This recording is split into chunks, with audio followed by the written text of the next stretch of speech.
You won't even bother to even glance up at your phone when I'm looking right at you as I'm saying these words to you now. It's incredible. It really is. Because he's someone who I've had excellent conversations with, who I believed could be a good representative on this school board. I gave each and every one of you new school board members the benefit of the doubt when we first started. I said, maybe it was all rhetoric. Maybe they really do have good intentions with coming to the school board. But time and time again, since taking office in December, I've learned we can't trust a damn word you say. I've learned that every single time that you've opened your mouth, it's been a lie. We're not going to fire the superintendent. Why would we? He lied through his teeth. Why would we implement a curriculum that is advantageous for our students to learn, that our students love? The only example that I can even draw on for not adopting this is that simply you don't like the types of people it talks about. That at the end of the day, you want your worldview to be the defined worldview of our community. We are a diverse community full of every walk of life, nationality, and sexuality in this city. For you to believe in only representing those who voted for you, that's not governing. That's not how we've operated as a community. That's not the Temecula way. And the three of you have shown that you don't respect what Temecula has done to ensure high-quality education by firing a 25-year veteran of this district, by making sure that I'm questioning if this is the district I want to raise my future kids in. I'm 25 years old. I shouldn't have to be here. I should be living my life as a 20-something, yet here I am fighting. 30 seconds. Because you won't.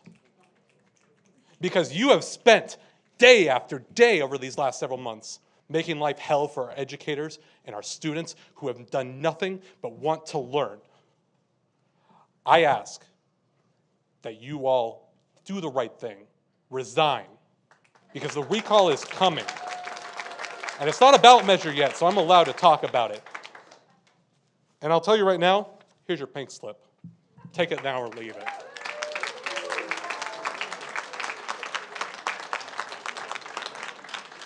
Jim Niederker, followed by Greg Langworthy. The COVID pandemic was evil and harmful, but it had one benefit. It revealed our kids were being subjected to inappropriate lessons. Parents do not agree with content that includes sexual content at very early ages. And we saw from the earlier meeting, there's a lot of discussion around what content should be in what grade levels. There's a lot of different views. Well, the parents asked the teachers to change what they saw, and the parents were ignored. Parents went to the school administrators and asked for a change. They were ignored. Their parents went to the school board and asked for change, and they were told no. So the parents went to the ballot box and elected 3 new school board members. And now here we are with people in our community upset because the new board members are enacting the reforms they were elected to implement. The new board members are not the problem. The problem is we don't agree on how to get the right content in the right place, in the right format, and teach it in the right way.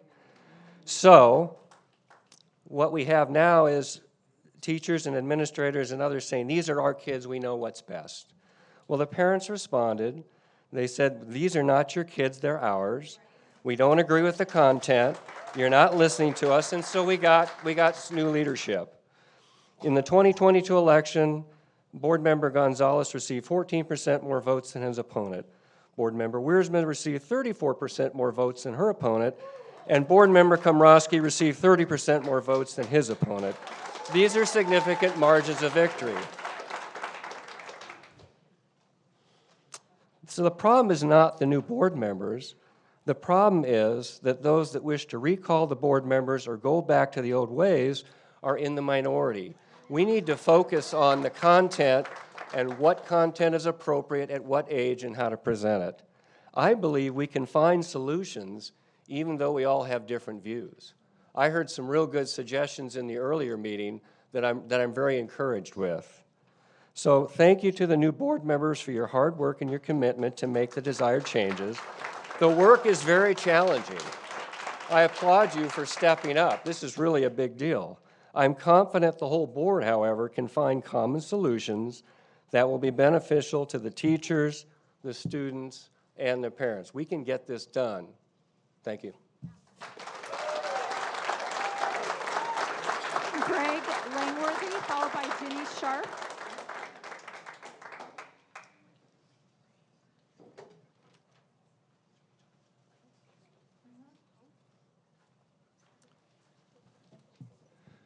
So I'm going to make this short. I just want to emphasize again, I think you guys are doing your job. The job of the board is oversight. You guys are doing oversight. Oversight's not fun. Oversight, you have to endure a lot of criticism. You have to have difficult discussions. But at the end of the day, that's what you're elected to do a tough job. So last meeting, you're developing a process and a standard for evaluating curriculum.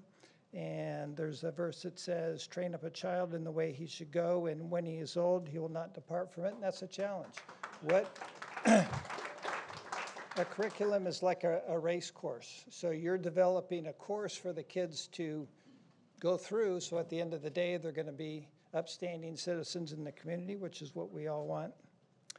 So in order to provide oversight, you need to know what the content is, what's being taught in the textbooks, what's being taught in the classrooms. And what I am so encouraged by, this is hard work.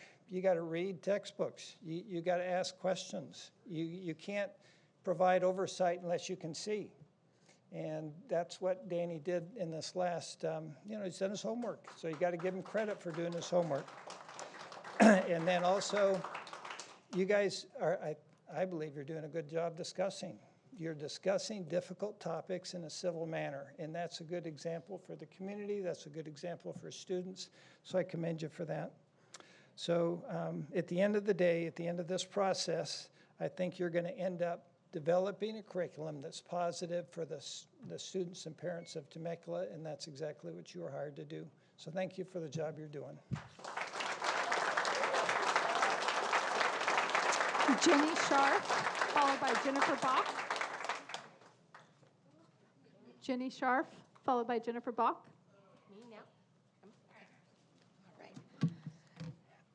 Before you start, I would really like to remove this. I'm going to take this off. All right. All right. Good evening. I am an actual TVUSD parent and an actual TVUSD teacher. Good governance. What does that look like? What does that mean? Oftentimes, concepts are understood by non-examples. In fact, many teachers use this technique in the classroom. So let's look at some recent examples, non-examples of good governance. Once again, outside agitators have been invited to this meeting by Jen on her supposed personal Instagram page where she continuously discusses board and district business. Inviting chaos and disruption in outside groups such as the Proud Boys, a violent extremist group, into our community is not good governance. Also, breaking campaign promises is not good governance. You all ran on parent voice, yet you consistently and continuously ignore actual local parents, students, and teachers.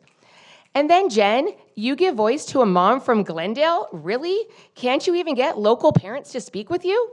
Once again, all you do is look for mouthpieces to spew your own beliefs back at you. Next, Danny. You want to look at me? All right, that's cool. Next, Danny, very respectful. Once again, it is clear that you are a homophobe. Not only do you persistently conflate, are you going to gavel them? They're interrupting me. Do you, no, facts are facts. That is not, excuse me? I didn't say it twice. Where's my yellow card? Excuse me, where's my yellow card? Where's my yellow card? You said I would get a warning. He said I would get a warning. You said I... Please assist her out.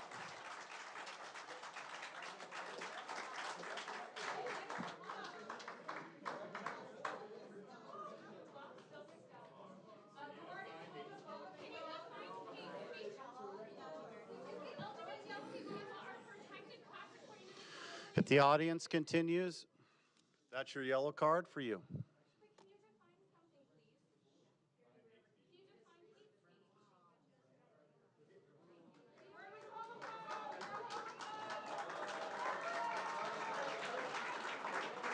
Jennifer Bach, followed by Joe. Lisa Balka. Just point of order, Joe.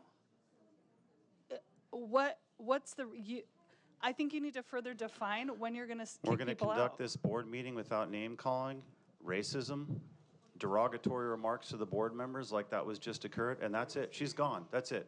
That's it. You got a yellow card. You want one? Well, Try me. We're moving on. We I can object discuss to this that. later. Just on the record, I object to that. I You can do object. also. Thank you.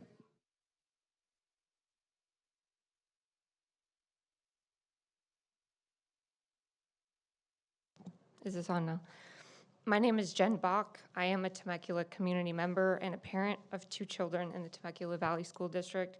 I appreciate you taking the time to listen to and consider our concerns this evening.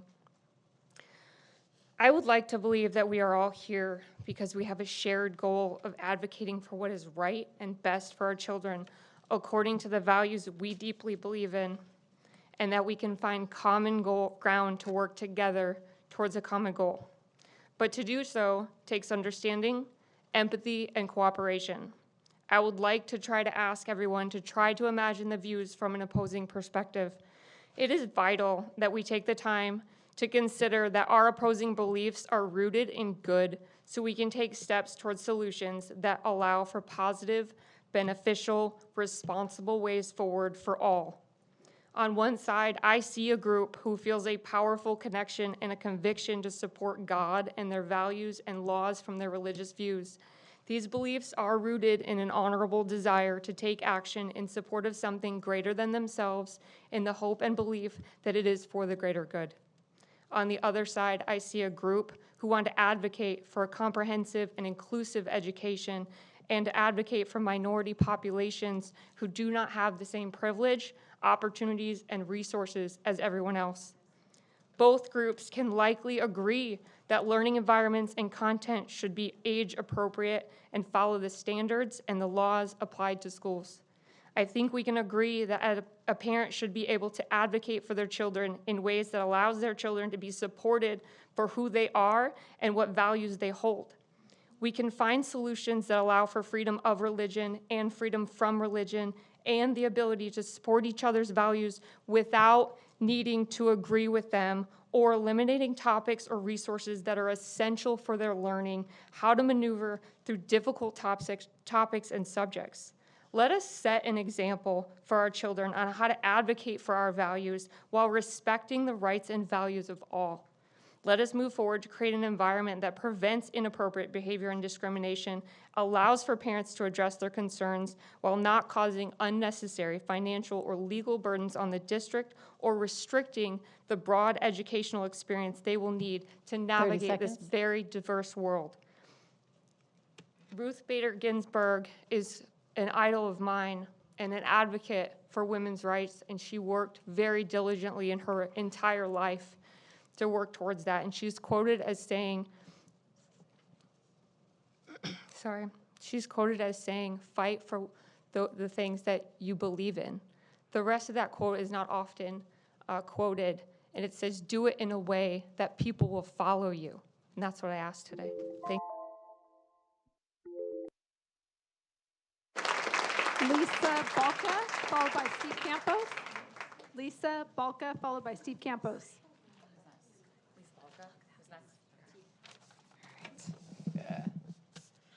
Okay, we're ready? Okay. All right. In the face of the disparaging rhetoric and unwarranted demonization that's targeted classroom teachers in these recent months, I'm here to set the record straight. It's time to shatter these disgraceful myths posited by a few vocal, hateful individuals supported by certain board members that sit before us right now.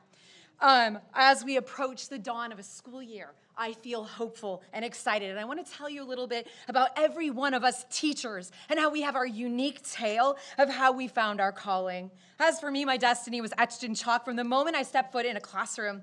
I'd rush home after school and transform into the inspirational figures who touched my heart and believed in me day in and day out. Their unwavering support and care and encouragement ignited a fire in my young soul, and I knew one day I would be that special person. I was going to be a teacher, guiding my students with the same love that shaped me. Oh, our teachers, how they hold a special place in our hearts. We can clearly see that teachers are more than mere instructors. They build the foundation for our dreams. They champion our growth. They build compassionate human beings. I imagine each one of you holds a special memory for a teacher who inspired your own journey. Sadly, those aforementioned certain individuals have sought to divide us as parents and as teachers, aiming to create discord where unity should prevail. Yet we remain strong and we remain undeterred and unwavering. Why? Because we love our students. So let us fill this room with truth and dispel these lies. Our schools boast of award-winning achievements, and our devoted teachers have played a vital role in this success. So board members, I want to check with you to see where your heart is, if it's in the right place, because we are all counting on you. All students, all teachers, and all parents. Why are you here? Do you have the dedication and compassion and commitment of a teacher?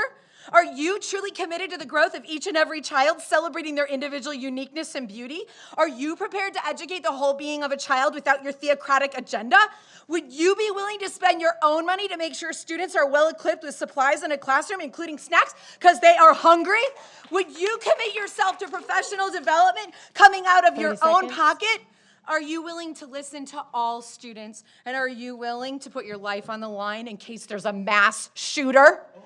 So again, why are you here? I know exactly why teachers are.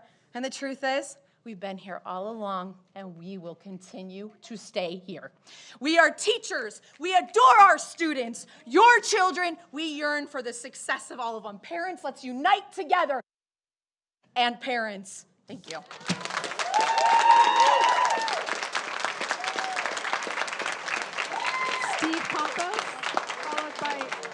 Steve Campos, followed by Ron Prentice. Just know I won't scream and yell at you. I want to start. Let's listen. Everybody quiet down. Let's listen for the speaker. Thank you. I want to start with a few points of information that some in the audience are trying to erase. The first being that our country was and is based on Judeo-Christian values and principles. Secondly, that we are a constitutional republic and not a democracy. Finally, our three branches of government are taken from Isaiah 33:22. It states, "For the Lord is our judge," that's the judicial branch. "The Lord is our lawgiver," it's the legislative branch. "The Lord is our king," the executive branch. Now for our students, never forget that you are fearfully and wonderfully made. Switching gears now, at a recent board meeting, a father described Trustee Gonzalez as a coconut for, I guess, not speaking Spanish. My understanding is that when someone describes someone else as a coconut, what they are saying is that person is brown on the inside, or I'm sorry, brown on the outside and white on the inside. That statement is a racist statement. That should be of great concern to everybody in the community, especially since he is the parliamentarian of Vail Ranch Middle School's PTSA. I believe that a clarification for that comment should be explained because I don't even know what it means. My children are mixed, so are they coconuts because they don't speak Spanish, but I do? I hope that as leaders of our school district, we are not okay with someone who views and judges people with a racial lens. Be allowed to be a part of any TVUSD leadership group.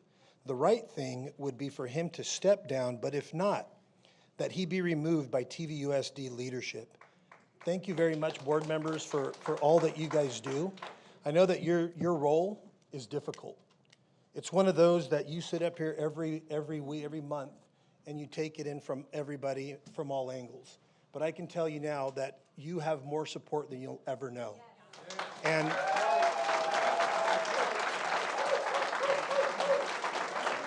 if things continue the way they are, we'll have 2 more in 24. And those seats...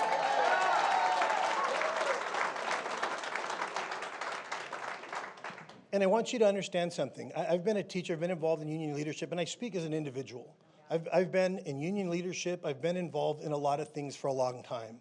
And it has been over a decade that we've finally come to this point where we're starting to deal with the issues that we've had from within, internally, and externally. 30 seconds. But I'm hopeful because the way that you guys have come in and taken charge has been a blessing to many. There are those teachers who don't have the courage, or maybe not the courage, but don't want to be here because they're afraid of the assault that they're going to get from their colleagues. That's what happens on the playground with children. It's unacceptable. And that has always been sponsored by our leadership here. Thank you very much.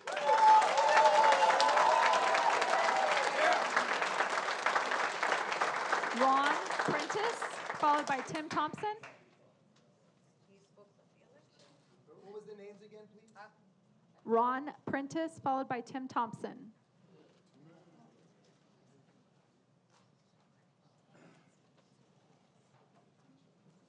I wanted to start out talking about what happened at the special board meeting at 3. It seems like Board Member Gonzalez was very distressed regarding the mention of Harvey Milk and the TCI curriculum. Milk had a profound impact on the promotion of gay rights in America, and that's a fact. But stating that fact in a history class is not the same as promoting or elevating his lifestyle. Jefferson, Washington owned slaves. They were flawed in many ways, but I think we all embrace their values that were articulated in our founding documents. No person is perfect, and we honor our historical figures not for the good they did, but not for their discretions. But this kind of leads me to my other comments. I hope the 3 board members are happy with the spectacle and chaos that they've caused. That's Gonzalez, Wiersman, Kromgrosky. I realize that, you know, the parents that elected you all wanted to have a say in input into how their children are educated. And they do through various means. I mean, there's parent-teacher conferences, there's these forums here that we have, that kind of thing. However, I think the input should not include incursions into pedagogical methods where they have little expertise. I mean, I like to have some input into my heart disease, but I don't tell my cardiologist how to do his job. Please allow our educators to do theirs.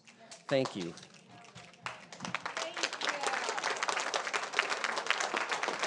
Tim Thompson. Tim Thompson, followed by Slim Killen.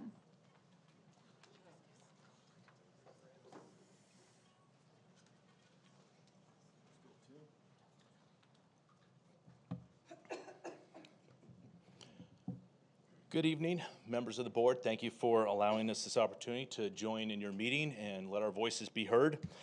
For those that don't know, I'm Tim Thompson. I'm a pastor here in this valley, a spiritual leader, have been for 20 years, and I have hundreds of children in my children's ministry that attend the Temecula School District, and so I want to be a voice for them.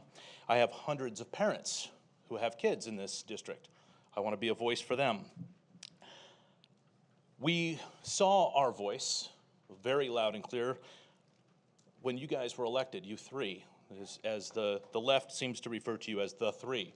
Well, the 3 were overwhelmingly elected.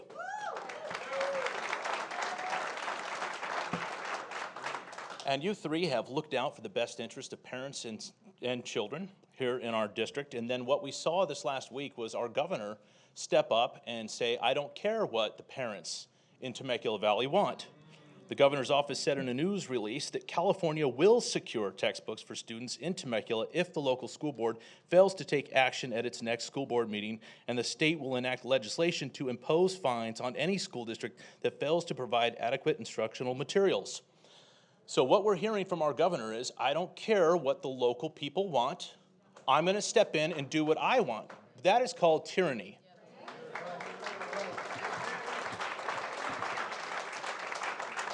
Governor Newsom went on to say, cancel culture has gone too far in Temecula. Radicalized zealots on the school board rejected a textbook used by hundreds of thousands of students, and now children will begin the school year without the tools they need to learn. I really don't care what hundreds of thousands of students are learning elsewhere. What I care about is what's happening in my community. That's what matters to me. And that's what should matter to all of you. Then what happened is board member Stephen Schwartz responded to what Gavin Newsom said. He said, the governor is acting in the best interest of our students. Well, Mr. Schwartz, let me tell you this. What we hear from you is you're good with him stepping in and overruling our local control, which tells me you are probably a communist.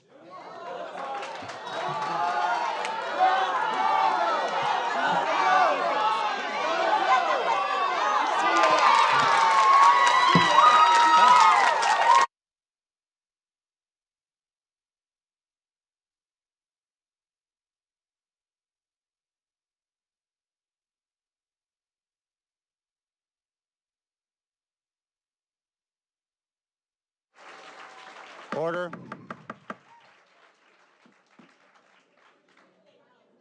Order. Slim Killen, followed by Lou Uradell.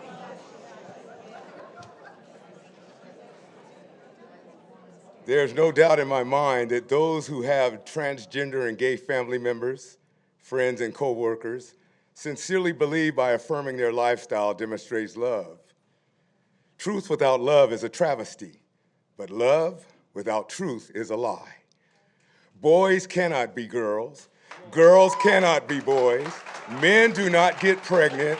An unborn child inside or outside the womb should be ejected instead of being ripped limb by limb from their tiny bodies by Planned Deathhood and the Democrat Party. Now you're justifying the sexual perversion of young children. Governor Gavin Newsom, Pharaoh of California, wants to spend $1.6 million on textbooks in Temecula to facilitate the deviant sexual behavior of Harvey Milk. Why? Because children must learn gay pride. If Gavin Newsom cares so much about our children, when was the last time he changed one of our babies' diapers at 2 o'clock in the morning? Took one of our sick children to the local hospital? Took our children to local libraries to do story hour? Never. Because that's not the responsibility of the woke Pharaoh of California. Parental rights come from God, not men. Will Gavin Newsom spend $1.6 million on Judeo-Christian textbooks, an integral part of American history? Will he create safe spaces for Christian conservatives, students, teachers, administrators, principals that believe in two genders, male and female, and that all lives matter, including ex-transgenders and ex-gays? Of course not. Because self-absorbed pathological liars like the Democratic Party are predominantly aletheiophobic, haters of objective truth. For over 170 years, the Democratic Party has been a wicked organization, continually rejecting objective truth. Their systemically racist Jim Crow laws kept 4 million Negroes, 99.9%, in slavery. Now the California Board of Education is grooming our children for pederasty and pedophilia, MAPS, or minor attracted perverts. For this reason, God has raised up Governor Gavin Newsom that through our newly elected Temecula School Board, God might show his power and proclaim his word in the world. Pride and arrogance is why I destroyed Pharaoh of Egypt and his army, and if necessary, I will destroy you and your woke army. Pharaoh, Gavin Newsom, I am the Almighty God. Let my people go and leave my kids alone, or you will reap the whirlwind of my wrath, because I always watch over my children. So let it be written, so let it be done.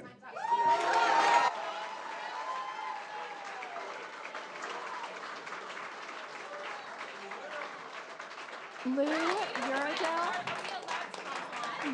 Uradell, followed by Aaron Jerzakek.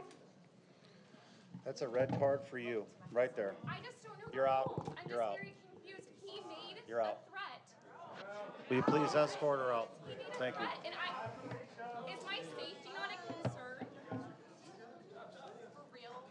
You've been warned a couple times. You're disruptive. Please, thank you. Asking a question in between the speakers. That was her second card. Thank you. And if the first is so offensive, I will red card you. Kidding me? Thank you. This is our meeting, not yours. It goes for the whole audience. She has a valid point. That definitely sounded like a I threat. just don't know what people can threaten. I Please mean, escort am I yourself wrong? out, or the security will help you. Thank you. Joe, was that not a violating threat? people's First Amendment rights. You? Please be respectful when somebody's being escorted out. Thank you.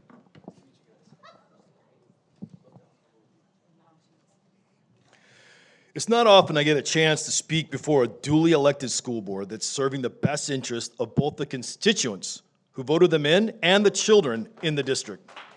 And make no mistake about it, you were voted in by a significant majority of this diverse community. The people who disagree with you, they had a chance to vote someone else in. They lost. And a fact that seems to be somehow lost on Gavin Newsom. I mean, how dare a school board elected by the majority of its citizens in a district uphold the values of that population? Gavin Newsom, we've seen how much you care about the children in Sacramento. Y'all voted down SB 14, a bill that would punish sex trafficking of children with a much harsher penalty.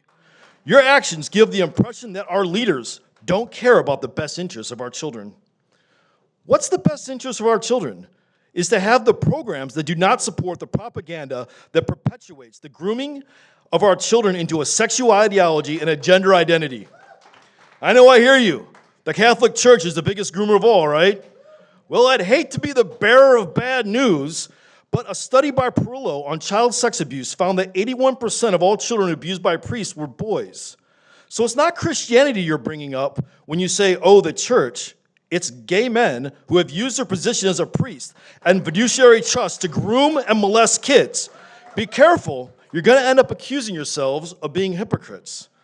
The only difference in a faltered school system pushing sexual ideologies and the gay men masquerading as priests is these agendas are typically pushed by white liberal men and women who act as activist pimps to perpetuate the mental rape and twisting of children's minds.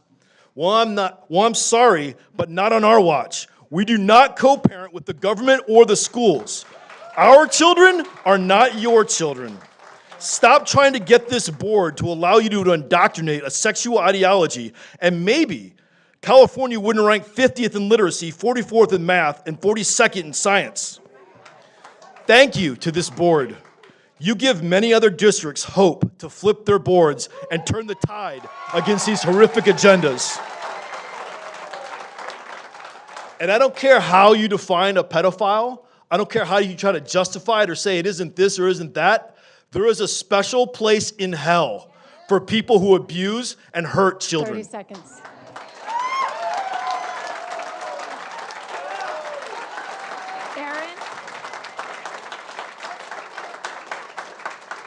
Aaron Jerzyk?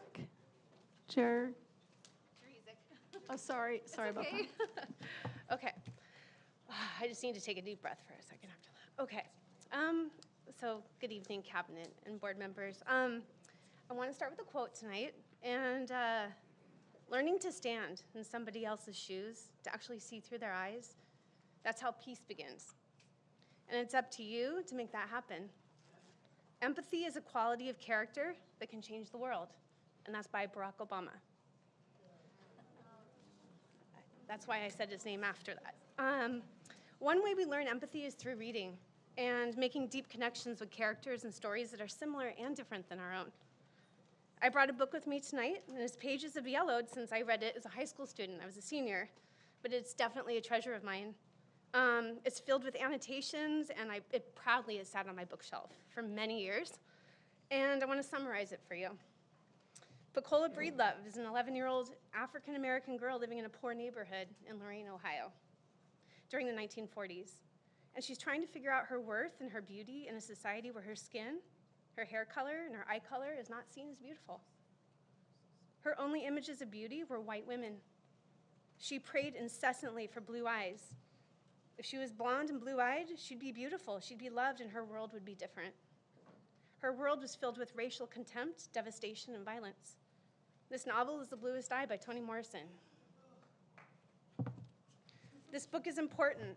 It shows how poverty and racism lead to tragedy in marginalized communities. At the last board meeting, Dr. Komoski, you chose to read aloud page 161 from this book. And you did so with such anger and disgust, and I agree with the words that you chose to read aloud because they trigger an emotional response. You were in fact reading about Pecola's alcoholic father raping her. Toni Morrison intended for you to feel that way. She crafted her words carefully for that reaction. However, you completely took her words out of context and you manipulated them for your own agenda. An agenda where you can open up a page in a Pulitzer Prize-winning novel and decide that it's a piece of pornography. So reading through complex content, it builds character. It builds critical thinking skills. It builds empathy, not pedophiles. I encourage the board to reach out to our teachers, our parents, our students, and the community members to come together and have constructive conversations, not a yelling match, about teaching difficult content. We have amazing educators. They're professionals in their field who would be open to engaging in civil discourse. Unite our community by welcoming different perspectives. Please be an example to our students. Fear, hate, mistrust, they have no place in TVUSD. I'd like to end with a quote by Judy Blume, herself a censored author. Let children read whatever they want, and then talk about it with them. If parents... Thank you.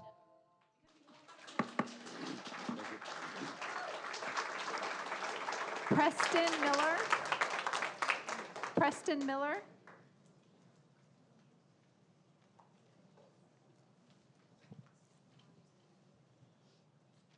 Hi, my name is Preston Miller, previous graduate of Great Oak High School. I'm heartbroken after seeing this school board meeting as well as the previous one.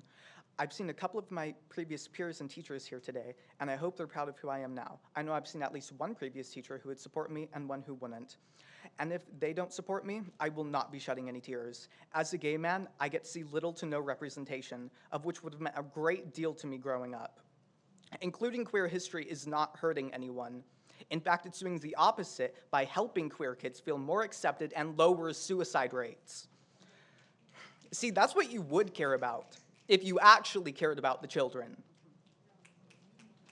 Education and understanding even lowers the amount of bullying because, as we all know, or at least should know, bullying is a consequence of ignorance. And I know that our schools have failed us in this aspect because I used to be ignorant. When I grew up, something the school board clearly has yet to do. I tried to hide my homosexuality, and I was, quite frankly, too stupid to even understand that my ideals and actions were perpetuating a complete and utter lack of diversity, understanding, and acceptance. And now, as an educated person, I will never stop fighting for equality and a proper education. I implore you to stop fear-mongering. Caring about children includes all of them. I've gotten to experience the hatred within our school district first and secondhand. It needs to end, and allowing people to be educated on minorities is the first step. If learning about minorities makes you uncomfortable, whether it be LGBTQ plus history, Black history, Native history, the simple matter of the fact is it should. You shouldn't be comfortable hearing about racism or homophobia or any of the phobias, any of these wrongdoings that happen to any of these communities. And it's not about making you comfortable. It's not everything is about you. When were heterosexuals ever discriminated against for their sexuality? Why do they require pride? When were they ever not considered the norm and celebrated, while heterosexual people were discriminated against, treated, beaten unfairly, and murdered for their sexuality? Learning is important to not repeat history, something we clearly have not done a great job at so far. Our schools are places of learning, not ignorance. The only thing banning books achieves is ignorance and misunderstanding, not intelligence and a good education. I've changed, and so can you. It's not too late to learn. Also, I'm doing my best to help organize a protest, and we will utilize that protest to gather signatures for the recalls. Anti-gay people, feel free to show up because I love eating you up in front of the entire internet.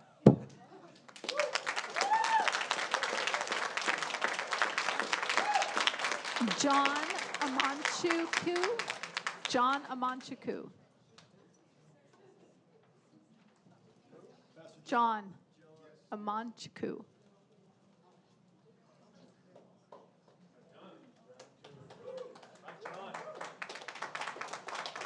Followed by Stephanie Dawson.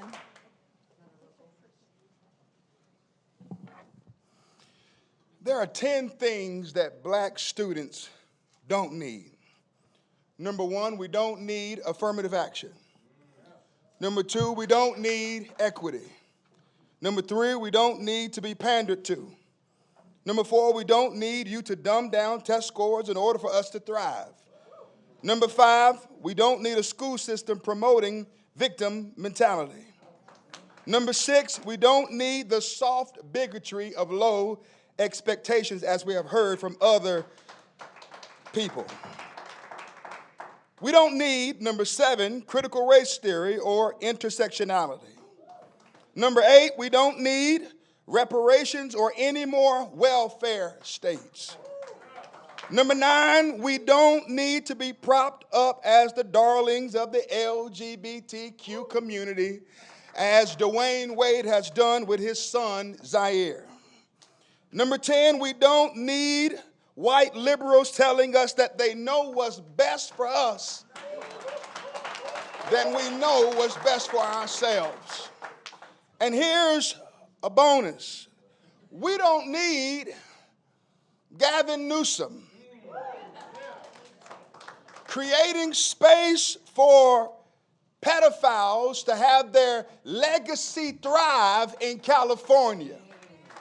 We don't need Gavin Newsom convincing us that Harvey Milk was a good man.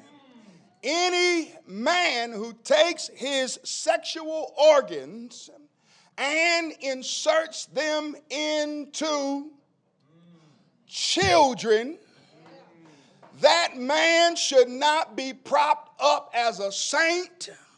That man should not be lauded and celebrated. That man's legacy should be tarnished, removed, and never lifted up in this state ever again.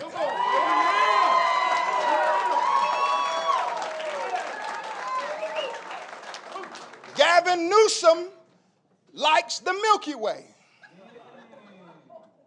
He's got it milky nowadays. But the Bible speaks about milk as well. It says, speaking of, milk and honey. 30 seconds. But it also says, speaking of milk, in the correlation of talking to children, it says that babes, people who are young in Christ, should desire the sincere milk of the Word of God. Instead of pushing filth on children, instead of pushing Harvey Milk on kids, give them the sincere milk of the Word of God. God bless you.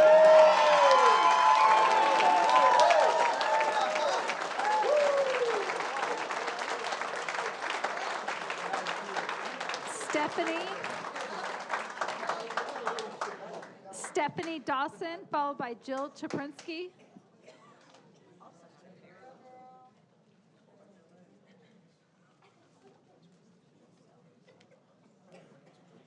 Good evening. I have 3 points I'd like to make today.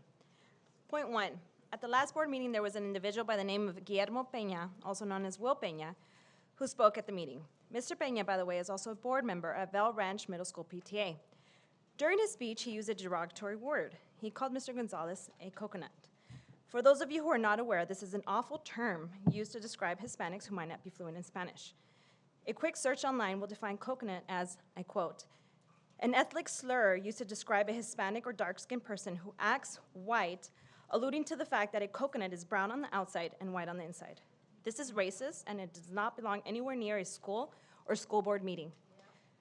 I'd like to also note that this same individual used vulgar terms that I won't bother repeating here when addressing Dr. Komrosky during a speech he made 2 meetings before that. Obviously, this individual should not be allowed to speak at board meetings and definitely not be allowed to be on a board of a PTA and around other people's children. If Mr. Peña violated any rules of conduct with his speeches, I ask that the board consider banning him from ever speaking at a meeting again. If there are no rules broken, then I ask the board to revisit these rules. We need to ensure that individuals such as Mr. Peña are not given the opportunity to use this language in a public forum. I was, for one, very deeply offended. Point 2, we're all aware of Governor Newsom's attempt to circumvent our local democratic processes. So I wanted to give Mr. Newsom a shout out and thank him for the parents he is waking up with his actions. Thank you, Governor. And I also want to let you 3 know that we are very thankful and you are on the right track. Mr. Newsom, leave our kids alone. My third point. Mi tercer punto es para la comunidad latina. Nuestra cultura es basada en la familia y nuestras tradiciones. Últimamente hay personas que se han hecho parte de un sistema diseñado para destruir nuestra forma de vida, comenzando con la familia y los derechos y deberes de padres. Les exijo que presten atención a lo que está sucediendo en las escuelas de sus hijos. Seguramente descubrirán que la meta de este sistema es deshacerse de los derechos de padres y destruir la inocencia y la familia.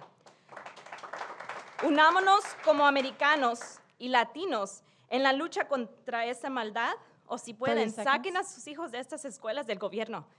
Adicionalmente, apoyemos a los miembros Dr. Komronsky, señora Wiersma y señor González, que luchan por nosotros. Gracias.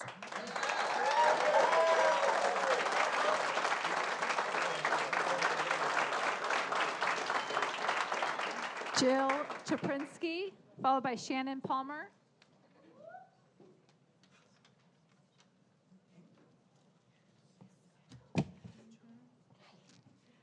All right. Hi, friends. Okay. I would like to first start off by stating that as an educator myself and a former liberal, I'm incredibly grateful for Danny, Jen, and Dr. K for all that they have fought for and continue to fight for to restore parental rights back into our education system, and for honoring their vow to this community that elected them with overwhelming majorities, contrary to what their opposition and haters have done by demanding radical ideology into our schools and onto our kids. I have never once witnessed any one of them suggest, much less demand, that their own personal ideologies be put into our schools. That should speak volumes about what is actually factual here and what is not. Next, I would like to address the fact that there are people in this room and sitting at that desk who either believed, supported, or complied with the egregious, unscientific, and tyrannical orders passed down from the governor's office between March of 2020 and April of 22. I was one of two mothers in this room in August of 21 when one of Jody's staff tried to eliminate the hundreds of families that weren't allowed inside these chambers because of the ridiculous measures mentioned above, by shutting the blinds as a means to shut them out. The other mother and I continued to open the blinds so that our fellow citizens could be a part of the civic process. Regardless of the threats by Gavin Newsom, the lies by Corey Jackson, or any radical activist, I left that meeting after months of not being heard, stating we would flip the board to represent us, and that is what we did. That had nothing to do with Tim Thompson. In fact, I didn't even know Pastor Tim at that time. It had everything to do with Gavin Newsom, his own hypocrisy, this state's unconstitutional governance, and the fact that the district and previous board were completely happy going along to get along, as was the teachers' union. Trusting teachers, especially those aligned with the union, is like trusting a politician at this point, and you have Gavin Newsom and the previous board to thank for that. A lot of you are trying to just move on and pretend you didn't say, do, or support all sorts of heinous things. Don't worry, I'll be around to remind you. The worthless COVID school gave us one blessing, which was the veil was lifted and we were given insight to what exactly was going on. They put us up against a wall where we had nothing left to lose. Many of this board's haters have stated outsiders shouldn't be here in our local business. Well, now Gavin Newsom and his gang of tyrannical zealots, to use his own term, have taken upon themselves to make sure everybody should be here and should be paying attention. We will fight AB 1078. We will fight SB 596. And we will be here to fight for our kids, for our board, for our state, and for our republic, one nation under God, indivisible, with liberty and justice for all. Now let's go.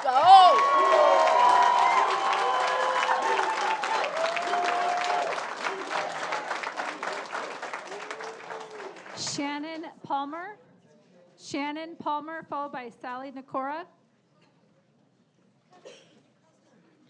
Just a friendly reminder, there is no support for or against a ballot measure. Just a friendly reminder when you're doing public comments.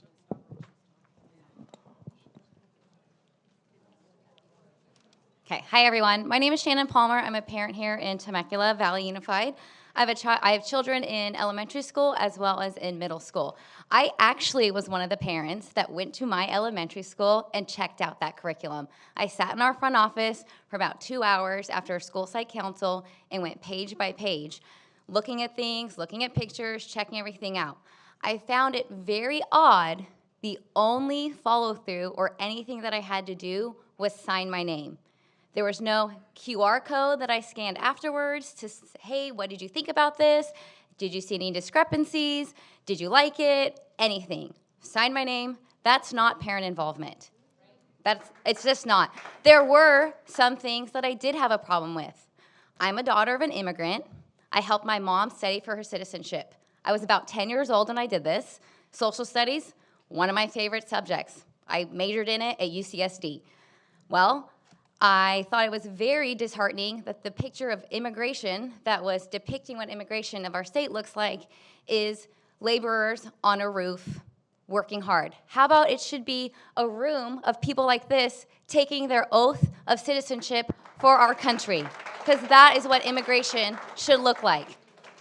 So that's my tidbits on how parents weren't involved in that sequence of piloting a curriculum. Now, to why I'm also here.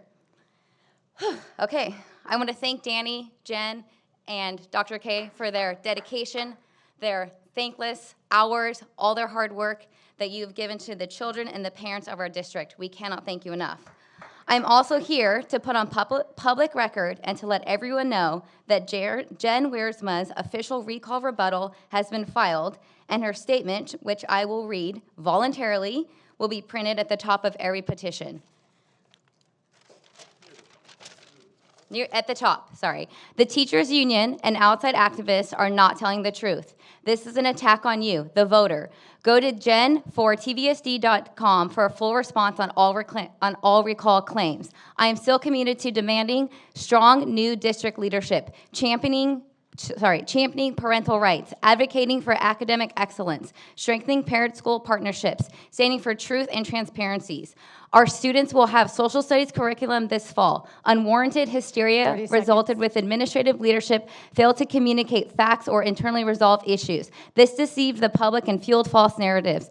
Creating neutral classrooms without divisive ideology and activism remains a top priority in our district. Students should be judged by the content of their character, not the color of their skin, and I support teaching all history in its entirety. I am committed to the robust curriculum devote sexual topics in K-5 classrooms. I am against any form of vulgarity, obscenity, pornography, and erotica in our school materials or textbooks. Thank you. Sally Nicora, followed by Tracy Henderson. Good evening. I also was really saddened by the racial slur that was given at the last meeting, and I also have a Latino husband who speaks Spanish, and I have mixed children, and he chose to speak English as he was with our children as he was learning. He desperately wanted to speak English, so he chose to speak English with them. So our children do not speak Spanish, so they probably would also be called coconuts as well. There's many families here that are mixed like mine. We're first, second, and third generation Americans with a variety of heritage, and that's the beauty of this country and of Temecula. The Vail Ranch Middle School published school-wide common sense expectations calls this slur verbal bullying. It's not the leadership that I want, and that's already been stated. So next, I heard a lot of commentary on how great the district was under Dr. McClay. That was not my experience. Also, the last award received in the district was Red Hawks Elementary National Blue Ribbon Award given in 2021. The groundwork for that would have been laid before Jody's time. She started in the fall of 2020. She has been earning almost $1,500 a day, and we have 8 schools that have the Golden Ribbon, the California Gold Ribbon Award, which is given for meeting state standards. So I'm actually really excited to find the right superintendent.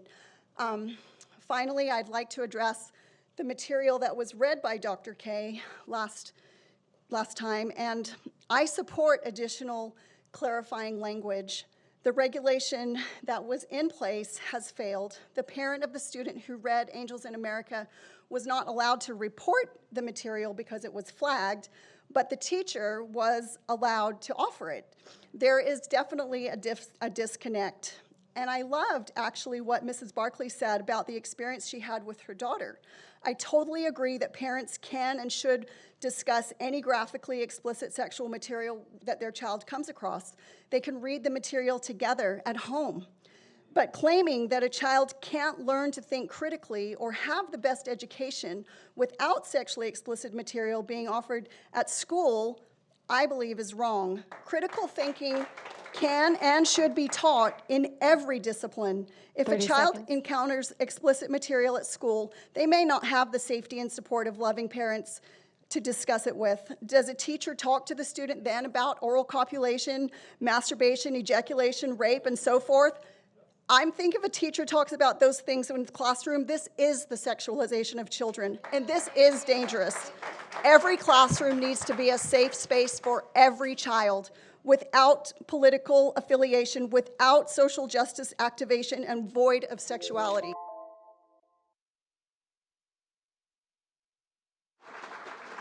Tracy Henderson, followed by Dennis McCourt.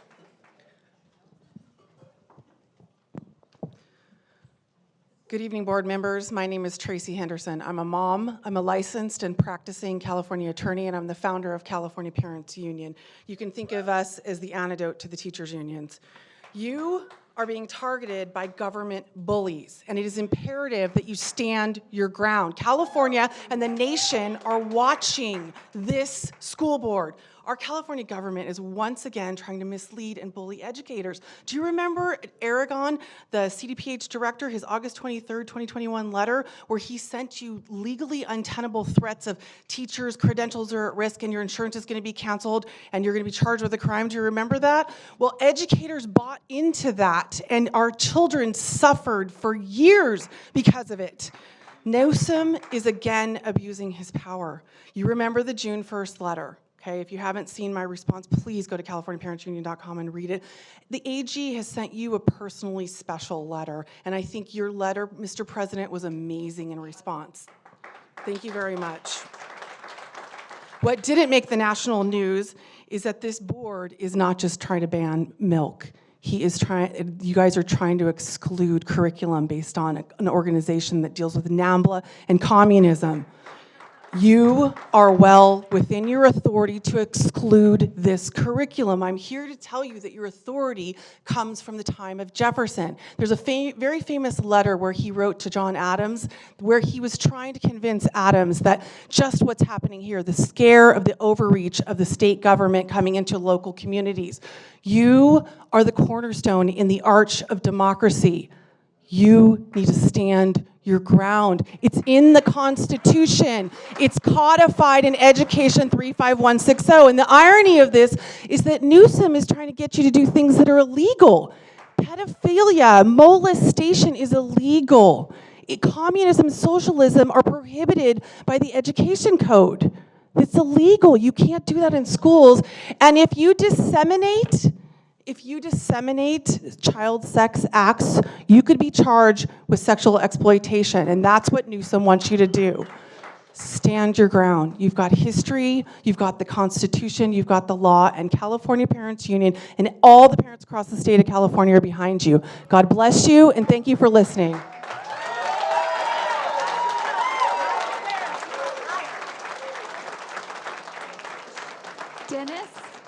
Dennis McCourt, followed by Derek Kinnison. Thank you to the school board and to the teachers who want to focus on teaching good and wholesome curriculum to the students. It's a privilege to be here to support the courageous three, and parents, teachers, and those who are taking a stand for your children and students. Do not let the threats from the governor or others dissuade you from your position to not allow inappropriate material in the district. The governor said cancel culture has gone too far in Temecula School District. This is classic projection, accusing others of what he is doing himself. It's gaslighting. The governor is the king of cancel culture. Governor, stop bullying parents and school board members. Refusing to distribute non-age appropriate books in the school is not Cancel culture. Cancel culture is when a person of faith or no faith speaks up and gets fired from their job, canceled from social media, doxxed, and threatened with bodily harm or death. That is cancel culture. What some of you brave school board members and parents are doing is the right thing by mitigating the indoctrination that's going on in the schools. Imagine if I, as a Christian evangelist, was hired as a teacher here in the district, and I taught the children the gospel of Jesus Christ, which is that Jesus Christ died on the cross for our sins. He rose from the dead. He ascended into heaven. He poured out His Holy Spirit to empower us to resist all sin, include acting out on same-sex attraction. Although true, it would be inappropriate of me to teach this to the students. This is exactly what's going on with regards to the indoctrination that is happening in gender theory, LGBTQ lifestyle, and critical theory that is promoted by the state of this one-party state. The veil is lifted, the curtain is pulled back, and the wizard has been revealed. Stand strong against the governor and don't let him cancel you. The pendulum is swinging, and parents are courageously speaking up. The lies are being exposed, and people of common sense and goodwill are standing together with you here and around the nation. We affirm all people, not all behavior. Keep the false religion of secular humanism and gender theory out of the schools. Focus on reading, writing, and arithmetic. Let's face it, this is a fight of good and evil. The ones who are truly speaking the truth are the ones that are truly loving. It's a shame to even speak of the things that are done of them in secret. Thank you for swimming upstream, for fighting against the tide. We stand with you. We pray for you. Continue to stand strong. God bless you.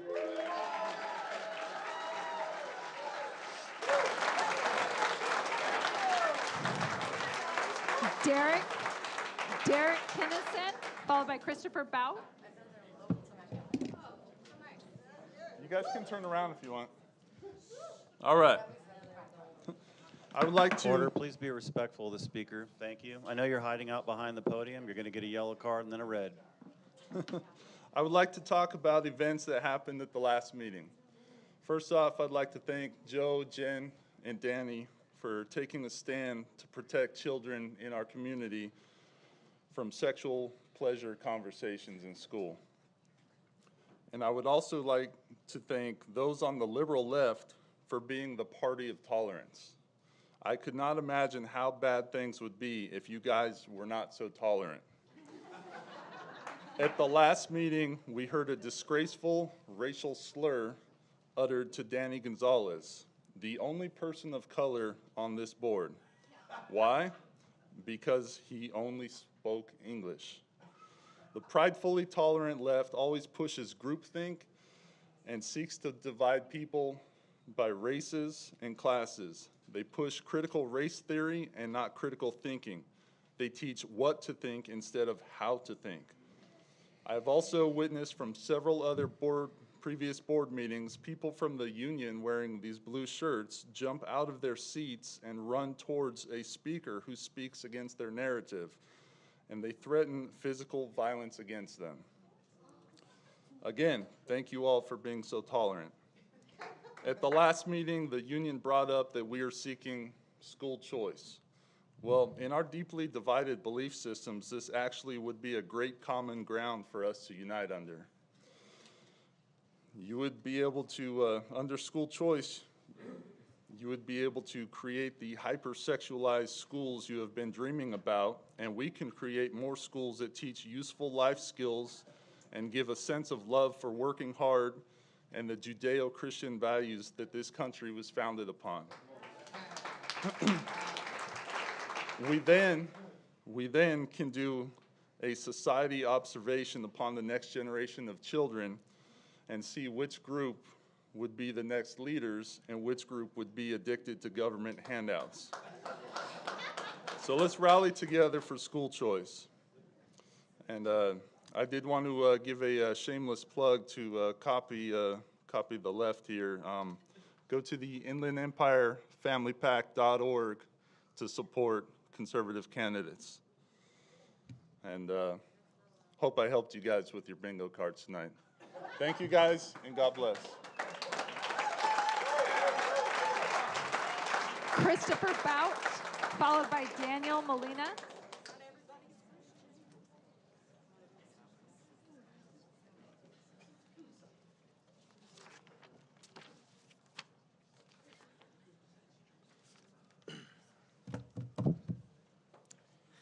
Good evening, board, administrators, fellow parents. My name is Chris Bout, local businessman, local parent, got 2 kids in the district.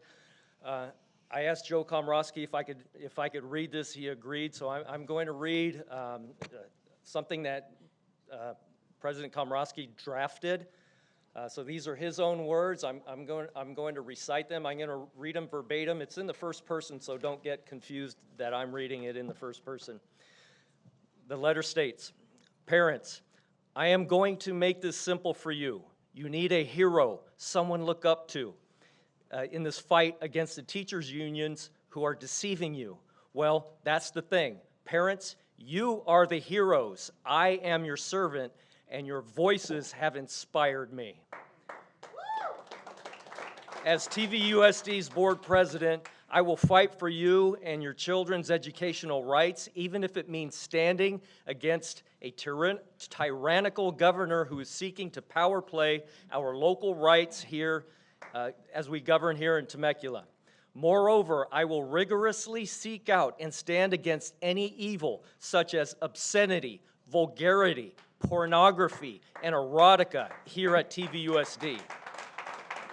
I will continue to resist these harmful things with every ounce of my being. Our schools, teachers' unions, county, state, or country do not own your kids. You do. To this end, we the people, both parents and patriots of this country, have risen. Parents, let us be united, as you are the last refuge for your kids. If you don't stand up for your kids, they will be taken advantage of. Therefore, be brave for them and protect their innocence. Vote no on this asinine recall. Dr. Joseph Komrosky, thank you. Thank you, Dr. Joe. Thank you for this, and thank you, Jen Wiersma, and wherever Danny Gonzalez is, thank you, Danny, also. Is you guys stand up for righteousness, you stand up for dignity, you stand up for decency, you stand up for our kids, you stand up for us parents. So thank you, Danny. God bless you all. And speaking of the recall, you want to know who is in favor of the recall? I'll tell you who's in favor of this recall. The LGBTQRST crowd, the Pride Month supporters, the pornographers, the fake Marines, the pedophiles, the Democrats, the communists, the social justice warriors, the fake Christians who have pentagram tattoos. Thank you. God.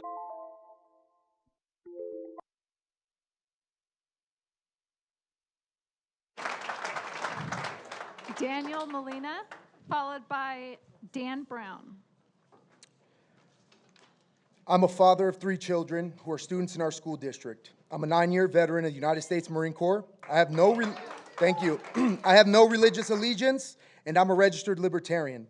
Through all the political nonsense and the mainstream social assault on the American people, I've remained silent while only focusing on my loved ones and those closest to me. After observing our poor excuse for our governor verbally attack our school board president, I decided that enough was enough. I was once willing to die in a foreign land for what I believe this country to be. So now that the government has brought this social war to my front door, you couldn't begin to comprehend how hard I will dig my heels and fight for what I know to be right. What I encountered 2 meetings ago was my first, and it passionately fueled my fire. Parents were standing in front of the schools wearing shirts that read, "Leave our kids alone," with an opposing group of LGBTQ supporters yelling at them from across the street. How fitting, right? Most liberals are so uncertain in their own convictions that they refuse to calmly discuss and debate to support their beliefs. Generally, they must resort to screaming, name-calling, and berating anyone who opposes their ideology. The real problem with these liberal ideologies is that they are contradictory and fail to follow logic or reason. For example, during the last meeting, a blue shirt speaker attempted to demonize words like groomer or pedophile. Since when has acknowledging someone as a potential pedophile become hate speech? All this while claiming to want inclusion, love, and compassion. Where's the compassion for the family of the Angels of America situation? Where is the love and inclusion for the families trying to raise their children on good American Christian values? Some blue shirts stood up here explaining how they have been teachers for 30 plus years and they can't believe what happened to our community. Really? Are we that bigoted for demanding our children be provided with the same education that my generation received? The same curriculum that these educators taught for 25 plus years. Are those educators willing to disavow over 85% of their career to stand on their ideological convictions? Will they claim that most of their time as professionals have been teaching hatred and bigotry since, according to them, demand for traditional education is so wrong? To the school board members who are pushing for this indoctrination, 30 open seconds. your eyes to the community you serve. Political ideologies do not belong in public schools. The Temecula parents are speaking, and obviously the governor is not paying attention as he claims, and he will not save you. This has become a battle of you against us, elected official against the voting populace. Stay in your lane, meet our expectations, or say goodbye to the seat that you hold. Good evening, and Semper Fidelis.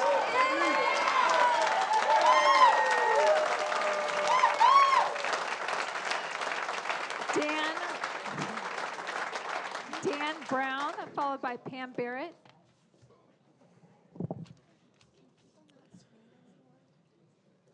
Ms. Barclay, Mr. Schwartz, I had singled you out at the last meeting with the intent to cause reflection. If you felt demonized by that, I apologize. That wasn't my intent.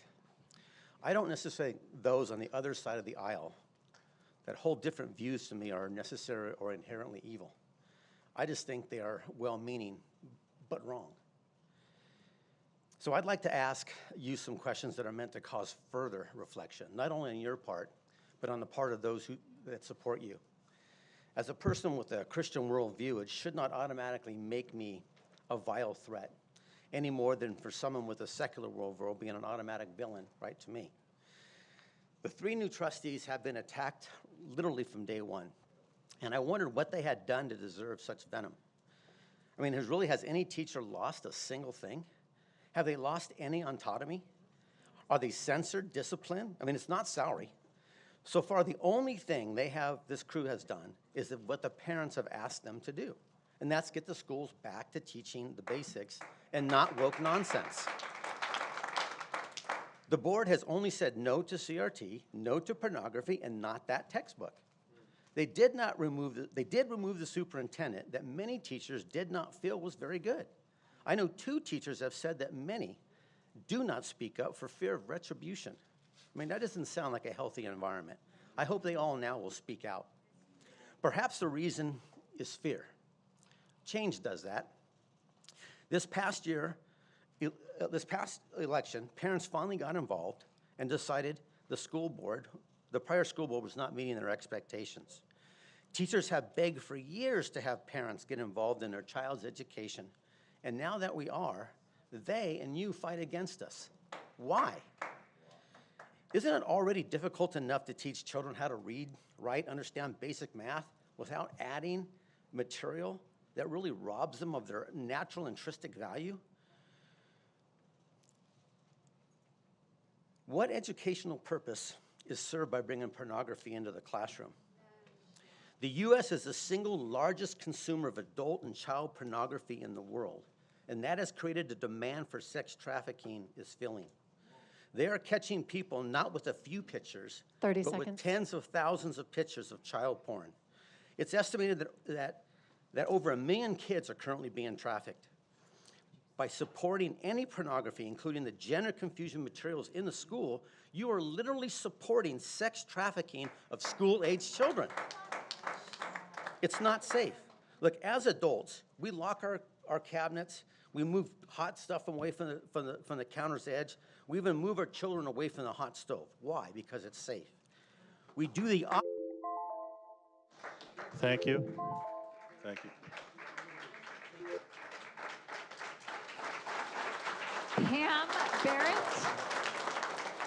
Pam Barrett, followed by Steve Maxey.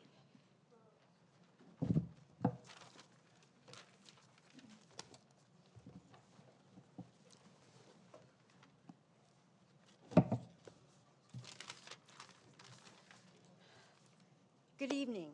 This is America, and I am grateful for the freedom to be able to speak. The issues at hand in our Temecula-Murrieta Valley are happening all over our great nation that I love. As citizens, we all must be informed, and as a retired teacher, I'd like to recommend 3 books for everyone here that could shine some light on the matters before us. Book 1 is Cult City by Daniel Flynn. This book has countless footnotes of primary sources documenting Harvey Milk's continual targeting of underage young men and his connection with Jim Jones. As a mom of 5 and a grandma of 8, I don't want Harvey Milk to be elevated as a hero. There are a plethora of Americans, gay or straight, who gave their all for our freedom, and we need to applaud them. Book 2 is called The Jefferson Lies by David Barton. It is loaded with evidence, including DNA evidence that totally debunks the smear lie that states that Thomas Jefferson fathered children with Sally Hemings. Read the primary source evidence concerning how our amazing founder is innocent of the charges designed to defame him. I challenge you to read this. And finally, my hope is that everyone in this room will read this 3rd book, The Naked Communist, a book that was published in 1958. It lists 45 goals of the Communist Party in the quest to control America. They hope to take over by 1970, but they're patient. You will be stunned to see how many of these 45 goals they have already achieved. It's eye-opening and frightening. So, happy summer reading.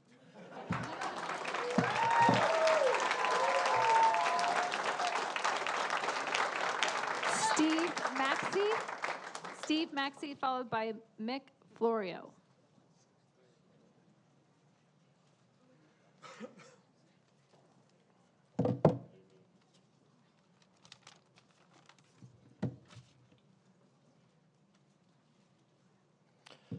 Hi, good evening. My name is Steve Maxey, and I, for the last 11 years, have been a teacher here at TVUSD. My wife is also in the TVUSD system and has been a teacher for 16 years. I'm also the parent to 3 wonderful children who have all been enrolled to TVUSD system. Collectively, we have 64 years of experience in TVUSD, and it's been nothing but wonderful. I wanted to address the message that's being pushed that TVUSD is the devil's playground and that teachers are groomers. This message is abhorrent and categorically false.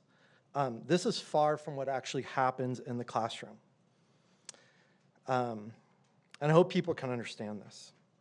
You don't need to take my word for this, but I would like to read a part of a letter that comes from one of my former students talking about their experience in my classroom. I know this will come across me as tooting my own horn, but that's not what it's meant to be. I know teachers across the district receive letters, notes, and emails from parents and their students reiterating this very sentiment every year. Here's a letter. Galileo once said, "We cannot teach people anything, we can only help them discover it within themselves." She goes on to write, "You are the reason I made it to where I am. Even if math was not my strong subject, you are the reason I love learning more and more. Your passion for your students and the knowledge that you retain inspires me to never give up. You have always pushed me whenever you knew that I was overthinking an answer. You understood when I blanked out on tests. You taught me when I thought I was unteachable, and I am forever grateful for you and your compassion and patience with me. With everything I have, thank you. I think if one could take the time to observe what really happens in this district and get into the classroom, this letter would much more represent what actually does happen in the classroom. I encourage teachers, parents, students to come to these meetings and to give their testimonies to what actually does happen in the classroom. She left, but I wanted to just quickly acknowledge another teacher that's made a huge difference with my own kids' lives, Lisa Balka, who just got up and passionately spoke. Both of my kids were in her classroom, and she's one of the finest teachers we have in our district. They described her as energetic, caring, and positive. She's enthusiastic about everything, especially about her students and their passions. Thank you.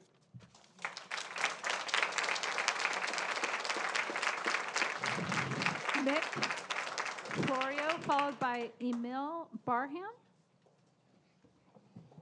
Y'all better applaud for me. So, about 2.5, 3 years ago, we heard that elections had consequences, and we were told to suck it up. And, won't go any further on that. But now that they don't like the results of the elections, they don't want to suck it up and they want to try and recall you. And they call you all sorts of names. I've watched them attack your religion. Apparently you all go to the same church, which was news to me. Because otherwise some of you guys don't show up. But 2 meetings ago, I sat here and I listened to one of the union people come up and say that they were the guardians of the children. It kind of struck me funny. And then another one got up and said that they were their kids.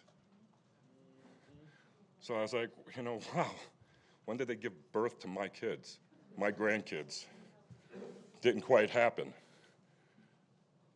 And there was a pastor that was with them, sat over with them. Brian Hawkins was part of the TVUSD walkout over here with his bullhorn. Same man who was just charged with 4 felonies for felony child abuse. If that's their idea of being a guardian, I'll take a hard pass, a real hard pass. They attack our pastors, but I don't see them beating up kids. They don't abuse the kids. That comes from the other side. And I'm sure there are really nice people over here, and there are really good Christians. The same way I look and watch who I associate with, you all need to watch who you associate with, because we're going to make him the face of your movement. Thank you.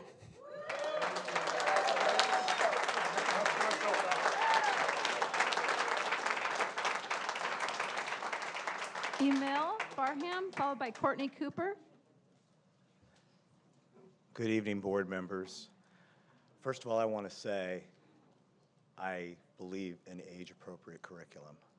I'm a strong supporter of it. And what you read out, Dr. Komrosky, last week, I thought was awful.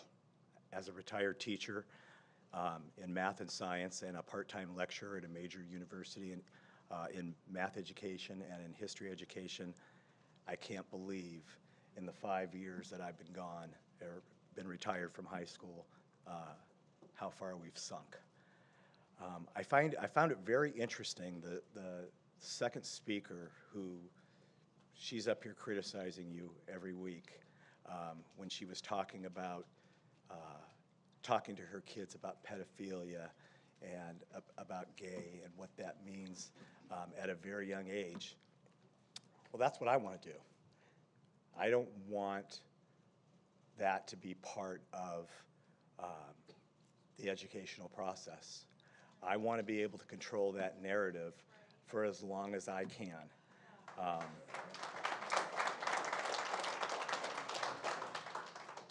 But I'm trying to be practical here because I'm not here every week, every 2 weeks, but I watch you, and I think that one of the things that you could do, something that would be solutions-oriented to try to bring teachers and try to bring parents together. As a teacher, I had to write out my learning objectives, okay? And this is what I taught my students at Cal State Long Beach. We write out our learning objectives and we write out how we're going to achieve those objectives. And I think it would be really great if you could implement a policy to where 2 weeks before a lesson was to be taught, that on a teacher's website, those learning objectives and how they were going to achieve those objectives could be stated 2 weeks before, so that an administrator or a department head at a high school or elementary grade level leader could review those. And if everybody approved it, it's put up on the website. 30 seconds. And then what happens is the parents know that what's going to be taught to their kids on a daily basis. So if there's anything controversial that they might see or have a question about, they can talk to the teacher or they can talk to the administrator, and that's something that would help keep teachers accountable. It would make administrators more of an instructional leader and curriculum leaders, and it would support parent engagement. I think that'd be a great solution for everybody. Courtney Cooper, followed by Lisa Mann. Courtney Cooper, followed by Lisa Mann. Okay, Lisa Mann.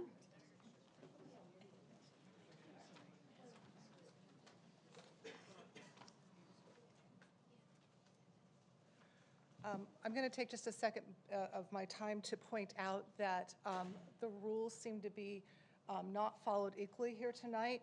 I was under the impression we weren't allowed to clap during speakers. Ma'am, you're not allowed to face the audience. Thank you. Oh, I apologize. I was under the impression we're not allowed to clap during someone's speaking, no matter in support or any, and that's why people are snapping. But it seems like there's a real rowdy side and a real snappy side. So I just wanted to point that out. I hear that Jen Wiersma is sending certified letters that state, I am against any form of vulgarity, obscenity, pornography, and erotica in our school materials or textbooks. My question is, well, who isn't? Of course, we're all against that. We're parents. Here's the truth. For those of you at this meeting or watching the live stream, there is no indoctrination happening or lack of parental input and parental rights in the school system. Or at least there wasn't before these three individuals, Jen Wiersma, Danny Gonzalez, and Joseph Komrosky, set up their clown factory shop of dog whistles and scare tactics to further their extremist agenda. I have been a tax-paying resident of Temecula and a TVUSD parent for over 10 years. I've also been active in my community. I volunteered in the PTO. I've been class president, or parent, not president. I've served on the board of a Cub Scout pack. I've been team mom. I've spent hours and hours of my life making small talk with parents at 5 different types of sports over the last 10 years. We all know Temecula is full of both liberals and conservatives, so I'm confident that I've interacted with plenty with both groups. In all this chit-chatting and friendship building, parents have had gripes about schools, teachers who aren't a good fit, administration that isn't maybe as responsive as someone wishes, petty complaints within PTO, but I have never from anyone heard that there was any kind of inappropriate or harmful agenda happening in our schools from any parent, other parent, liberal or conservative. In fact, parents have access to all school materials in real time, anytime we want in the Canvas app. All you have to do is sign up. We can mirror everything. We can see everything. Unlike some who speak here and don't even have a Temecula zip code, for me, this isn't a pit stop on a town-to-town crusade of chanting on street corners, getting interviewed by media, and using the podium in a town that I don't live in to talk about new scum or the pandemic. This is my honest and real current 30 seconds. TVUSD parent experience. So please, anyone watching and listening, please don't let these people trick you any longer with their deluded moral outrage. Anyone who has wasted over $600,000 in less than a year, fired a brilliant leader without cause, and repeatedly worked to marginalize non-white and non-straight communities does not hold any moral high ground. Please support any legal and ethical efforts to have Wiersma, Komrosky, and Gonzalez removed from their positions before they destroy more of what has made this town so hard and wonderful to build. Thank you.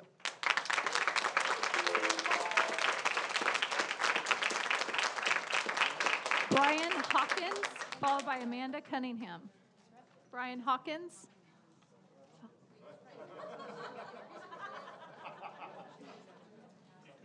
Okay, Amanda Cunningham.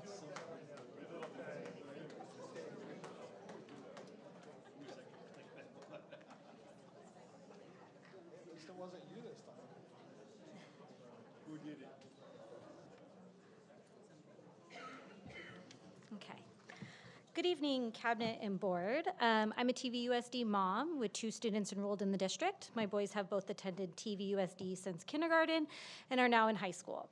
I've been very involved as a parent in the district over the past 10 years, first as a mom in elementary school classrooms, chaperoning field trips in middle school, and now as a volunteer for my kids' high school sports teams.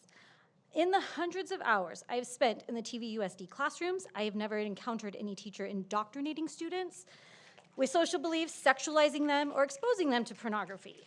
Our kids have had great teachers who truly cared about their success, which is why I'm so concerned by the false narrative portrayed in the egregious actions taken by the 3 board members.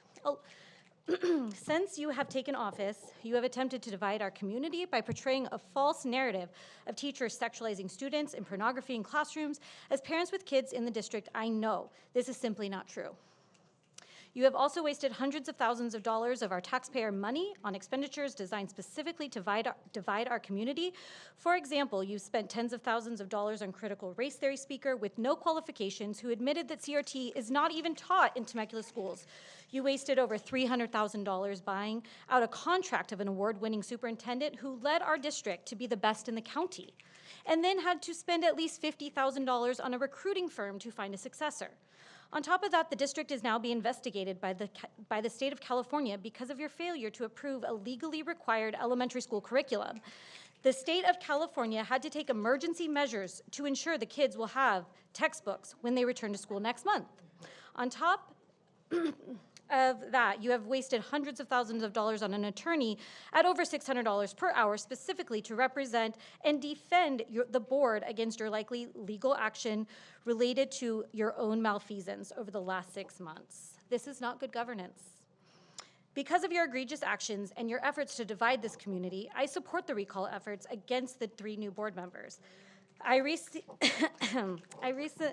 read the responses to the recall fired by Dr. Komrosky and Ms. Wiersma. In these responses, you both blamed the recall efforts on the teachers of the union and outside activists. I am neither a teacher nor an activist. I'm a Temecula mom who wants things to return to normal and allow my kids to continue to receive the great education that they have received over the last 10 years. I truly believe that that will only happen by recalling Dr. Komrosky, Ms. Wiersma, and Mr. Gonzalez. You have lost my support. Thank you, TVUSD teachers. Sonia Perez, followed by Lori Trest. Sonia Perez.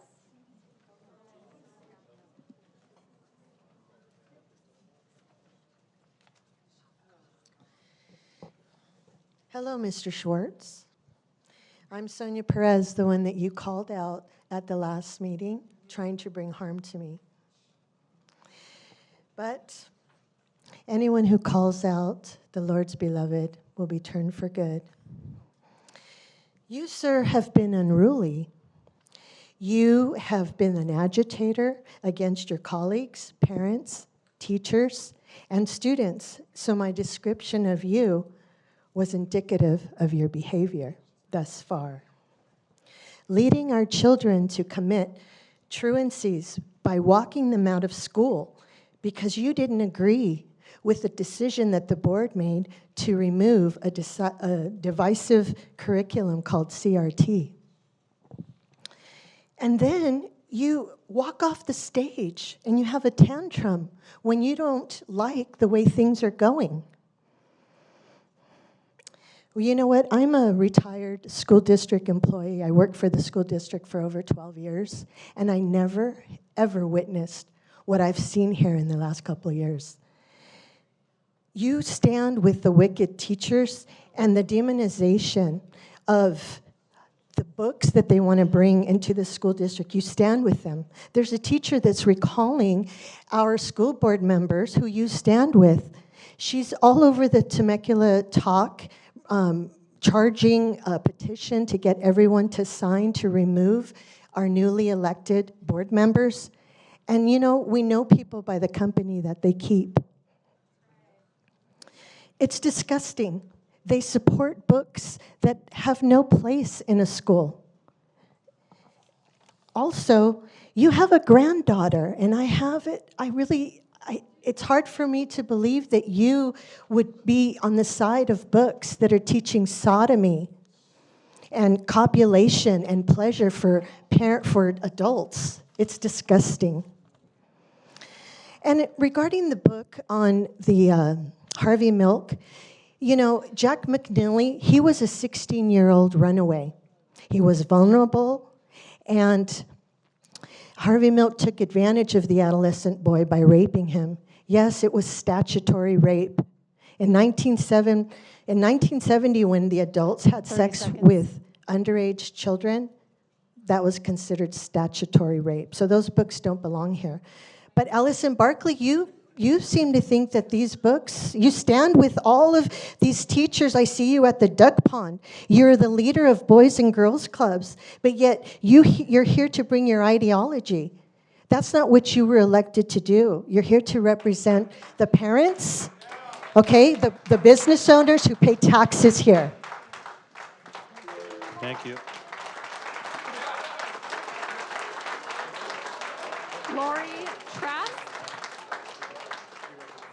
Lori Trask, followed by Ian Weeks. Okay, Ian Weeks.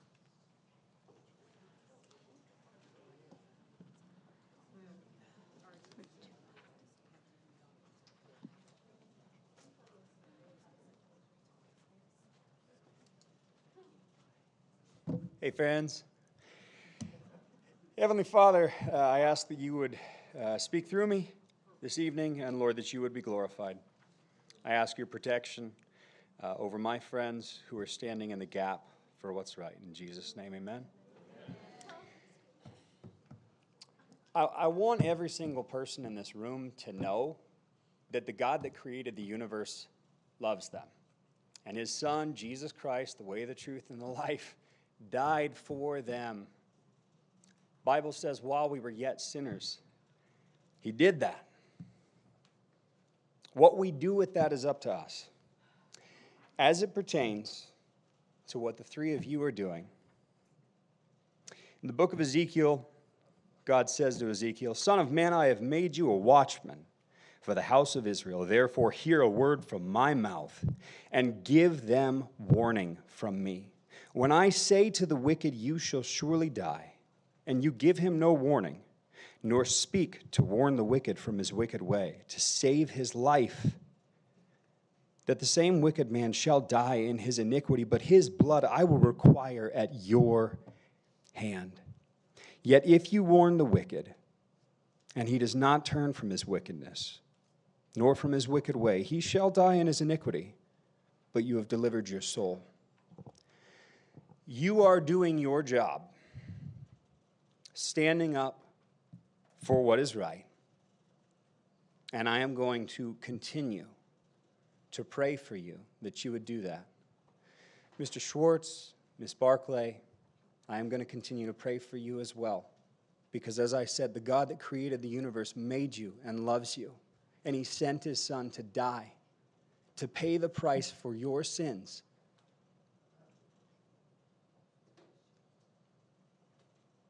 You know, Joe Biden often says, we are in a battle for the soul of the nation. I rarely agree with him, but he is absolutely right. As it pertains to love, my friends, God is the embodiment of love. The Bible teaches us to speak the truth in love. 30 seconds. The truth comes first. We have to tell the truth. We have to tell the truth. But we don't have to be mean. We don't have to hate each other. I don't hate a single person in this room. The God that created this universe loves every single one of us and wants to save us. God, I just pray that you would make these words hit hearts tonight. In Jesus' name, amen.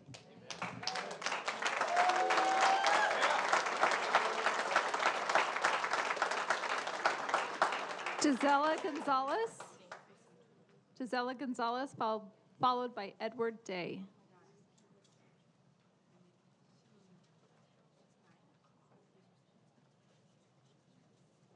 I'd like to start with apologizing to my mom because I told her I wasn't going to speak. But I'm a student in the district. I just graduated. I have luckily been able to have the privilege of living in Temecula. My parents sacrificed a lot to give me the opportunities here. So I have a poem. Is my history a threat to your mystery, the mystery of the truth? Somehow you're taking it out on today's youth. Because your comfort is key, how about mine? Where is the diversity? Hear my adversity. Because when it's adults' comforts over mine, it shows we are moving back in time. I'm not trying to elevate the minority. I could never compare to your majority. It's in our textbooks, it's in our minds, brainwashed by the winners and by time. Yes, we have textbooks, but they're just like the next books. Edited out the crime, pretending it's been a really long time. But I have fear in the streets, fear you will never know, fear that I can't even show. Why are you so scared of the past? Were you radicalists turning this country to ash? Why so scared? Why so wrong? Free the young. Whew. Give me a second, sorry. A country built on the backs of my people. Go back to the country, they say. Go back to looking the old way, but that's not me. Why do you truly care if they say they identify? You treat it as if it's a lie. Growing up in an area of hate, adults harassing me, spreading hate, I can't believe the amount of audacity that you think as parents. You as parents' hearts don't have the capacity. You say it's to protect the youth, yet I am the youth, and I see the truth. Why set your kids up for failure? We learn from the mistakes of the past, yet you're acting as if we're converting your kids in class. I've had more teachers tell me to find God or say something about how my ethnic features look odd. But why care now and not even about that? You care about hiding history. You're trying to stop the spread of knowledge, yet knowledge is key. You say pornography, but why so drastic? You're the reason these lies are covered like plastic. Blurring the truth doesn't make it go away. When I say I have fear, I mean it. Hear my words and not my opinions. Open your heart and open your mind. If you were a kid, would you prefer to be left in the dark? I am a student. We are your youth. Actually protect us in our history. I have been called racial slurs walking down the street. I have been in the school board. I've been in this district for so long, I've seen the diversity come in when I was the only brown kid in class. Why are we still trying to hide behind just, oh, we're diverse now? We're not diverse. Diversity does not mean acceptance. We need to accept all.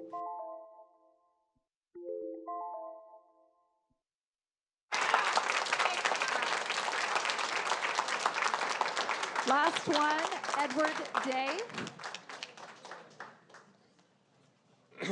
Hello, Board. I have lived in this district since 1985. I had 3 children in the schools here. I have 3 grandchildren now that are also in the district. And Governor Newsom got me down here. When I heard of him, an outsider, I would call him a fascist. Someone who will not allow for difference of opinion. He got me down here when I heard what he was saying about you. And this is my first meeting, but not my last. I'm one of the people that got you elected, and we are a great majority. there are naysayers here, but they are a minority. And what the fellow before this last lady said, what he had to say was just spot on. We are all ultimately human beings in the hands of God. He loves us. He has a plan for our life. He has a law, he has rules. The materials that you're standing up against are vile snares of the devil that will cut children and adults both off from him. He calls us to repent from our sins. We're all sinners.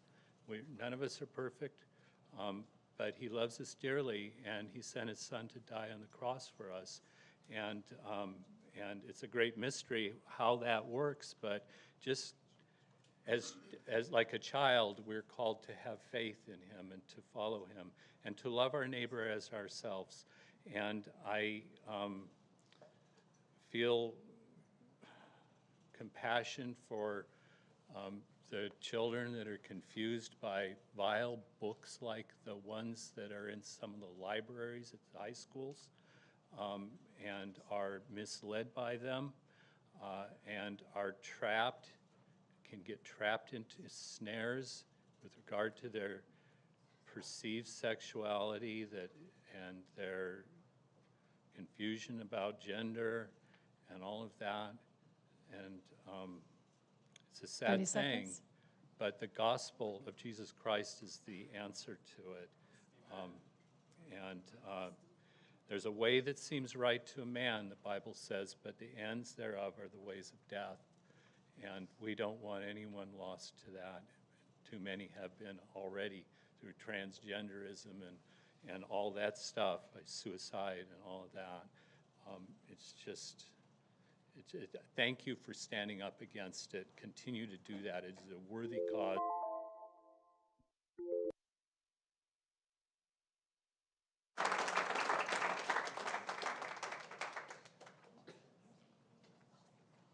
Okay, we're done with public comments. And is there any remaining public comments on any agendized items this evening, and which items?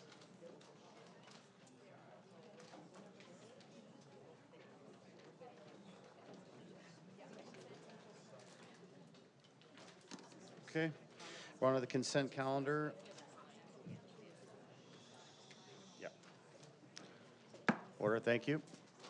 All matters listed on the consent calendar are considered routine, and all will be enacted with one vote. There is no discussion of consent calendar items unless members of the governing board or staff request that specific items be removed from the consent calendar for separate action. I know that we previously discussed that we have number 8, 19, 20, and 21 pulled for discussion. Is there anything else? Okay. So I'd like a motion and a second to approve items 1 through 7, 9 through 18, 22 through 45. Do I have a motion and a second? Moved. Moved by Mr. Gonzalez. Second. Second by Mrs. Barclay. All in favor say aye. Aye. Aye. Aye. All in favor say nay. Okay, Mr. Schwartz, you said aye? Sorry, I'm just checking. Okay, thank you. Motion adopted 5-0. Now we're on to item number 8 that was pulled by Mrs. Barclay. You have the floor. Oh, 2 public comments. Okay, we'll have those first. Christine Massa, followed by Lisa Mann.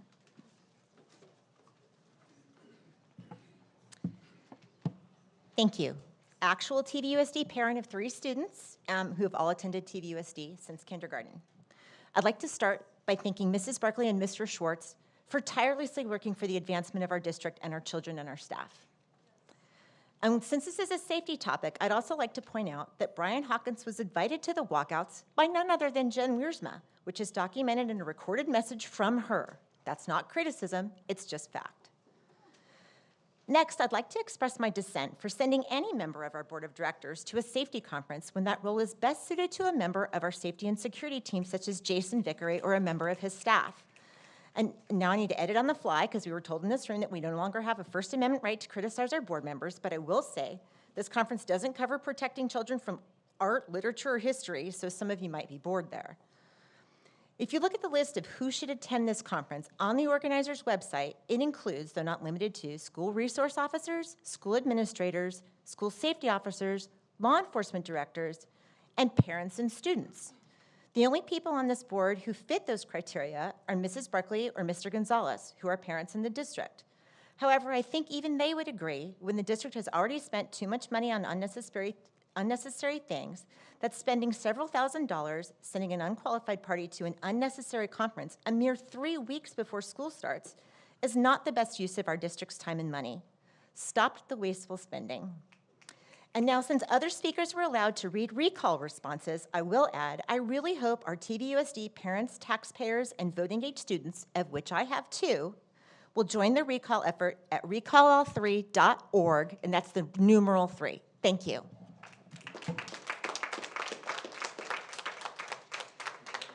Lisa, ma'am.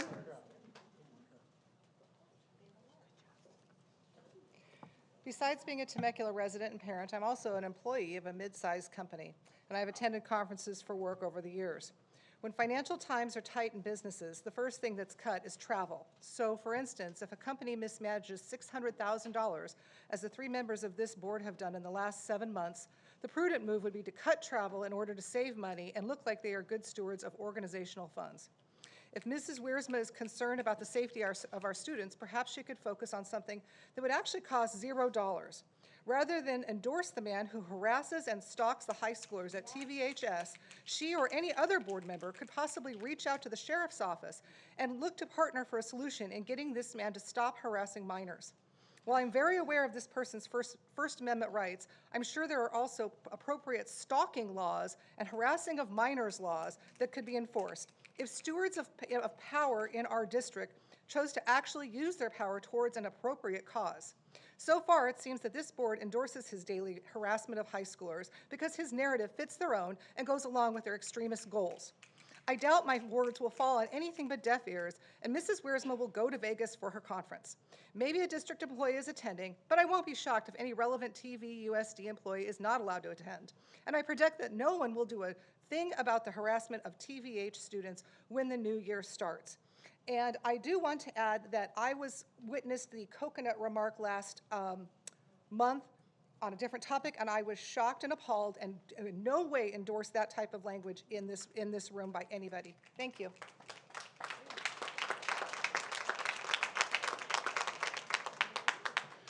Okay. Any other discussion on item 8? Yeah, I did pull that. I was just hoping Mrs. Wiersma could give us a little more information about that item, and if there are any staff attending that conference. So Mr. Vickery and I were just talking about that tonight. I believe that he had the plan to go, but something came up. So we discussed the fact that I'm honored to be a part of that. And I've looked at the schedule. I think there's a lot of things that I can go and glean. I think school safety, security, accountability, all of that's really important. I just talked to somebody the other day who let me know that there were 2 people in safety and security at Bella Vista who just left. And there's a lot of concern out there with how we're doing things. My goal is to go and to be that trustee that gets that extra context. So when I come home, I can speak into it and be of help to Mr. Vickery and others who are here. I'm also doing things with our district supervisor. So we are organizing a meeting in August where people can come and talk about some of the traffic issues. I think we've gotten off the subject. I'm just saying I'm doing free things in addition to travel. So my goal is to always balance it with opportunity, but then also be in the community and do it for free with people that need to hear solutions. So I'll be doing it. Yeah, I did read all the details, and Mrs. Massa actually brought up a couple of points that I had noticed that it was not intended for board members, and I just questioned whether or not it was really appropriate for a board member to attend.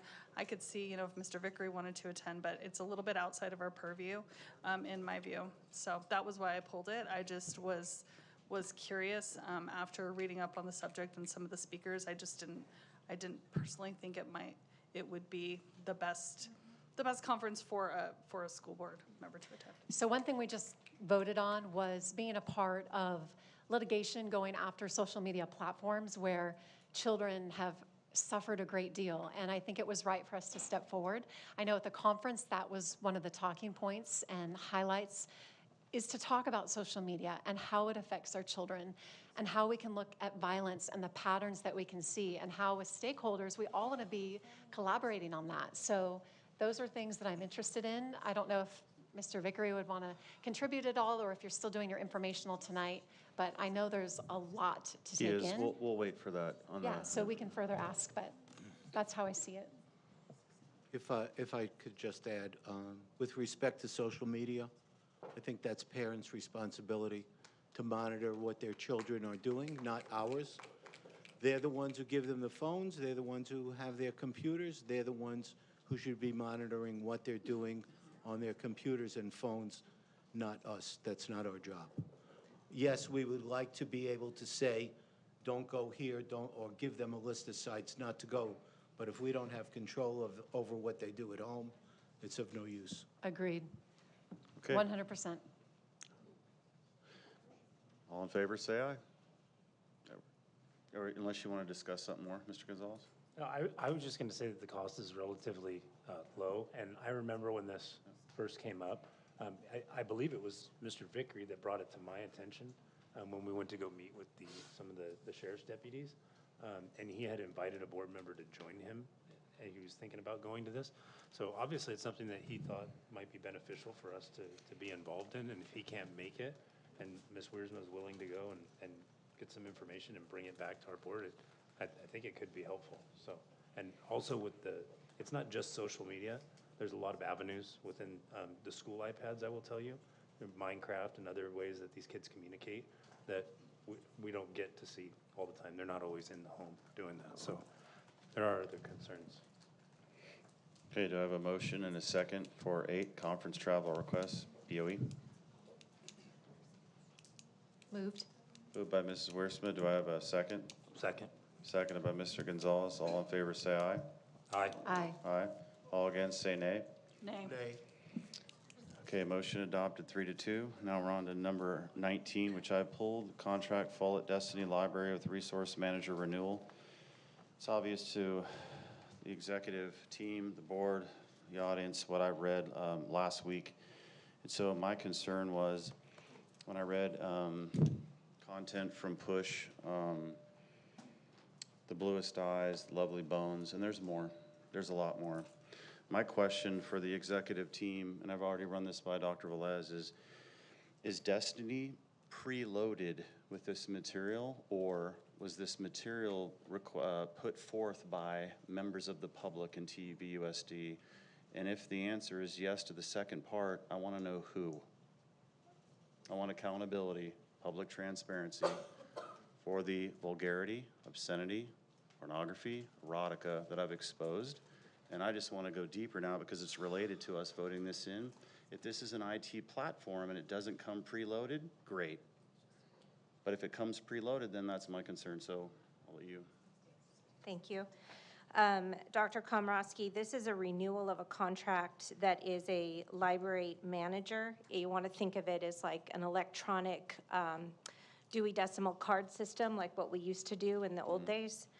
And what this is it's an opportunity for us to have an inventory management system, much like businesses have, where they keep track of the ins and outs of where things are going. So we utilize this for all of our library books, all of our textbooks, our science labs, any materials that are going out to the teachers, all of our technology going in and out and keeping track of it. And this is procured by our libraries. In terms of the second part of your question and who's responsible for the selection of the books and all the information that goes in, I know that we have some committees in play right now. We do have systems in place where that is followed. But I will say that this particular contract right here is very much related to the barcodes that we have on our library books, where that is going out to students, who owes what in overdue fines, where our textbooks are, et cetera. Okay, so that helps me because I just chalk that up to an IT platform, which is user-friendly. Each school just uploads their, respective libraries. And then what I'll do is I'll save my question for Board Policy 6000 when we get to that for the other part then, since it's more appropriately left off there. That's all I had. Anybody else? Okay. Do I have a motion and a second to approve 19 contract Follett Destiny Library with Resource Manager renewal? Moved by Mr. Schwartz. Second. Seconded by Mrs. Barclay. All in favor say aye. Aye. Aye. Aye. Motion adopted 5-0. Now we're on to 20. Contract Imagine Learning Ingenuity. Mrs. Wiersma, you have this one. Yes, I would just love some more information on this. It looks like a great contract, and I was just curious, who gets to go? Will they be required to take what they learn and then teach others at their site? What kind of accountability will be there to be sure that this learning spreads throughout the district? So I'm just reading through contracts, trying to learn what people will take in and then how they can bring it to the rest of the schools. Are we, just for clarification, we're talking about 20 Edgenuity? Oh, you know what, I'm on 21. I was like, what? Yeah, 120. Okay. All right, my mistake. So for Ingenuity, this is my question here. We're not on that one. We're on 20. Are we on sorry. 20? Gotcha. Okay, okay. Sorry, it's already late. All right, so my question here is who and how are the digital sources, the curriculum, how are they vetted? Who looks at them? Over the weekend, I actually placed a call and I talked to the vendor, which was great for me. And I was just curious to know who looks at this online? So right now, this contract is for our Sparkman Learning Center, and it's for Rancho Vista High School and for Susan Nelson. So the teachers who teach in both of those programs or schools underneath our Sparkman Alternative Ed Center are the ones who assign those courses to our students for either A through D completion, depending on the school of their enrollment, or credit recovery. Our goal is very close alignment to our current courses that are approved through our district, because especially when you're talking about credit recovery, you want to be able to cover that class with the class that wasn't passed. So in order for the transcript to read that those requirements were completed. I did also look at some things the last couple days and just wanted to make sure that we knew what electives and things like that were being used. The only one that I saw that our teachers are utilizing is related to, it's similar to what we have as our approved course for health, but that's a common course that a student would be able to make up for elective credit. Other than that, the selection is made based on student need, either in graduation requirements for the courses that we currently have as a best match, or the ones that they need for credit recovery. There are a lot of courses that are mentioned under Ingenuity that are not currently utilized, and I know it's the goal of the site at Rancho Vista High School to put even better systems in place next year through the connection of what those classes are that students are taking in order to make sure it aligns with their transcript needs. I just want to say I had the opportunity to talk to Nicole, and she was very, very helpful. In fact, she kind of told me if you have questions about ethnic studies that may come down the pike, just know I'm your person. We can modify, which I found fascinating and thought it was just great that she was open to that in understanding our mission. What I would like to request of this, and I did talk to her to see if it was okay, if I could take a couple of weeks to look through this, because if we're going to talk about curriculum being important, I think it's good to get into some of these digital aspects and to look through it. I don't want to hold it up, but I was pleased that she was in agreement to say, yes, it's something that we should do. And I think it speaks to all of the layers of what we're discussing here tonight. This is just one more aspect. So that's what I would ask, is for the opportunity to look through it further, not to put the kibosh on it, but. I would love to add that I'm happy to partner with any information that you want in greater depth. We don't currently utilize the ethnic studies curriculum. Right. I will also add that this agreement with this contract is applicable to the beginning of the school year, which is August 14th. So I just want to be mindful of that when we're looking at that moving forward. Right, and she did say there would be no problem with that, and that ethnic studies was in the future. So thank you for clarifying that, because I knew that. Could you confirm the length of this contract as well? Is that just for this next school year? Yes, as it reads, it's for the school year. So this is a one-year adoption, not like some type of a major curriculum adoption that would require? It's not really an adoption.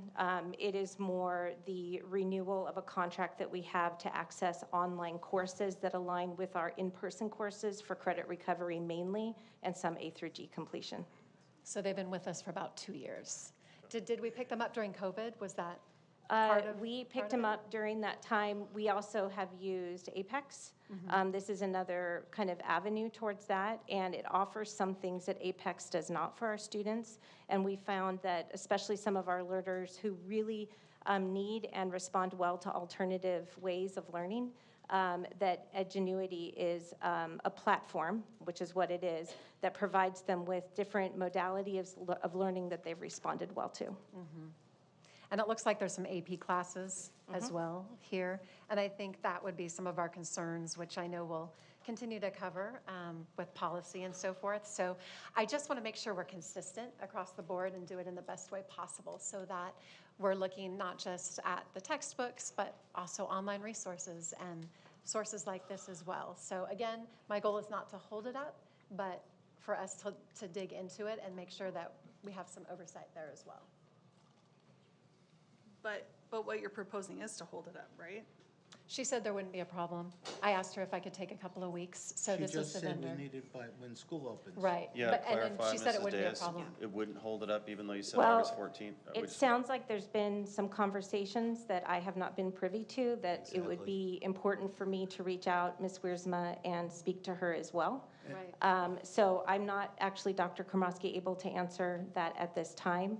My understanding, however, is that this contract renewal comes in July because we want to start the year in good standing with a contract that's approved, so we have full access to the materials for our students when that school year gets started. Was there any specific cause for concern? I'm not understanding what the concern is. If you could maybe just elaborate a little bit more. Sure. So I called over the weekend and I was impressed that she answered the phone and she was happy to. It's because I had, so on, this was in our packet of information. So Nicole McEnany is the account executive for Southern California. So I just want y'all to know, when I study for these board meetings, I study and I go into it and just had questions. So I picked up the phone to call her. Okay, And it was understood. because I had parents reach out and say, who is vetting the digital curriculum? I hear what you're saying about some of the other aspects, but is anybody looking at digital? And so that started my thought process with that. And we talked for about a half an hour on the phone. So again, I was impressed with what she had to share. I think these are classes we need to continue to look into. I didn't feel like anything would be jeopardized by waiting. But if we can go ahead and continue to discuss these and look into the classes, I just think that's important so that we've got the transparency here as well. Do we have access to look at this? I had to as get the board link. members? But do we have the ability to look at it? I mean, it's a contract, so we would have this for the next year. I think there would be plenty of time to take a look at this over the next few months and talk to Ms. Diaz and maybe some of our other curriculum specialists if there were specific concerns. I don't, do we need to put it on hold though, if there's not anything specific that we're concerned with?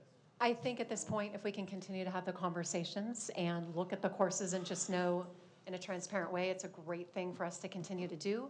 Yes, my goal wasn't to hold anything up, but just to let people know these are resources we want to look plainly, at. Jen, so what are you asking for? Can we just approve it tonight? And like Danny's saying, like, we can look at it more, I'm happy to get the link and look into it with you. Sure, we can do that. All right, We I could just do wasn't that. sure The if there link was a could be specific shared, and then we could go problem. from there. Great. I was impressed enough with her to know she's going to work with us, and she's there to hear the concerns. All right, So do we have yes. a motion on One 20 question. contract? Just one question. Nicole, Lash, this is ESSER 3 money. Do we have a limit, a time limit for spending it? September of 2024, I believe, is when those expire. Thank you. Okay.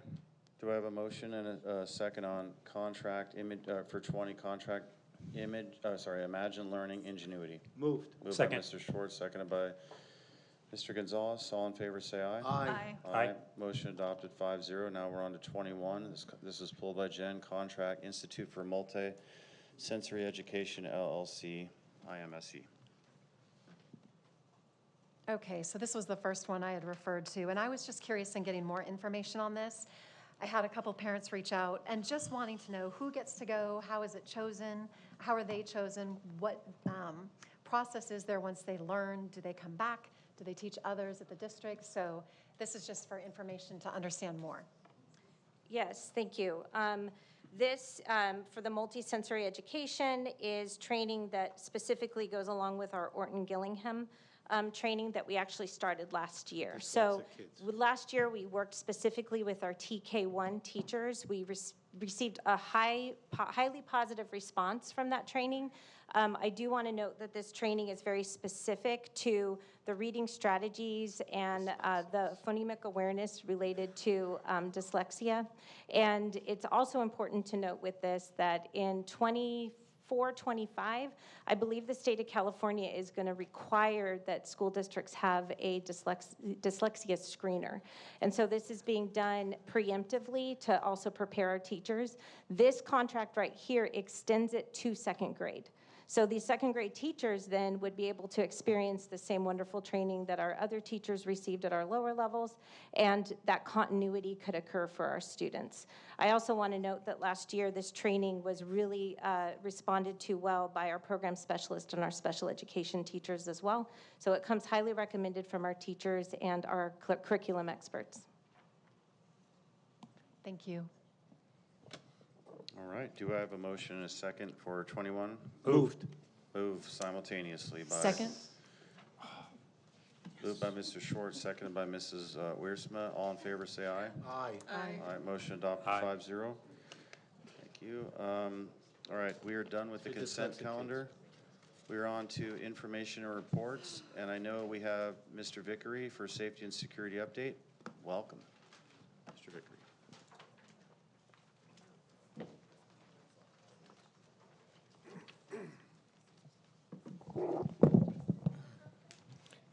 No, it's not. I could just go next slide. Good practice. Next slide. Good evening. Thanks for the opportunity to come up and talk about safety and security. It's a department of two, myself and my partner, Michelle Bowers, and she's a big part of what we get done for sure.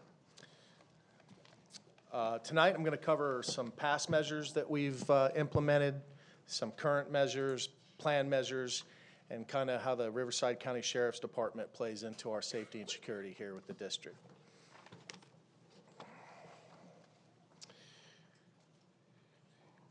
First, I want to talk about our Employee Safety Committee. I want to thank the members of the committee. We meet once a month to discuss concerns that are around the district.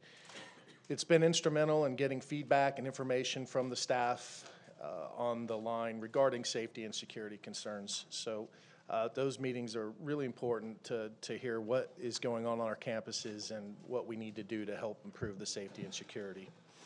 Over the last 3 years, some of the things we've implemented, the Let's Talk app, which is where students or staff or parents can report things all the way from bullying to threats. Those encompasses almost everything. I get several of those a week that we vet, and sometimes it goes all the way from having to contact our sheriff's department or student welfare and success or whoever is best apt to help whoever it is who wrote the concern on the Let's Talk app. The Raptor Visitor app, Campus Security Guard Manual, our Raptor Emergency Management System, facility upgrades, updated cameras, our K-9 program, standardizing all our emergency protocols, and fentanyl awareness. Next. As far as our standard response protocols, we use from I Love You Guys Foundation the standard response protocol through all of our schools. It's action-based, flexible, and easy to learn, provides continuity of expectations and actions throughout a student's career. Students receive training on these protocols at the beginning of each school year, and posters are placed throughout our campuses. Our 4 protocols, as you see up there, are lockdown, which is if we have an actual situation on the campus, within the campus. That could be an active assailant or something other. A lockout is something that we call if we need to secure the campus to make sure kids don't leave the campus and make sure we're not letting anybody on the campus. Usually those are police-based activities going on, a warrant service, something of that nature where we wouldn't want our kids leaving the school and walking into a potentially dangerous situation. A lot of times if the helicopter's up circling around looking for the bad guy, we'll call a lockout just so none of our kids and none of our staff walk out into that police activity. Evacuate is for our fires and anything we need to leave the building for, and then our shelter.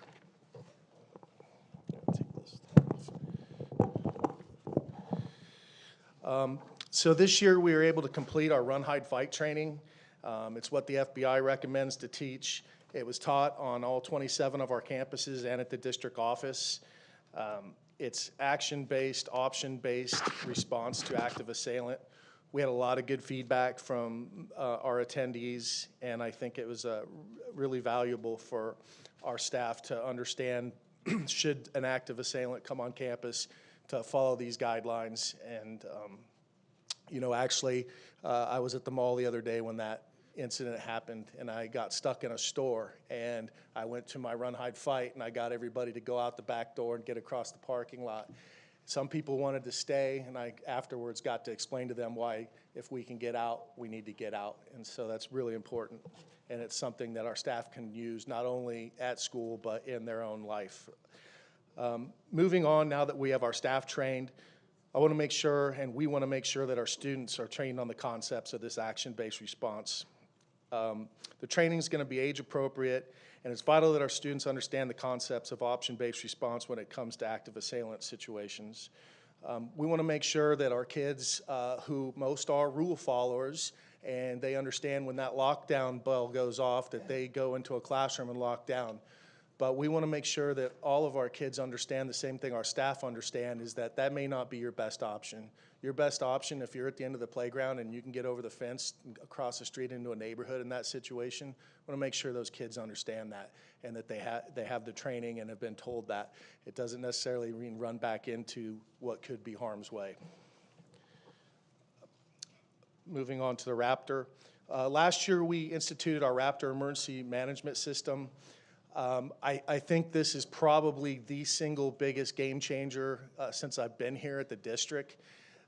All of our staff is required to have this app on their desktops in the school, and we also have most of our staff who've put this on their personal cell devices. What it does is it allows any staff member to initiate a lockdown from anywhere on the campus. So if I'm a PE teacher and I'm on the playground and I see an active assailant, I can hit that lockdown button, swipe it, and automatically everybody on campus gets that notification, and then the notification is made through the PA system. Moving forward this year, we're going to integrate that system into our PA system. So once somebody hits that lockdown button, it also initiates the PA system, so the principal or the admin aren't required to come out from under their desk or wherever else to get on the phone and do that and make things a lot safer. As well, on that app, our school resource deputies receive that notification right away. So if there is a lockdown at one of our elementary schools, our 6 school resource deputies get that notification right away and get that out of the radio as soon as it happens. This eliminates, I can't tell you how many minutes between somebody calling 911, getting that information over dispatch, and having to take that amount of time to address the problem. The sooner we get the deputies there to the situation, the faster that situation is going to be resolved, and the less harm comes. As far as our drill procedures, moving forward as well, we do all the lockdown drills, the shakeout drills. We're going to, again, incorporate some run, hide, fight this year into those drills. Though, again, we're not going to put an actor on there pretending like we have a school shooting going on, but we'll work it out a way so our staff understands that this is more of a run, hide, fight situation. How would we maybe walk to the nearest exit and stand there, and understanding your pathway to get off that campus. That was a big part of our run, hide, fight training that we worked on, was making sure that staff understood that it's important while you're in your classroom, when there isn't a bad thing happening, understanding what your avenue of escape or multiple avenues of escape would be and how you're going to get those kids off that campus. What locked door or gate will you come across as you're trying to do that, and getting them the keys and what they need to be able to egress off the campus in case of an emergency. Something that was instituted a couple years ago, which has been really good for keeping track of who's on our campuses, is our Raptor visitor management. As all of you know, when you come on our campus, you're required to give your driver's license. It goes through the toaster and spits out a visitor badge. It will alert if it hits somebody on the Megan's Law website, and then obviously they'd be denied entry. But this is a great way to identify who our visitors are by wearing that badge, and having a knowledge of who's on our campuses when and being able to track that down. Last year, we overhauled all of our school comprehensive safety plans. This included standardizing each plan and providing training to our administrations on how to accomplish the plan and ensure they're in compliance with state law. Moving forward and starting last year, we provided a timeline for administrators to make sure they're having meetings with all their stakeholders and to help develop their plans each year. This summer, we're in the process of placing all those plans that have been completed, and they're all completed, onto the websites of each school so that parents have access. Moving on to our school resource deputy program. It's a partnership between the Riverside County Sheriff's Department, Temecula Valley Unified School District, and the City of Temecula. Currently, we split the cost of the deputies with the city. That makes it beneficial to the city to keep the drain of resources from the Sheriff's Department during the school year, preventing patrol deputies from having to respond to the numerous calls at the schools. The city also benefits by utilizing our school resource deputies for regular patrol functions in the summer on vacations, reducing their overtime costs during those times. So it's kind of a win-win. As you can see, our school, on the next slide, our school resource deputies are veteran Riverside County Sheriff's deputies. We have 6. As I said, we share the cost with the city. Each one of the deputies has specialized training to work as a school resource officer. Our school resource officer not only provide a great deterrence and enforce laws and rules, but they also teach classes, serve on their youth court, and serve as mentors. Next slide. Deputies selected for the role of school resource deputy receive specialized training. Our deputies are stationed out of Temecula Sheriff Station, where they fall under the command of Captain Durham. Included with the cost of the 6 deputies, that includes a sergeant, lieutenant, and the captain from the Temecula station. Our school resource deputies have direct access to all the resources of the Sheriff's Department, including extra personnel for events, bomb squad, mobile command centers, canines, helicopters, SWAT, specialized investigations, and many more. The Sheriff's Department also provides us with extra deputies when needed at no additional cost. At each of our high school graduations over the last couple of years, we've had an additional 8 to 10 deputies at each site, as well as the Sheriff's Mounted Patrol. They've been available for protests, board meetings, and extra patrol requests. This is our statistics for the last year. You can see our calls for service. Our deputies handled close to 300 calls at the middle school, almost 350 at the elementary, and 366 at the high schools. On the next, no, you can go back. You can see what our arrest stats were compared to last year. So you have 21, 22. The misdemeanor arrests were identical. Felony arrests were up by 5, and our infractions went up. The infractions went up, I would say, in large part because they had an extra deputy on a grant that was a tobacco grant that was writing a lot of vape sites. Most of your felony arrests, I think all but 1 were assaults, were felonious assaults. That includes assault with a deadly weapon, which is if you get in a fight and you're kicking somebody, a lot of times that'll be charged as an assault with a deadly weapon, which is a felony. Next. I wanted to talk about our school resource deputies' involvement in the Southwest Valley Youth Court. The court is run by one of our SRDs, Chris Bowers, and Corporal Matt Mazingo of the Murrieta Police Department. Last month, the court held its first session in over 3 years due to the pandemic. The court is now held again once a month in an actual courtroom. Next. The primary function of the Southwest Valley Youth Court is to determine fair and restorative sentence for the juvenile respondent.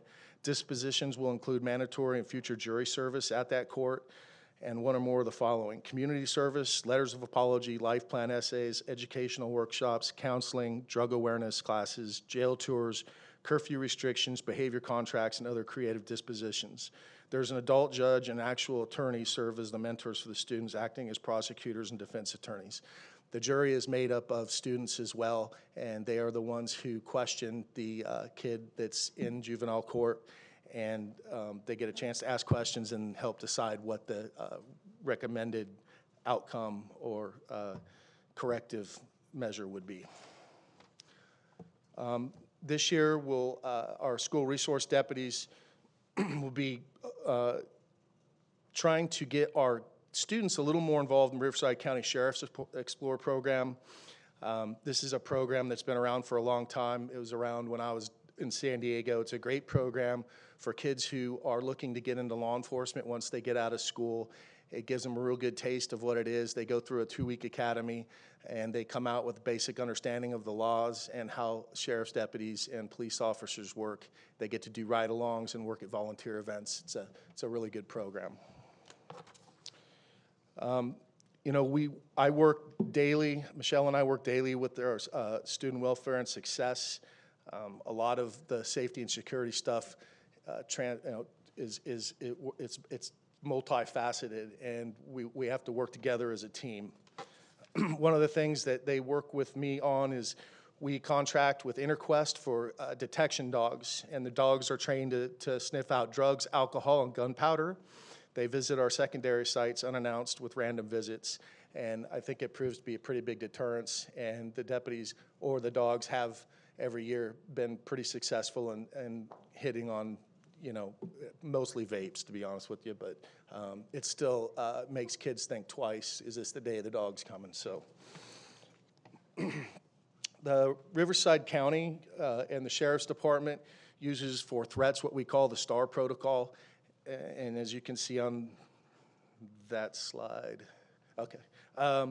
The STAR protocol involves the Sheriff's Department, probation, the Riverside Health University Health System, the DA's office, and CPS. This is kind of the pathway, what would happen when you have a threat that's an actual threat that meets the criminal element. Almost every threat we receive over the last 2 years that I've been here doesn't reach the criminal threshold. Usually they're transient type threats. And the way those are worked is it could be 2 or 3 times a week, but initially I'd get a call from an administrator or from my partners over in student welfare regarding a kid who made a threat. And the kid might say, I'm going to bring a gun to school tomorrow, something like that. Immediately we notify one of our school resource deputies, who then starts this STAR protocol. And in most cases, a visit to the family and the house with a certain checklist that they'll go through to see if this threat is valid and something that warrants criminal or mental health services. Once that's vetted out, then we turn it over to our student welfare and success team to figure out the best pathway for that student moving forward, coming back onto campus. And we're still in the process of developing our multidisciplinary threat assessment teams. We have threat assessment, and we do a good job of it. We're looking to do some things that are a little bit creative and a little bit ahead of what's going on in California, kind of mirroring what's going on the East Coast. So what we're looking for is a system where these kids who end up committing the most heinous offenses you can think of, everybody goes back and says, well, yeah, well, he did this at this time, and we saw him do that. And each one of those things, maybe writing down something in a notebook, or starting to wear all black, or doing something out of the ordinary, isn't enough to warrant any type of intervention on itself. But how do we keep track of those things and keep some sort of system where once they hit a certain amount of those things, we say, hey, we might want to talk to this kid. We might want to talk to his parents and see if there's anything we can do to intervene and get help before it gets to those red line situations or when it gets overwhelming. And this is something you'll find at conferences, and most of your experts in this field will talk about. This is the real prevention method on preventing these heinous things from happening, and this is right now what people believe is the best way to go about trying to stop these things from happening. I'll talk a little bit about campus security. I oversee the training, some of the hiring, and the plans itself. I just want to give a shout out to those campus security folks. They're some of the most awesome people you ever come across. I mean,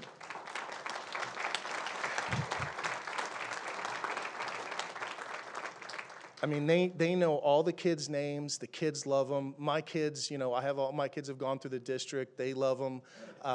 I remember just this past fall, one of our campus security, Cheryl, was driving by in the car to a football game, and the crowd was all yelling Cheryl and waving, and it's just remarkable how much the knowledge they have of those schools, not just the people, but the layout of the school and where everything is. I mean, they are the go-to folks, and I just can't say enough of how hardworking they are and how seriously they take their jobs. As far as our training for our campus security, The basic training that we give them is a SB 390 training, provides them campus security guard, laws, liability, security awareness, de-escalation techniques, disaster and emergency, dynamics of student behavior, and then a final exam. We've also begun training in the ICS system, and the training introduces our campus security to the National Incident Management System, and these courses train personnel how to implement all functions of emergency management. And we're also in the process, and this is kind of the biggest lacking type of training that campus security has across the state, in my opinion, and my peers have told me the same thing, is a formalized training for use of force for campus security. Almost every time I meet with campus security, one of their biggest questions is, hey, what am I allowed to do as far as hands-on? When am I not allowed to go hands-on? You know, what is my responsibility if these two kids are fighting in that situation? And most of them, and I would say all of them, they do a great job of figuring that out on the fly. But there needs to be something that is more standardized. And with that, I've partnered up with Keenan, who's our insurance company that does a lot of training, and they're going to use us as a pilot for a 6 to 8 hour course on use of force training for our campus security. It's going to include crowd control, liability, de-escalation, and then report writing on the back end of that. A lot of it will be not so much control holds and that thing, but how to protect yourself, what not to go into, and things like what we're taught as police officers, where not to strike, head, heart, spine, how to put somebody in a position of recovery and do those type of things, and give them a little more confidence in intervening when they need to intervene. Here's a breakdown of what we have on each one of our campuses. As you can see, the only full-time campus security we have right now is at Bella Vista Middle School. The rest are part-time, and then we have, for the most part, 6 full-time, 4 part-timers on our high school campuses. Last year, we developed a campus safety and security manual. It outlines the roles and responsibilities of our campus security to help eliminate any questions or discrepancies across the district. What we found is that the campus security, they directly report to their administrations, and those expectations sometimes were a little different from school to school. So with this manual, we're able to standardize this, and when questions get brought up or we go to HR with things, this manual gives guidance and clearance, and we're able to work this out with the union, and I think it's been really effective. And the purpose of it, too, was as we went through the training with campus security, the trainers were always saying, refer back to your policy. Well, we just didn't have the policy. Now we have the policy, so it's been beneficial. As far as upgrades for this year, we're going to be working on camera upgrades. So we want to introduce some artificial intelligence type things into some of these cameras. So that way, if we're looking for a certain person, you can enter it in, all sorts of cool stuff. And if any of you are going to go to a conference and people want to sell you cool stuff, I'm all for it. See, Nicole's saying no, so I love gadgets. Over the last semester, we embarked on a pilot program for buzzers at the front doors of our schools. We heard from a lot of parents that that was a big concern. And then we had some folks that didn't think it would be welcoming or it would kind of change the way Temecula Valley operated. Well, through the 6 months that we did it, we've pretty much got all positive feedback from staff and parents. I think it has been a huge success. So with that said, we'll be moving forward with that project this year to get it implemented at all of our schools.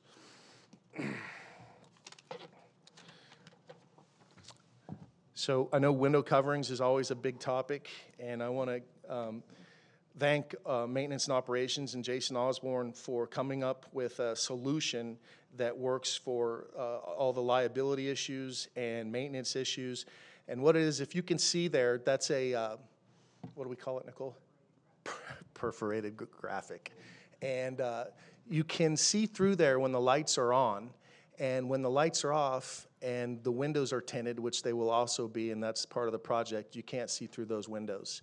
So as we go through our run, hide, fight training and all those type of things, it provides a sense of security, and you're not running around trying to lower blinds, and blinds aren't broken and those type of things. But it also eliminates teachers from having to fear, like, I don't want to be in a room locked, closed, where people can't see in, and things can, we know different liability issues with that. And so our focus for 23, 24 is going to be, training, drills, and more threat assessment. And, one thing I think we skipped through the slide, we use the incident command system for critical incidents. That's a national standard for government agencies. So should we have a critical incident here at Temecula Valley Unified, it may not get put on there. We have a command structure set up, and in the central office where we can set up an emergency operations center, whether it be a flood, a fire, or whatever else. Everybody will know their assignment upon receiving, be given a folder. You could be logistics, finance, operations, and under these are different assignments, and those assignments have checklists. So it makes it pretty streamlined. So we're in line with that. And I did bring Lieutenant Sergeant with me from the Sheriff's Department. He's the lieutenant who oversees the school resource deputies. So if anybody has any questions that pertains to the Sheriff's Department that he's best to answer, that's what he's for. So thank you. Thank you. And by the way, I want you to have gadgets too, so I'm going to push really hard for you to have a drone that follows you when you're on that cart cruising around the high school. I really do feel safe at the helm, by the way, with all that you've done to help this district with security. There's been a couple of bumps in the road, but and I'm continuing to work with you behind the scenes on multiple fronts. So yeah, thank you so much, Mr. Vickery. Thank you. Can I ask you a quick question? Yeah. Sure. Thank you for all the work that you do. You were one of the first people at the district office to sit down with me for a couple of hours and comb through things. So I just want to thank you for that. I know that you work hard. Bella Vista is a school that my son did go to, and I know we've talked about that campus. Here's a question I have. They've just had 2 brand new security employees resign, and both have had 20 to 30 military years of experience and background. And I just want to know, because we've kind of talked about this, how can we bring them in and have them feel supported and hold on to them? Because it's so tough to do what they do. And I think we were moving in that direction where admin was really meeting with them to be sure they're heard. Any other ideas you've had in this process? We need to hold on to good people. I do, and I think it's important. In a lot of cases, a lot of the frustrations that our campus security feel are a lot of the things that we're bound. I walk on campus, I remember, and saw some things, and I said, why is this being allowed to happen? And I was explained why, and then I was kind of, oh, okay, I understand now. And it's kind of out of, I think that frustrates a lot of them. A lot of it, too, is what I feel is when you have only 3.5-hour employees, that's really hard to retain good folks with 3.5 hours. I think most of our 8-hour employees, you don't see hardly any turnover with them. Those are very sought-after positions, and it's mainly with the 3.5, and it's like across the board, right? With our aides, with the crossing guards, that's kind of a problem with any 3.5-hour position. And it kind of varies from campus to campus because the demographics and the folks are different on each campus and different problems.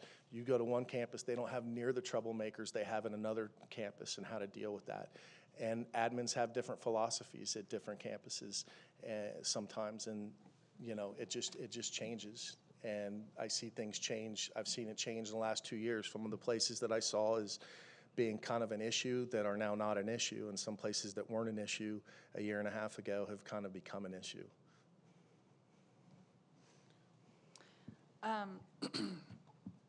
Thank you. I know that you've done a ton of work. I mean, I'm not sure what we did before you because I wasn't around, but obviously this is work that needed to be done in this district, and you've done an awesome job. A couple of just quick questions for you. So you mentioned the run, hide, fight training. Is that part of the onboarding for, or is it going I'm glad to you be asked part that. of that? So we are developing, and it should be done by September 1. Oh, nice. Not only just an onboarding run, hide, fight, but also an introduction to our Raptor so they understand how to use the Raptor. but also refresher training, kind of like the yearly training that all of our staff go through, and put a quick refresher training on there in addition to a couple other things. But most definitely, because we have obviously a lot of new employees, and we did train over 2,000 in this run, hide, fight, but we've got hundreds more coming on board, so it is important information to get them, and we have some excellent training that we can give them as they come in. Awesome, that's great. And then you talked about training for the students, so that's gonna be something that you are also looking to implement this next year? Yes, I'm hoping to have it ready to go, by September, so we can incorporate it with going over our standard response protocols for the kids again, which should be done every year, and now incorporate this run, hide, fight into that. And like I said, it'll be different for high school. What we present to the high school kids will be different than what we present to the elementary kids. And that's something that I'm working on with some of our elementary ed folks on how best to get those kiddos to understand the concept without really getting them scared just learning it. Right, agreed, and it is really, really important, I agree. I'm knee-deep in this in my own job. We're rewriting all of our safety policies right now. I am rewriting them. But I love Raptor, I think that is fantastic, and the integration, I think, is so critical. I think what we hear a lot is when, in other incidences that have happened in other districts, it's that delay that when you call, as someone who literally I was shot at and I had to call 911 and we didn't get response. So I totally understand that from a personal level, that for whatever reason, sometimes the 911 call is not as effective as you think it's gonna be. So having that integration just, makes my heart feel good. And then I just wanted to echo campus security. Shout out to Cheryl. She is fantastic. But what I observe with campus security and the SROs are people who really, truly care about our kids. It's not just about, I'm here to enforce a rule. They're there to build relationships and prevent incidences. And I see that. I hear the stories of, there's a couple kids on campus that kind of, get out of bounds, but they really try to work and mentor the kids who are having issues as a means of prevention and as a means of just relationship building. And I think they do a fantastic job, and I really appreciate your leadership there. Yeah, I just want to echo that, Mr. Vickery. Thank you for everything that you're doing.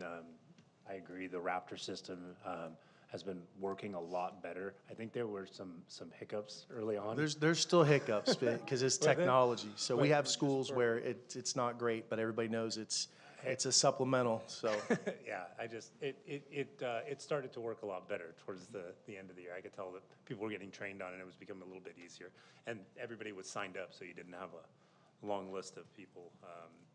I wanted to ask about the hands-on training. So I would agree, and I've seen videos and things, and it was one of the first things I thought of was like the level of training for these folks. Do we have policy that's written on hands-on policies already? And are we gonna train based on those policies, or is this kind of like just a universal? It will be. We have 5 levels of force in the manual that was written last year. They are a little more vague than police manual use of force because you start really getting into the difference between assaultive behavior versus resistive behavior, physically resistive versus, so there's all sorts of different. This what we're looking at, in fact, Keenan took the policy that we had with our use of force policy, and they really liked it and said, okay, we want to create this program or this training around your use of force policy to make it so, hey, the first level of force is your presence. The second level of force is a verbal command. Your third level of force is maybe some ARD guidance. Fourth level of force is when you have to grab and maybe bear hug or pull something off. Your fifth level of force is whatever you have to do and whatever you have been trained in to protect yourself or protect somebody else. The training is going to be geared towards when that fight happens, getting somebody not to have to think, Do I get involved in that? Do I not? You should already know that. You know, if that's a situation that's too dangerous, then what are you going to do? What are your actions going to be? If you're not physically going to get involved, how are you going to help that situation? If you see a crowd of people around a fight, which we have sometimes on our campuses, are you going to go in by yourself and try to separate that fight, which we've had? We just need to make sure they understand those type of things. We don't expect you or want you to do that. You're putting yourself in harm's way. Here's what we want you to do. And then when we're talking about real hands-on, let's talk about the things that we don't want to do. We don't want to try a carotid restraint. We don't want to punch in the throat. We don't, those type of things, right? That are, like I said, some people would think are obvious, but those are things sometimes, you know, and sometimes if you're going to go to that level, when is it appropriate when you go to that maximum level to understand that? But Mr. Gonzalez, it would be almost impossible to train them to the level of law enforcement and all the different techniques and all those levels, but just to give them some reassurances on how to evaluate situations and how to keep themselves protected and do the best they can to protect the students that are involved. Sure, and I would appreciate that. I mean, that's why we have these fine folks Yes, over sir. here. So we definitely don't want them to be. And I was honestly asking more out of concern for the employee.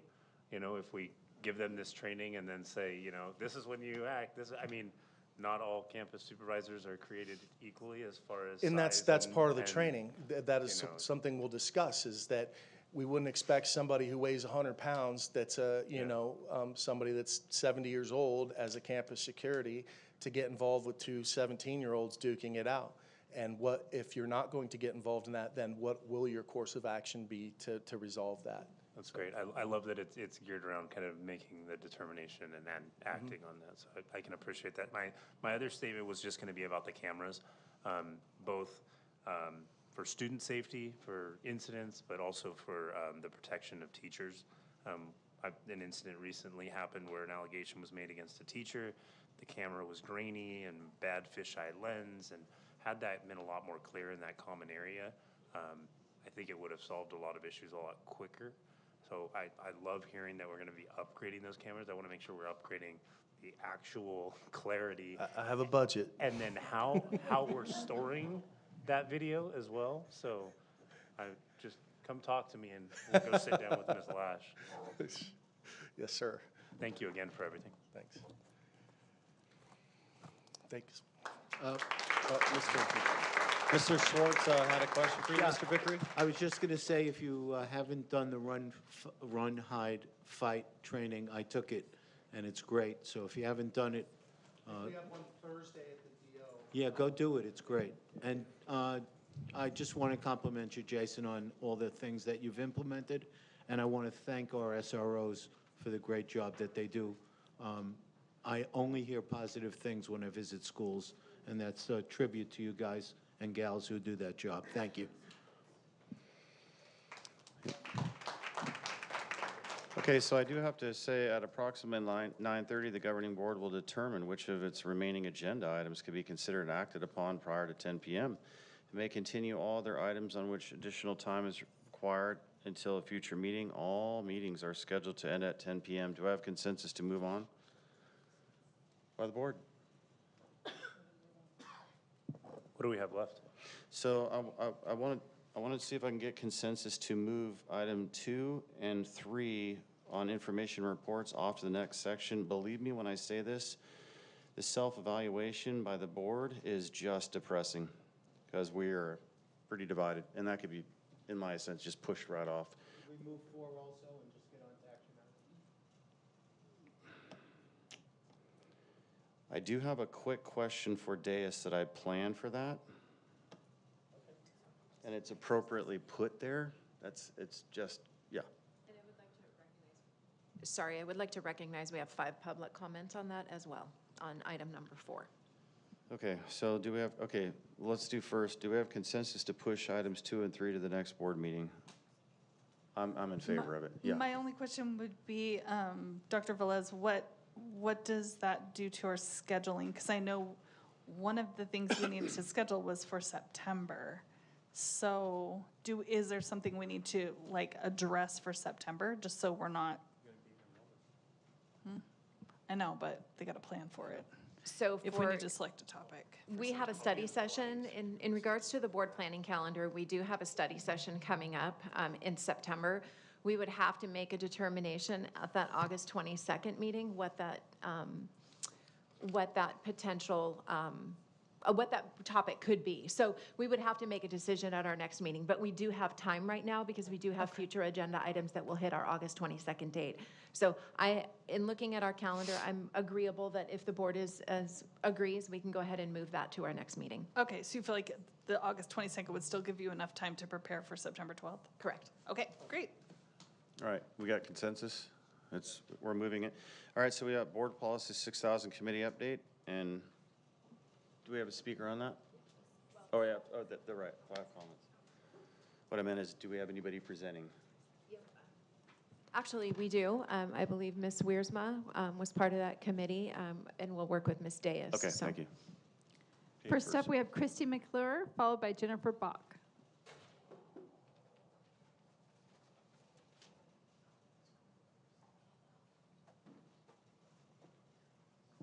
Hi again.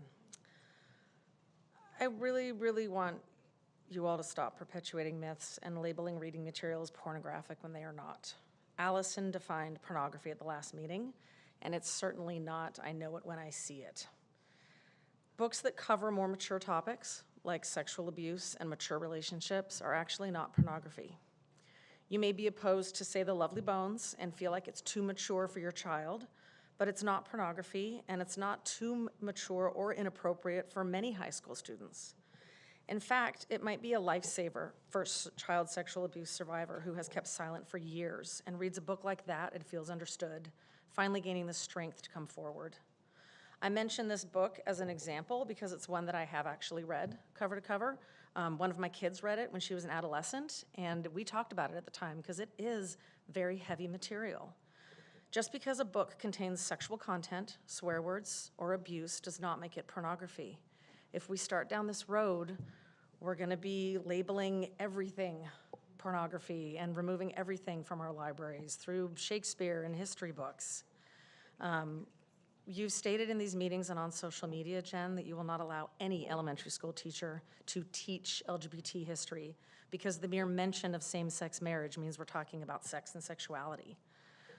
When a student shares his family poster and there are same-sex parents on there, you're saying a teacher can't even acknowledge it? And if mentioning the concept of gay marriage isn't allowed because it's sexualizing children, then we shouldn't mention marriage at all. We should remove anyone from elementary school textbooks who comes up in the context of marriage, like Eleanor Roosevelt, since it clearly states she was married to FDR. And in your mind, any mention of marriage means sex. When discussing marriage with children, especially elementary, we don't say, FDR had sex with Eleanor. Oh, and by the way, she was a delegate to the United Nations and instrumental in the formation of the Universal Declaration of Human Rights. The fact that you boil marriage down to sex and sexuality is really offensive. I would say that is obscene. Someone says they're married and we think about sex? But wait, that's not what we think about. The mere mention of marriage is not obscene. It's the mention of gay marriage that we're opposed to. Why do you label concepts as obscene when they are legal and part of our current society? This policy that we're discussing feels like a thinly veiled attempt at legitimizing your personal and religious definition of what is obscene and pornographic, and using that to curtail what is in high school libraries, curriculum, or even mentioned in a classroom. You're setting up a situation where teachers are scared to speak in class, answering questions of students because a parent might turn them in and they get in trouble, or worse, suspended, fired, or publicly humiliated. This policy creates a gotcha environment that isn't healthy or conducive to learning, and it certainly disrespects the teachers in this district.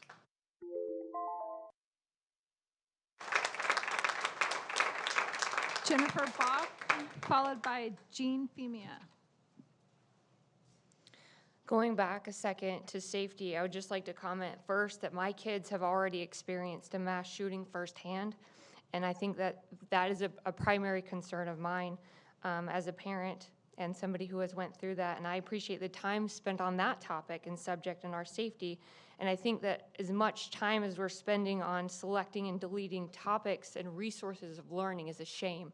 We should be spending our time focused on things that are actually concerned with safety. We do not need this proposed restrictive clause. There is already a review process and the means to review materials and topics without imposing blanket restrictions. There were some suggestions even here presented here today that demonstrate how to have those conversations and how to make those decisions where we can come to terms and find out how to advance those processes that are already in place and how to improve those to appease and help those processes along and appease these parents and teachers that are concerned. Policy 6000 concept and roles currently reads, the Board of Trustees desires to provide a comprehensive research-based curriculum that motivates every student to succeed. The district's educational program shall provide students with opportunities to attain the skills, knowledge, and abilities they need to be successful in schools and develop to their full potential. After the board's proposed edits, it continues saying, strategies for improving the educational program shall take into consideration the needs and individuals of students and subpopulations of students. Limiting the educational programs, materials, resources, and topics beyond what is already determined by legal and professional authorities is not conducive to the mission of the school district. We are to have a research-based curriculum, not a feelings or opinions-based curriculum. The TVUSD mission is high-quality teaching and learning for all. Limiting resources and educational topics to what is comfortable is not high-quality teaching.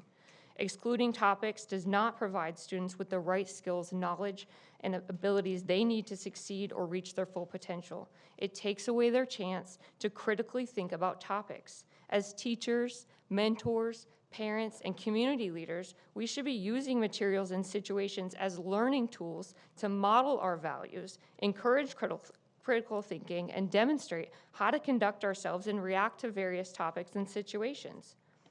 The school district, curriculum developers, law and policymakers, and other professionals develop and screen resources and materials to enhance student development. Additional restrictions are not necessary and create division and limit learning opportunities.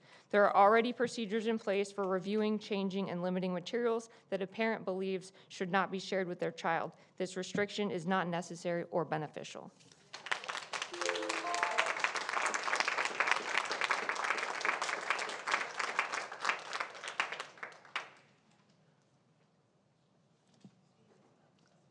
Good evening. My name is Jean Themia. I oppose this board policy update for two reasons. The wording is unacceptably broad, and also it would be a nightmare to implement. What is pornographic, erotic, violent, vulgar, profane, or obscene? What I consider too violent, you may think is just fine, and what you think is pornographic, I may think is all right. The question is, who decides? And specifically, who decides for my child? You ran for this office saying that you stand for parents' rights. Did you mean all parents or just the parents that agree with your specific views? This broad wording is appealing because it sounds like you're doing something good for our students. It plays well. It plays well. Who wants our children to be exposed to obscene material? Nobody. But there's no way to intelligently implement this as written. There's nothing you can put your finger on in the wording. It's just a vague fog of undefined bad things. So who decides what's obscene and what's not? Is it district staff or teachers? You obviously don't trust them. Is it the three of you? Do you appoint a committee of 10, and if 6 of them say something is too vulgar, then you ban it? Or does it take more than a simple majority vote, maybe 8 out of 10? But who picks the people for the committee? Again, who decides? As Mr. Diaz pointed out at the last meeting, laws already exist and processes are already in place at TVUSD for parents to object to learning materials they consider inappropriate. I heard 2 positive comments at the last meeting that I'd like to point out. One was Mr. Gonzalez's suggestion that a modified version of this text would be more appropriate in Regulation 6161, not in 6000. The second was Mrs. Barclay's suggestion, which some teachers already follow. She suggested that at the beginning of each year or semester, each teacher sends home a syllabus that lists and describes all the books and materials students in the class will be reading. The parent or guardian must sign this list and return it to the teacher with any objections or requests. This suggestion accords beautifully with two of your most repeated concerns, that there be transparency and that parents have a voice in what their children learn. I strongly recommend that you establish a subcommittee to pursue this suggestion with district staff and see if it can be adopted. Thank you. Christine Massa, followed by Preston Miller.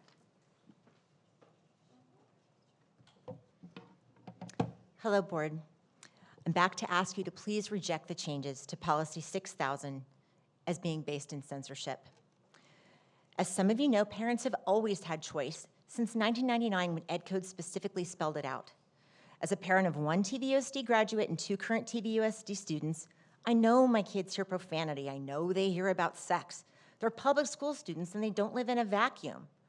I can't control every part of their environment, and I would rather they be educated about what they will encounter in the real world. For example, I can preach abstinence all I want, but I can also simultaneously make sure they know where to get condoms. We even have a policy in our house about swearing. Try to find a better word. But sometimes there just isn't one that packs the emotion you need to express. That's called freedom of expression, and in art, it's called dramatic license. As a parent, I am horrified beyond belief that the district would try to censor what my child reads or purport to do this on mine or my husband's behalf. That is our job, not the school board's. I do not want our school board using some unsupported definitions and loose criteria to prevent my children from having access to great art and literature or prevent teachers from taking an educational approach to such works with their students. The word pornographic, for instance, what differentiates a work of art as pornographic is intent to arouse. So frankly, if you find a work of art pornographic, it says more about you than it does about the reader or even the creator.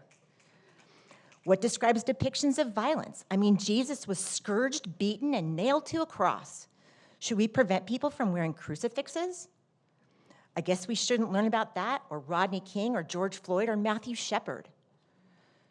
In Romeo and Juliet, characters regularly bite their thumbs at each other, which in their day was the equivalent of giving someone the middle finger. P.S. They also had sex. Are we no longer going to read Shakespeare? All of my children read Roll of Thunder, Hear My Cry in school. Children are whipped, men are set on fire. Do our kids no longer get to hear about the Logan family and how they fought adversity? We already know that if a parent has objection to their child's reading materials, they can discuss those with their child's teacher. Let these discussions happen. Don't censor what my child is exposed to with your arbitrary guidelines. You want parental rights? So do I. You don't get to decide what my child can or can't read. I do.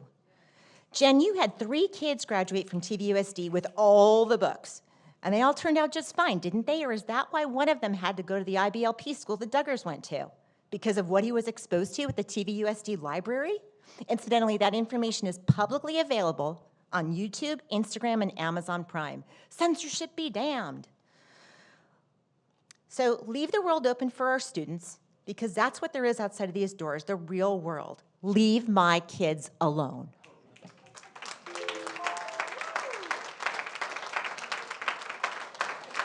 Preston Miller. Oh. Okay. So, the presentation. Okay, so I'm gonna jump in here, Mrs. Deus, real quick. This was intended to be an update tonight on where we're gonna take this. It's not something we're passing right at the moment. When we ask who decides, it's that the law decides.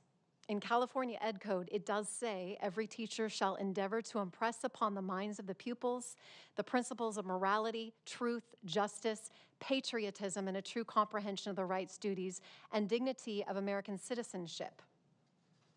When we look at something like Angels in America with 100 F words and explicit sex of any kind, it's sexual harassment in a classroom. You would be terminated in a workplace for that material. Inclusion does not include abuse. 100%, we need to have the ability as a board to set the standards. Now, the great thing about what Mrs. Deus and I talked about is there will be a collaboration. We are going to be looking at Ed Code, Penal Code, the California Healthy Youth Act, sexual harassment laws, standards and parameters for instructional material, curriculum, and supplementary resources. There will be discussions with the library so that we can talk about how does an acquisition happen? Are there challenge procedures? Are there opportunities for community review and parental considerations and opt-out options? All of this will be looked at, including the fact that age and grade levels and educational suitability is key. My goal is to be, to have an overarching policy. And we do need parents involved in this, but at the end of the day, having material like Angels in America, I think we can all agree on being something that should never be in a classroom for high school students. There was a 15-year-old girl who went home traumatized. That's not equitable education. We can set standards. If parents want to take that into their own home and you want to read it at home, you can do it. But here at the schools, we need to have high standards. We need to protect the kids, and the law does decide. So we're going to look at all of those factors, and we're going to collaborate with multiple people, curriculum directors. We're going to get together and talk this out. It won't be just my policy. This is for all stakeholders and to protect all students, and we can do better, and that's the goal.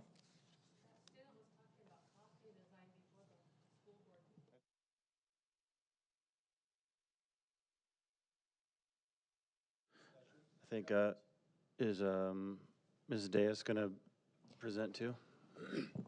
I am just presenting just on behalf of the assistant superintendent who's helping to facilitate the committee.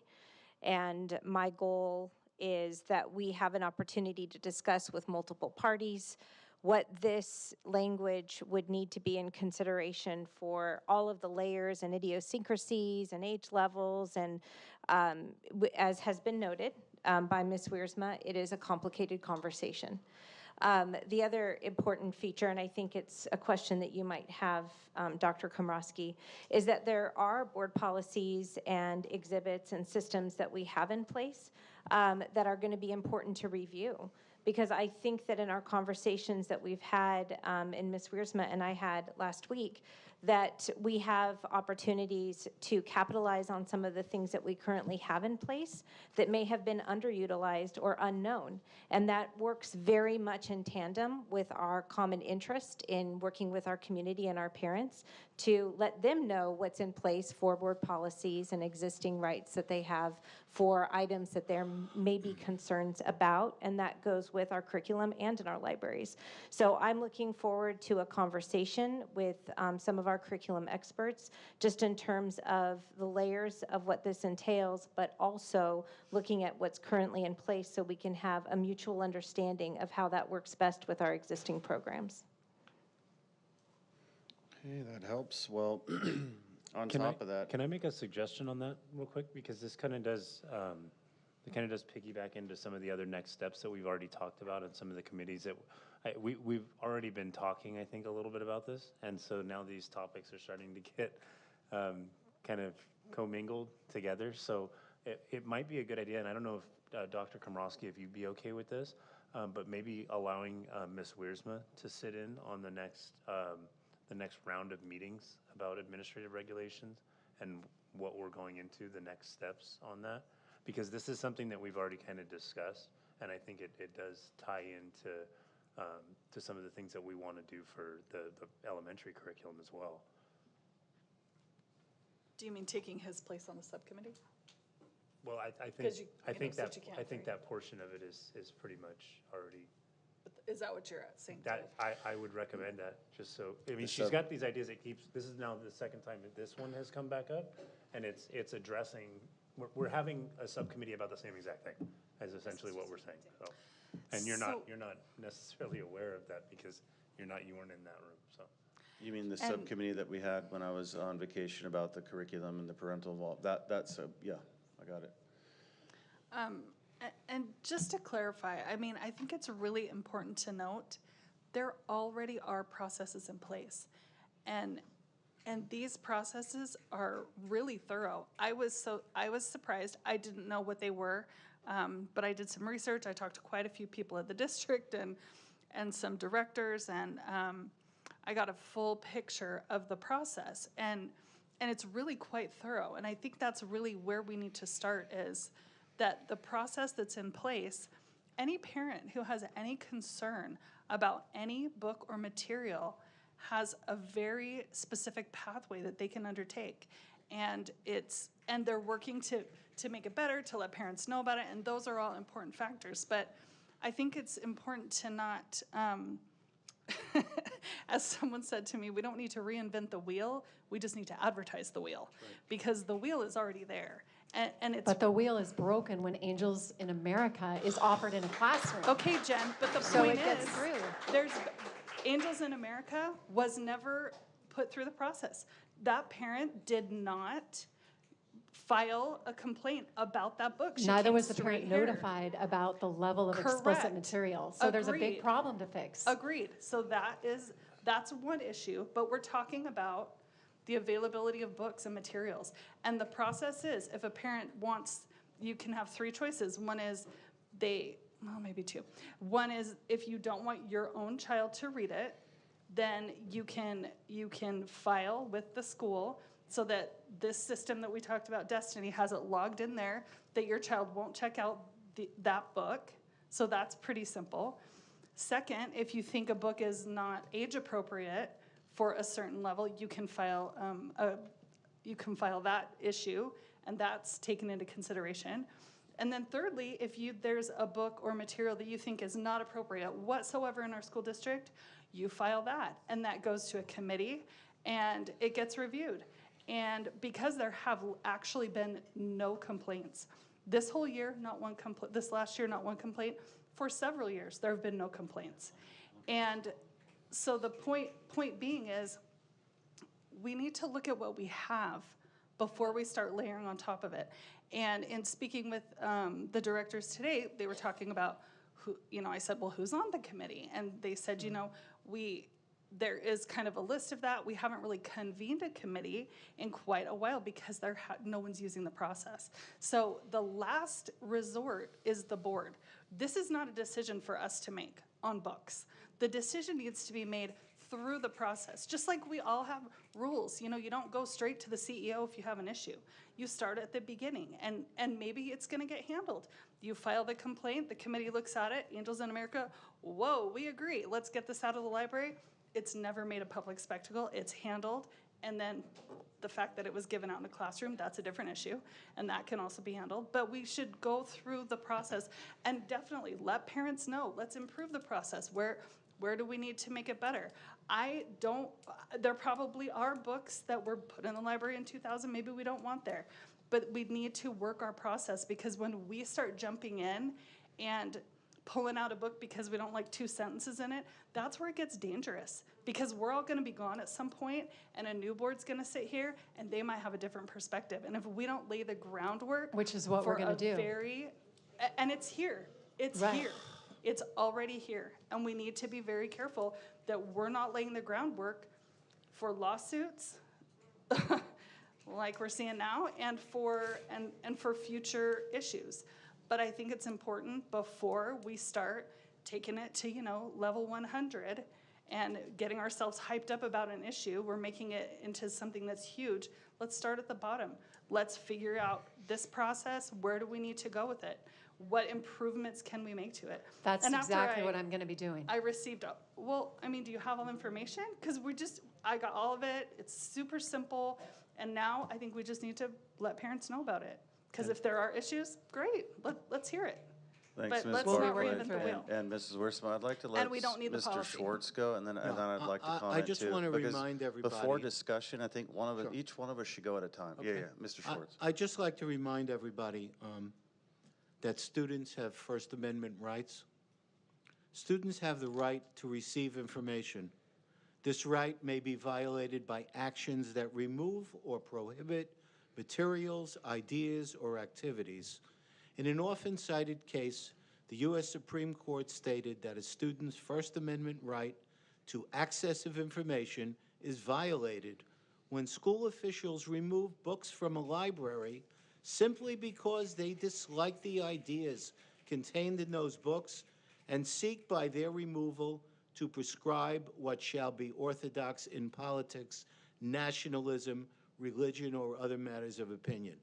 I think we can all agree that there are certain books that we find objectionable as parents and as individuals. And I have the right to read them or not read them. And all of you as parents have the right to see what your children are doing in school. I like the idea of, someone said, handing out a syllabus or weekly or monthly. This is what we're going to do. This is what we're going to read. And then parents can have the decision to say, well, I don't really want my kid to read that book, or that's okay with me. I don't think that's objectionable. And I think that's great for parents to have that opportunity. I know they have it in Canva. We used to call it a plan book when I was the teacher. I used to have to write out everything I was teaching, give it to my supervisor, who would then look at it and say, Schwartz, I don't want you doing this, I want you doing that. So, you know, if our parents have access through Canva to what's going on in their children's class, I think that's something that they can work through, but I do not like the idea of me deciding what's pornographic or violent or any of those things. That is within the purview of the individual person, not the school board. Thank you, Mr. Schwartz. And I'd like to continue on. Mrs. Wiersman was reading California Ed Code 233.5. I'll just continue on. Well, I'll read it and I'll go a little bit further. Each teacher shall endeavor to impress upon the minds, now we're just talking about teachers, impress upon the minds of the pupils the principles of morality. Let's just stop right there. Morality. What does that mean? There's an intrinsic, in my opinion, there's an intrinsic moral evil when we allow obscenity, pornography, vulgarity, and erotica in our school district. I don't care if it's in the curriculum. I don't care if it's in the library. I don't care if a teacher is talking about it to a student. If it's there in any form, it should be dealt with. Also, we have the power as a governing board to represent our community and our community's values and morality here, and that's just where it stops with me. Now let me double down.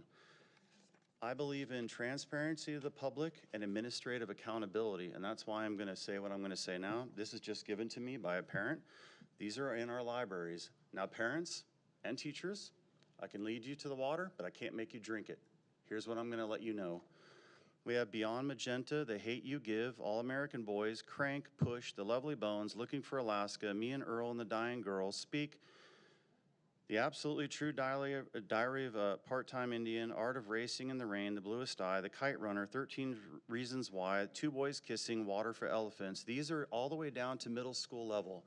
It is your job now as a parent. You read this, you find the interpretive context in the book. I've heard a couple parents, talk about, well, wait a minute. There's sex with an adult and a child, but if they read that, it would have helped them. Let me just tell you right now, you as a parent, you take that book, you get it on Amazon, you do it outside of the school district. You have that conversation with your child outside of the school district. So I'm going to double down and say these are books on Destiny Library, just like I mentioned last week. There's a lot more, and now I'm going to bring it over to Deus. Can we know the names of who put these books in our libraries, since they're not preloaded by Destiny? For accountability and transparency to the public. I can explain the process that we go through to put books in the library, but in terms of tracking the books over the course of the years, there's not something other than order forms that would have somebody's approval name on it, Dr. Komrosky. But I think the conversation to be had is the process that's in place for putting books into the library. Because that's a discussion of systems, and that's a discussion of systems aligned with Ed Code and what is currently adhered to through our library systems. And so if that's a conversation that you want to have, I can certainly provide that information for you. Got it. And I have a lot of the policies. I just have to review them in more detail and then meet with you. And I'm all with Mrs. Barclay. I'm all about doing this the right way. I'm just saying the public knows. I've made it transparent. Now we have administrative accountability, and we work as a collective whole. If if our morals of this community are being violated, and enough parents come forward and say, look, I want this out, just want to know how to do it the right way. I'm not the one removing it, it's the parents. But we want to funnel it in the right avenue. They fill out the form and go through the There process. you go. That's what it is. Well, and like you said, we want to make the wheel transparent to the public. Like Mrs. Wiersum said, the wheel's broken. Hey, we're here to. And I'm sorry. excuse me, I was just. I agree with you, Mr. Komorowski. Joe, if the policy is not clear, that Allison described for someone objecting, let's get it in writing and let's send it out to everybody so that they know what the procedure is and go through it the right way. I have no problem with that. Good. And it would be a great job for our parent engagement team. That's another selling point. But yeah, I think the idea behind what I'm seeing here and the comments that you made, Ms. Barkley, was an attempt to be a little bit more proactive as a district in what we can just eliminate right off of the top. And whatever the wording is for that, if we can agree on some content that we just absolutely would not allow, if it needs to go to a committee, then fine, let's man that committee and let's figure out, maybe we can flag books that may be potentially having material that would be objectionable, and we get a little bit more parent feedback, or there is some type of warning before those books make it into, I don't know, but I think you're right. I think doing it properly and making sure that we're giving parents and students a little bit more opportunity to opt out of objectionable materials. So. All right, we want to move right along? All right, here we are, action items. And by the way, thank you, Deus, for all your insight on this. I really appreciate it. Yeah, look forward to meeting you. Oh, yes, do we have comments on the first action item? Second, okay. So certification of signatures, I call for a motion and a second to approve the revised certification of signatures in column 2 and column 3. Do I have a motion and a second? Moved. Moved by Mr. Schwartz. Second. Seconded by Mrs. Wiersma. All in favor, say aye. Aye. Aye. Aye. Motion adopted 5-0. We have comments on 2, designate Orbach, Huff, and Henderson LLP as general counsel. Okay. Oh. Yeah, that's it. No, when you leave, you're gone. Anybody else? That's it? No other? Okay, so I call for a motion and a second to direct staff to transfer all matters previously handled by Atkinson, Andelson, Loya, Rudd, and Romo related to general counsel services to Orbach, Huff, and Henderson LLP. Staff may further utilize Orbach, Huff, and Henderson LLP for other legal services as needed by the district at the staff's discretion. Do I have a motion and a second? Question, please? Absolutely. I would ask Mrs. Lash, who's been advising us about some of our cases, how will this affect cases that are ongoing, that are underway now? So, and I don't want to speak out of turn here, but I believe this general counsel, the intent is not to prohibit us in utilizing other legal counsel that's already been approved or may be approved in the future to handle specific litigation. Okay, thank you. I do have serious concerns about making this firm our general counsel. The bill for them for 1 month was $22,000. It's an inordinate amount of money. Normally, and you can look on the warrant list, what we spend on our other attorneys, $3,000 to $5,000 a month, $5,000 maybe if it was a busy month, $22,000 in a month. That's crazy.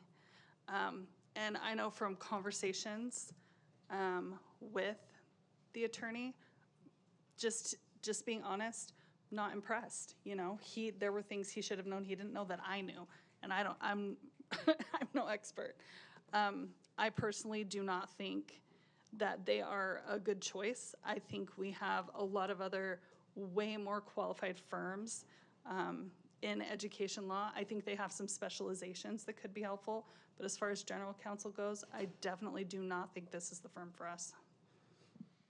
Thank you, Ms. Barclay. Have- Anybody else? Have you suggested that we look at any of those firms? Is there some in particular that you could maybe give us a couple of names? Well, it's Atkinson Anderson. I mean, if you talk Well, to any, we've already I know. been through that. I'm and just we've gonna been down tell that you, road. I know there's one guy you don't like, and I still don't know why, but my point is, I mean, maybe you can tell me sometime, Sure. but, You were here. so- I know, but I don't know what it was. Okay, go ahead. I missed it. That's- I know it was that night, I but see. I don't know what happened. Okay. So, you can tell me sometime. Yeah, I mean. But my point being that barring that one attorney, school districts throughout the state, that is the top-notch firm. And for us to move away from them because of a bad experience, I think is, personally, this is my opinion, it's detrimental to our district. They're a great firm. Everyone I've heard from, they're like, oh my gosh, you guys are getting rid of Atkinson and Andelson. They are the go-getters. That firm has so much expertise. So it's disappointing to me that we're putting someone else in the place that I don't think has the right expertise as general counsel. That's my opinion, and I would I'm just love sad to to see Atkinson understand, and Anderson I gone. would just love to understand what it is. There's only a small handful of these firms that do this kind of work, and Huff is one of those ones. I think Greg Rowland's firm is another one. There's not a lot of these that are out there, and with the relationship and the amount of mistrust, that caused a lot of issues with For us you. as a governing board. No, with us as a governing board. Not me. It created a ton of issues Well, with us as a governing Okay, board, you as a three, team. but not Steve and I. No, it created an issue for all of us and between I all would of us. disagree with With that. the communication, with accusations We of totally Brown know we Act disagree, and by the way, So we've done what this I'm on the saying last is- board meeting Anyway. for a half an What is hour. it- what is So it let's that just you're take this to looking for? vote. I'd love to just understand. Mr. Gonzalez? Understand what I'm There we looking go. for. Yeah, what's A better missing? qualified firm. I've spoken to Huff and I was not impressed. Okay, He couldn't answer simple questions. He didn't know simple things. There were some things that have happened that Okay. were silly that he didn't understand, and so that's Maybe- my opinion. okay. Well, maybe I we- know I'm spitting in the wind I here, would love, but I I just would have love to to say talk it. about additional resources because we have talked about that. but- Mrs. Wiersma wants to bring up something. When I was researching different firms and things, I did note that Atkinson had a major loss in Santa Monica, I believe, millions. I think it was 20, 30, 40 million. It was a huge, huge loss for the firm. So I know that you're speaking to their abilities and what they've accomplished, but there are definitely things on the other side that I've looked at with that particular firm. And I will say I have full faith and confidence in Orbach and Huff. He has been of great help, and he will be wonderful general counsel. So Well, I'm glad you think so. Mr. Schwartz? 22,000. I mean, come on. Can we call the question because it's obvious what the answer is? I've already made a motion, so we could easily just get the is there a motion and a second? moved. Moved by Mrs. Wiersma. Second. Seconded by Mr. Gonzalez. All in favor, say aye. Aye. Aye. Aye. All against, say nay. Nay. Motion adopted, 3-2. Number 3, resolution number 2023-2401. Order, so we can conduct business. Thank you. I know it's late, but I'm going to wake you up.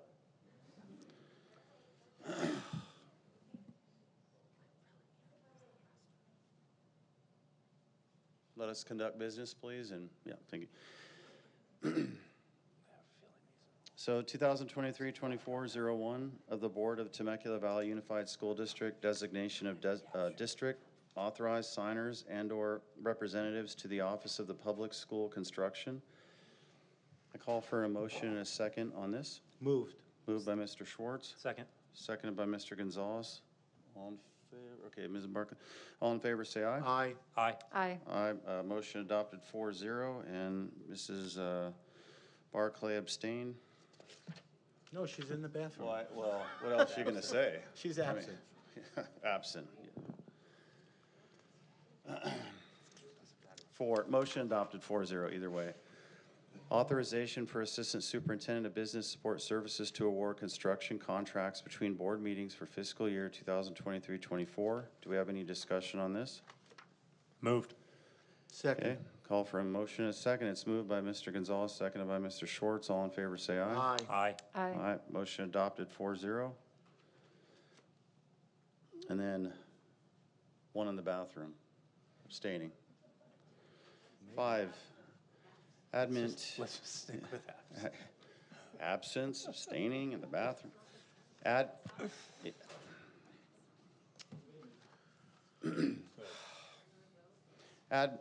amendment to employment agreement. Amendment to employment agreements for assistant superintendents, business support services, human resources development, and student support services between the Temecula Valley Unified School District and Nicole Lash, Francisco Arce, and Nicole Deas. Do you have any discussion on this? Moved. Okay. Second. Moved by Mr. Schwartz, seconded by Mr. Gonzalez. All in favor, say aye. Discussion? I'm sorry.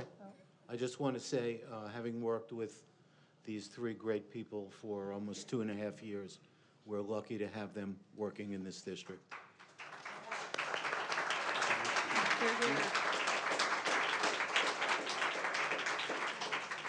Thank you, Mr. Schwartz. Any other discussion? Okay, Agreed. agreed. All in favor, say aye. Aye. Aye. Aye. Aye, motion adopted 5-0. 6, memorandum of understanding, MOU, between the Empowerment Center and Temecula Valley Unified School District for application to Family University Training Agreement. Any discussion on this? I have a quick question. Yep. Mr. Gonzalez? What is the actual rate of engagement that we get through Family University? Do we ever track how many people attend these events or open rates on it, anything like that? Yes, I'm so glad that you asked this question, Mr. Gonzalez, because I was prepared to answer this because, as you know, it's one of our goals to increase our engagement with Family University. So we do track, and sometimes we'll get 5 parents, and sometimes we'll get 60 parents. Sometimes it's depending on the topic. Our goal with Family University, and especially our Empowerment Center moving into this year, if you actually have been in my office recently, you'll see a poster on the wall that says family engagement, and it has our Family University nights on there with just the different ideas that we are going to promote this year in the continuance of growing our Family University. So we felt that Family University is so powerful that rather than stopping it, we're going to put our efforts in increasing the attendance. And this contract with our Empowerment Center is big in terms of what we're able to offer our families. So we have varied attendance. It's never as high as we want, but we're looking forward to increase this year. So what is the specific value add, if you will, that we believe Family University brings to our district? I understand what the resources and the conversations are. I've looked at a lot of the topics, but it's just never been something that, as a busy parent, I think we've ever decided that we wanted or we needed to be involved in. I think it's, sometimes the topics vary according to what parents are interested in, but I'm going to give one example that is pretty highly attended, and as a parent, I've voluntold my teenagers to attend with me, and that's the fentanyl awareness that we do. That is incredible, and if we haven't had high attendance, we need to. If you are a parent listening, you need to attend. This is an extremely important topic. So when we have our presenters come in who have lived experiences and are currently working through different systems that we're trying to assist in making sure that fentanyl awareness is increased along with legislation. Those are the kinds of things that we bring to our parents. And actually that was alluded to in Mr. Vickery's presentation this evening. We've partnered with them in that. So that's one example of what we do. There's others that are involved with supporting your students in the classroom, engagement at home and related to great parenting practices. Not every parent may want to hear that. Maybe depending on the month, you may want to. So that's kind of why we are hoping to increase our advertisement of this to increase our attendance. Thank you. I Right. appreciate Oh, it. and Nicole Ash just reminded me that last year we did have something that was well attended and powerful on social media. And we do record these, and they are available for parents to watch afterwards. So if you cannot attend the actual parent university, typically you have access to what was discussed. That's great. And I think we found yet another thing that our parent engagement team can assist with. So. Okay. Oh, yes. Do I have a motion and a second? Moved. Moved by Mrs. Barclay, seconded by Mr. Schwartz. All in favor, say aye. Aye. Aye. Aye. Aye, motion adopted 5-0. And for clarity, since it's late in the hour and I've made a wee bit of a mistake here, Mrs. Barclay, you were absent for items 3 and 4, not abstaining. Not That's right. abstaining. Absent. Sorry. Okay. Don't do it again. Just, for the minutes, correct. 7, variable term waiver request for the 2023-24 school year. Moved. Yeah. Okay, call for a motion, a second. It was moved by Mr. Schwartz. Do I have a second? Second. Second by Mrs. Barclay. All in favor, say aye. Aye. Aye. Aye, motion adopted 5-0. 8, California School Employees Association and its Temecula Chapter 538, Temecula Valley Unified School District Memorandum of Understanding, Incentive and Referral Program, hard-to-fill positions. Yes, do I have a motion, a second on this? Moved. Can I ask We have a question, okay. just a quick question on it? Do we have the stats on that? I think we've talked about it, but the numbers, I would love to hear your statement again, just in summarizing what you saw as a result of this, and if you see it playing out for another year and tracking it. Sure. So I should start by saying we actually implemented this MOU in January, so we have some limited data. The data looks promising so far, so we feel that another year of implementation would give us a more in-depth analysis of what we're looking at. But this was specifically to recruit and incentivize people to fill some hard-to-fill positions on the classified side. So since the MOU was implemented, we had 7 applicants for bus driver position, 20 for child nutrition, 9 applicants for van automobile driver, 22 applicants for instructional aid 2, 28 applicants for instructional aid 28, 30 child care, instructional aid 3, I'm sorry, I think I said 28 again. 30 applicants for child care aid, 6 applicants for crossing guards. Some of those have submitted the referral as well, so we've had employees submit those forms. But we feel that another year would give us some more data to look at how many of these folks actually make the probationary period to be eligible then for the bonus meeting that time frame. So our recommendation is continue to move forward with it. This is a very unique type of MOU, and it's looking like it's successful thus far. Thank you, Mr. Arce. Okay, I think we had a motion, a second. Let me revisit that. Okay. Yes. Was it moved by Mr. Gonzalez, seconded by Mr. Schwartz? Did you have a question? No, Oh. I made the motion. Got it. And then, Mr. Schwartz, did you second it? Yes, I'm sorry. No problem. All in favor, say aye. Aye. Aye. Aye, 5-0. Motion adopted. We have comments. 1? Okay. We have a public comment for a new classified administrative job description, public information coordinator. Jean Femia?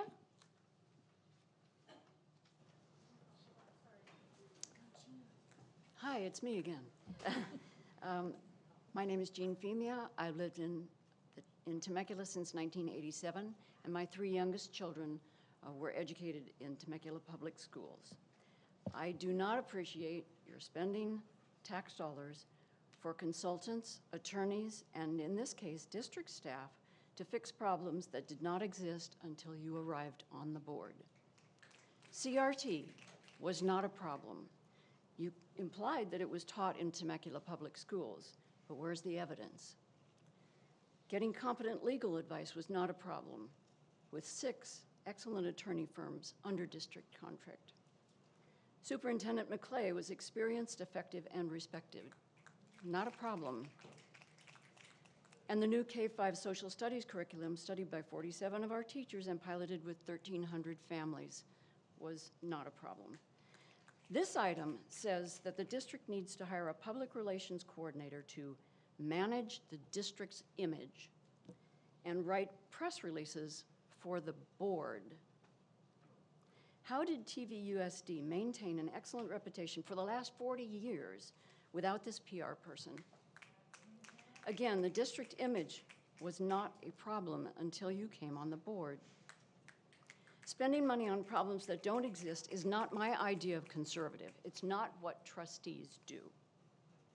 You probably look at me up here and think, oh, there's that grandma again. So let me tell you the story, because that's what grandmas do. 25 years ago, in a city called Temecula, 3 people on the school board formed what they called a conservative majority.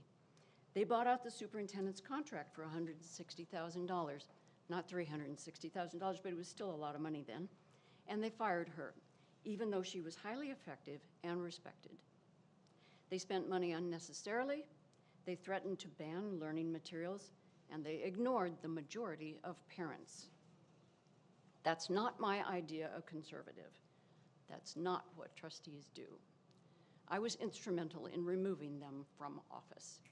I'm very disappointed we're going down this road again. Thank you.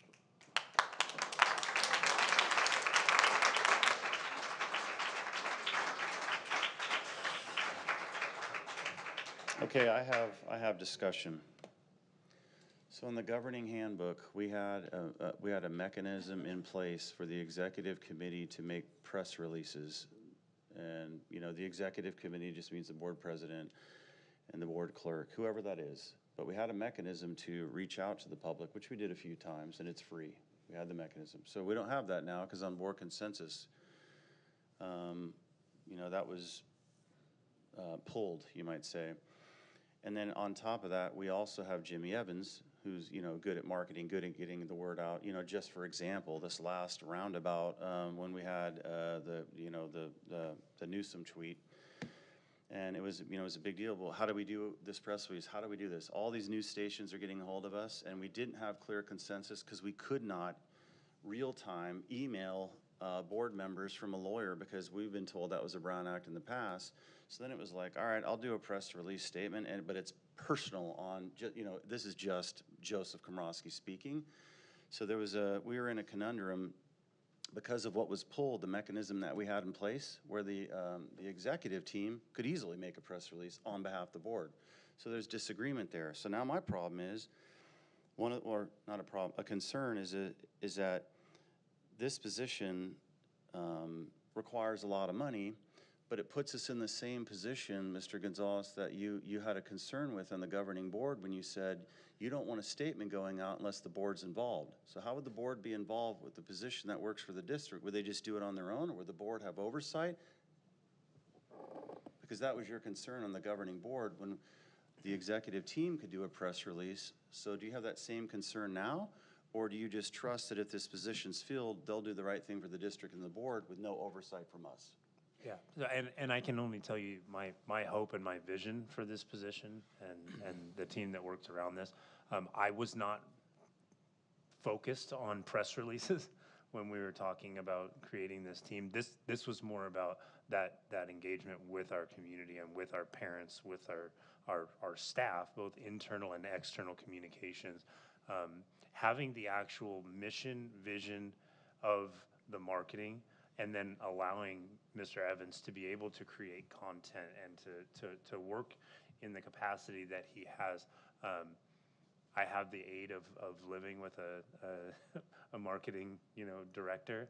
I see a lot of areas that we could improve in that area, both in social media, in just the parent engagement opportunities at back to school nights, all these things.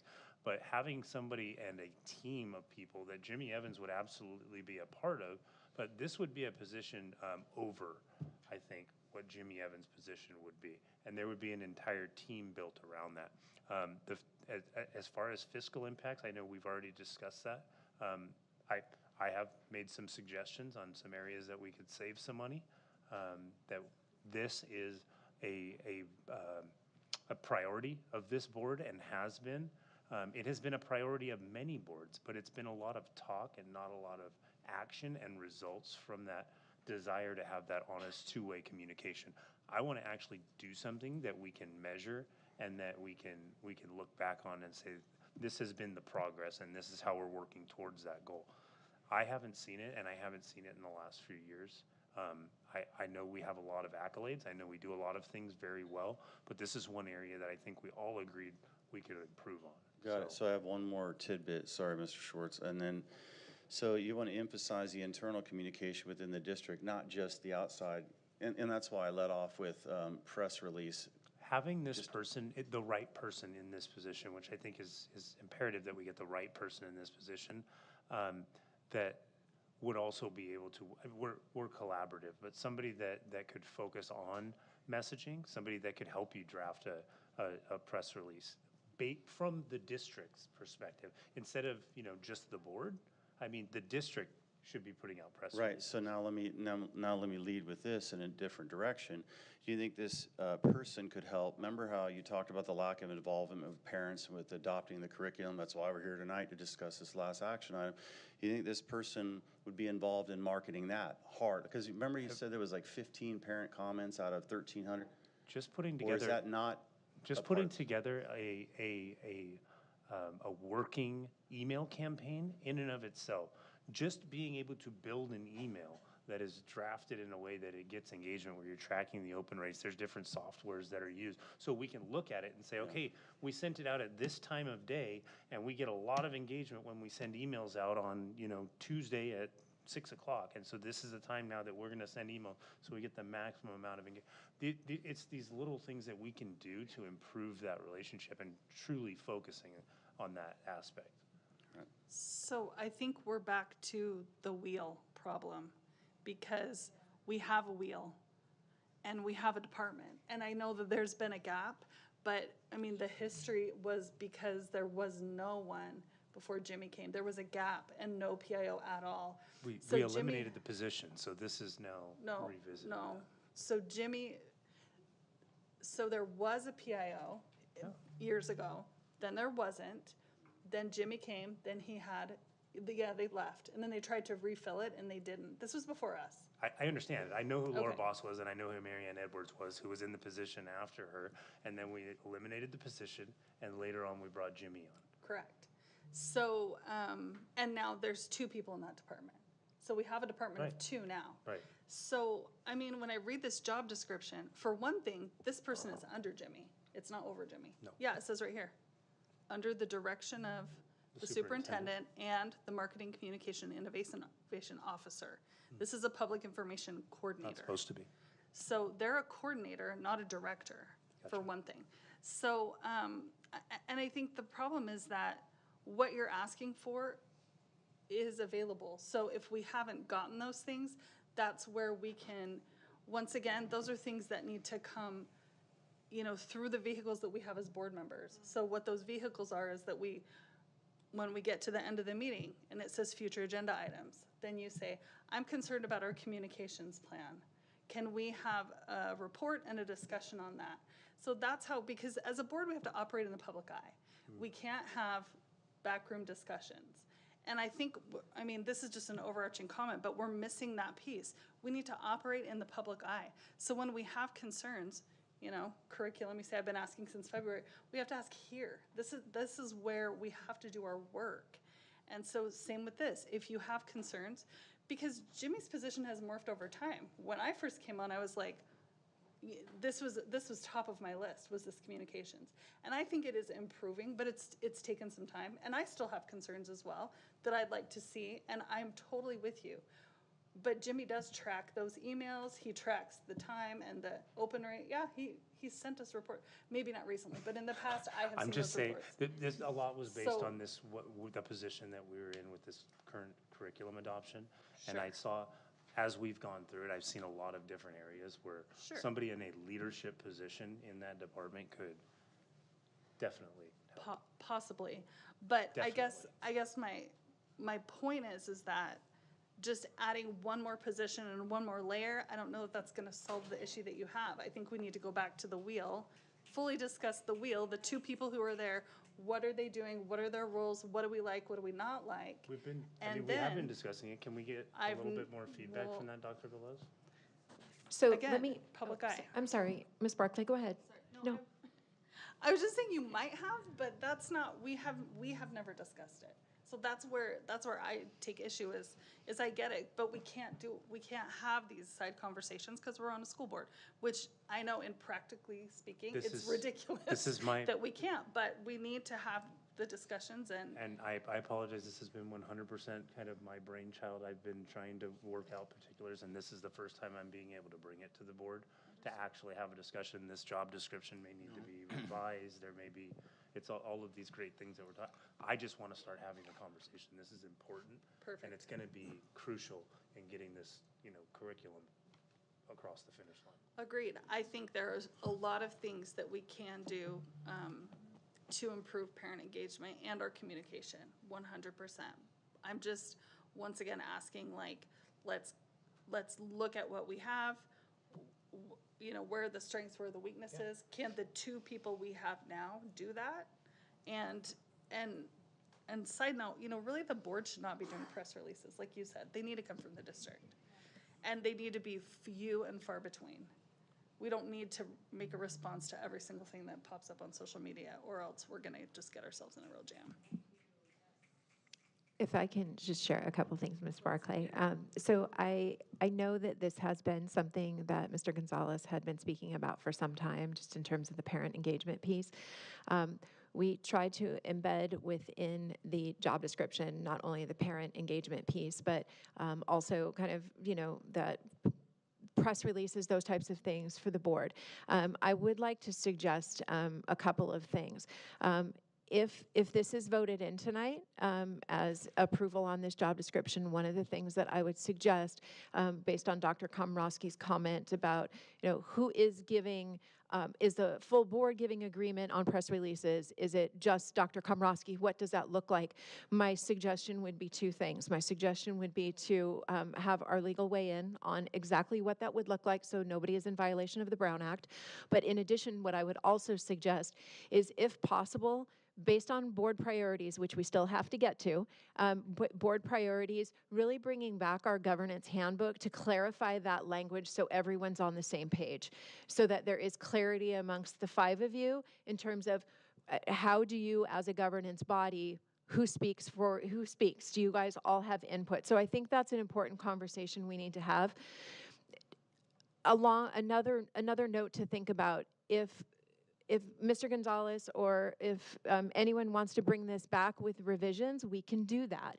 I heard a little bit of concern, maybe we need to beef up a couple of areas. I'm okay with that. And maybe Ms. Barclay looking at certain areas that we may need to see what Mr. Evans is already doing. I'm okay with that. I just want to be able to offer, we're open to bringing revisions back if the board determines that's what they want to do, or you have the ability to vote on this tonight. So.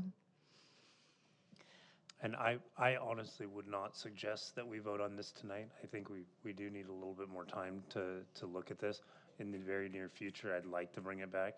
I do have a concern because Ms. Barclay did point out that it does say that this is under the direction of the superintendent and marketing, communication, and innovation officer. So this was supposed to be the person who's setting the mission and the vision, and the person who's bringing in all of that expertise in marketing, communications, and innovation. So how does this work? Because the title is different than what we discussed, and then the reporting is a little bit different. The other factor to look into as well is we'll be looking for a new superintendent, so I don't know if that makes a difference in this particular position, but it might be something to chat about. The other thing to point out is I think there's a tension. So my question is, when you look at what's happened with the textbooks and the communication that's gone out to parents via certain groups, we were left wanting, trying to figure out how to communicate truth, and the fact that students would have materials, and we weren't hearing the district on that, and parents weren't hearing that. And that was just one issue that I know you're referring to, and that would be my concern. How are we going to work through this?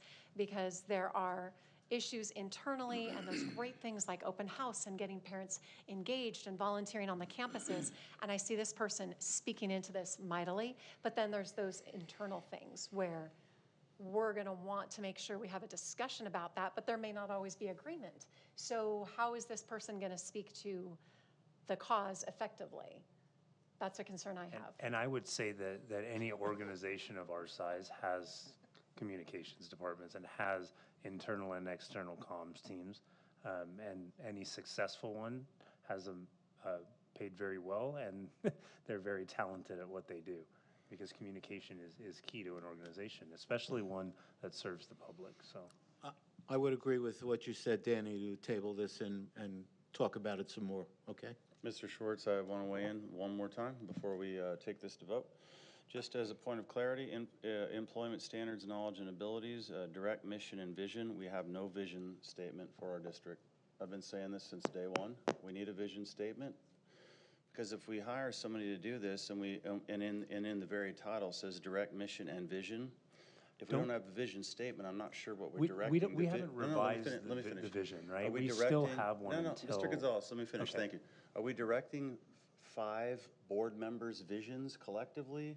The district doesn't have a vision, so there's a vagueness there when we don't even have that, so we really need to direct our attention to that as well before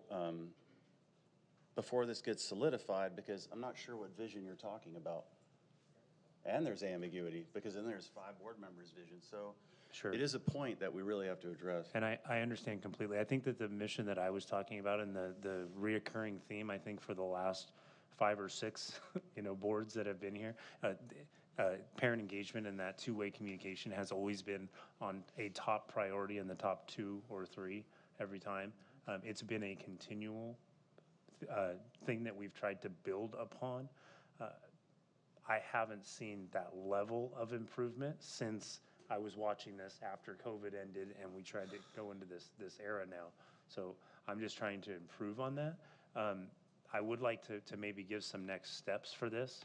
If I understood your concern or your question, what you'd like to see from this is more of an understanding. Is it of the reporting of this position, or is it of who's deciding what the mission and vision is? Yeah, and we could direct that to executive committee. We can, maybe the next board meeting, I don't know if we bring in the governing handbook for that one part or some other exercise where we as a governing board figure out our own vision collectively. Then this, I think if this gets ultimately, voted in, it's. I think ultimately the immediate need is to build that portal for parents to engage and to build in those opportunities. And I was anxious to try to get this going for the start of the school year, especially while we work on this curriculum and getting that parent feedback, having those additional resources to put in place. That's the main component for me right now. There's a lot of other things that I think we'll be able to build and develop, though, if we get the right person. Then one alternative is to just drop the word vision for now. That's what I'm saying. Like, if we bring this back and we don't have a vision statement, you just drop the word vision, done. Now it doesn't conflict with something we don't have. That's what I'm saying. You can't direct. I think they need to set the vision, though. That's part of hiring this person, is they're the person that understands, not the vision of necessarily the board or the district, but the vision on the marketing strategy, right? So we may be talking about two separate things here. And I just want to reiterate too, and I kind of said this lightly before, we need to revisit board priorities, because as a collective board, one of your responsibilities is setting the vision and mission for the district in terms of what we're working on. So we really do need to revisit that, which I think will give some clarity to some of this conversation. Next board meeting? We could, Well, yes. I mean, Well, in the topic of board priorities, I mean, that's what we're supposed to do in January. yeah, I agree. Because we're really, really late on that, because that's where, for the superintendent, they build, we build their deliverables based on our board priorities, and we don't even have those, and that's what we were supposed to have done in January. Absolutely. Do we have But- consensus maybe to put that on for the next board meeting? Because I'm all for it. Well, the problem is, we skipped 2 things tonight that are gonna be extremely time-consuming. I would like to suggest that at our next meeting, where we talk about the board planning calendar, as I had indicated to you in an email about deciding on board workshops and deciding on study sessions, it would be my recommendation that this come back as a priority, as a board workshop, to set the vision and mission for the school board. Okay. It's gotta be a workshop, it's just really long. Can I just add one quick thing? Absolutely. As far as reporting goes, we've had a PIO in the past, and I think we're looking to really revamp that position, and I really see a heavy reliance on communication. Separately, Mr. Evans had a job description that was specifically built around a certificated employee, and that person being an instructional leader first. When we're talking marketing, innovation, communication, it's from that lens of instruction. And so we were very intentional when we made that position that it be a certificated person and the voice of a former teacher / site administrator. So I 100% can see the vision for this and their lane, and it being a classified position. I just would be hesitant to say that they oversee the work of Mr. Evans. I kind of see it in its own lane, in that heavy, in like a communications major or a separate thing from really what Mr. Evans does. So I think the intention when we say it's under the direction of the superintendent and that marketing, communication, and innovation officer, when it was drafted, and I don't want to speak out of turn, but maybe it's just so that way they're not stepping on each other's feet, that there's collaboration there. But we can definitely make this position report directly to the superintendent in their own lane, keep it separate, exactly, and just make sure that that collaboration happens so that the one department knows that what the other one is doing. But I would be very hesitant to say that this person oversees the work of Mr. Evans. And I would love to sit down with Jimmy and maybe you and kind of go over those roles and responsibilities, what it is that he oversees, and where he sees this new position supporting that. But I definitely see this position as more of a vision role that kind of directs the social media and what we should be posting, how we should be posting it, a lot deeper, I guess, than what we've already been seeing. Jimmy doesn't come from a marketing background, so he comes from a teaching background. We're looking for somebody who comes from a marketing and a public relations background. So do you want to have a motion to table this for the next meeting with modification? I will make a motion to table this until the next board meeting. Do we have a second? Second. Second by Mrs. Wiersma. All in favor, say aye. Aye. Aye. Aye. Aye. Motion adopted 5-0 to table. Dr. Komorowski, can I ask one question? I heard a lot of discussion just about this position in terms of kind of collaboration moving forward. I would like to suggest that we look at, I know, another subcommittee. We're going to need a diagram with the subcommittees, but I would like to suggest that I know I've been working again with Mr. Gonzalez on this. I think it would be important to designate with board consensus someone else to be on that committee with him as well. You have a hand up. I volunteer to be on that committee since I'm not on any committees now. Okay, thank you, Mr. Schwartz. Thank you. All right, we have a subcommittee officially. Here we go. 10, interim administrative, and thank you for that suggestion, Dr. Velez. I think it'll help. 10, interim administrative stipend 2022-23 for Dr. Kimberly Velez. Moved. Moved by Mr. Schwartz. Second. Seconded by Mr. Gonzalez. All in favor, say aye. Aye. Aye. Aye, motion adopted 5-0. 11, approval of contract for Nicole Deas as interim assistant superintendent, educational support services. Do I have a motion, a second on this? Moved by Mr. Schwartz, seconded by Mrs. Wiersma. All in favor, say aye. Aye. Aye. Aye, motion adopted 5-0 here. 12, here we are, elementary social science curriculum. And we have, how many comments? Oh, this is exciting. 12 public comments. Midnight. I need a picture. Next.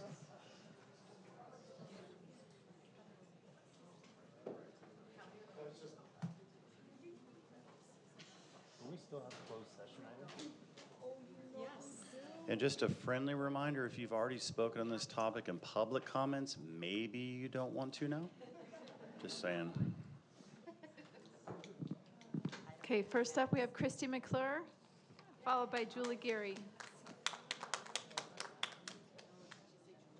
I will be very quick. As we're looking at, a lot of things have been discussed about local control and the parents' voice and voted in with a majority, and all of those things are very true. And this is a public school system.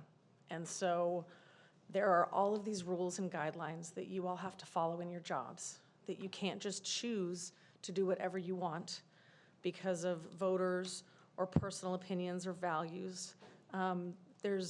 we've talked about them all this whole year, right? There's the Williams Act, there's the FAIR Act, there's California Ed Code. There's all these different things that fall under being a California public school. And it doesn't matter what our personal beliefs are.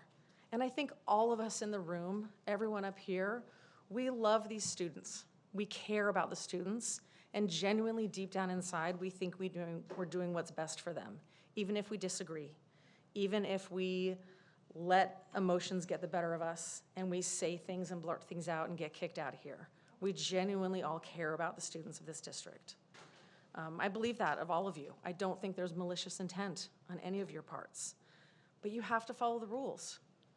And when you don't, and when we start to cross these lines and make these judgments, again, for what we think is the greater good, but you're still breaking the rules of what you have to follow as a public school board and public school rules. And if we don't have curriculum when the school starts, if we have outdated curriculum, knowing full well that a federal committee is coming and checking up on us, and there is no COVID, there are no good excuses for going into the school year without having a fully vetted curriculum, following all of the guidelines we have to follow. If you're gonna come up with a new curriculum that's not already approved by the state of California, that's a lengthy process with teachers and parent involvement. And we are very short on time. So please, please, please think about all those rules and guidelines that you have to work under as a public school board, and let that drive your decision-making, more so than all these other things that are going on. Thank you. Jennifer Bach, followed by Leslie Demetis.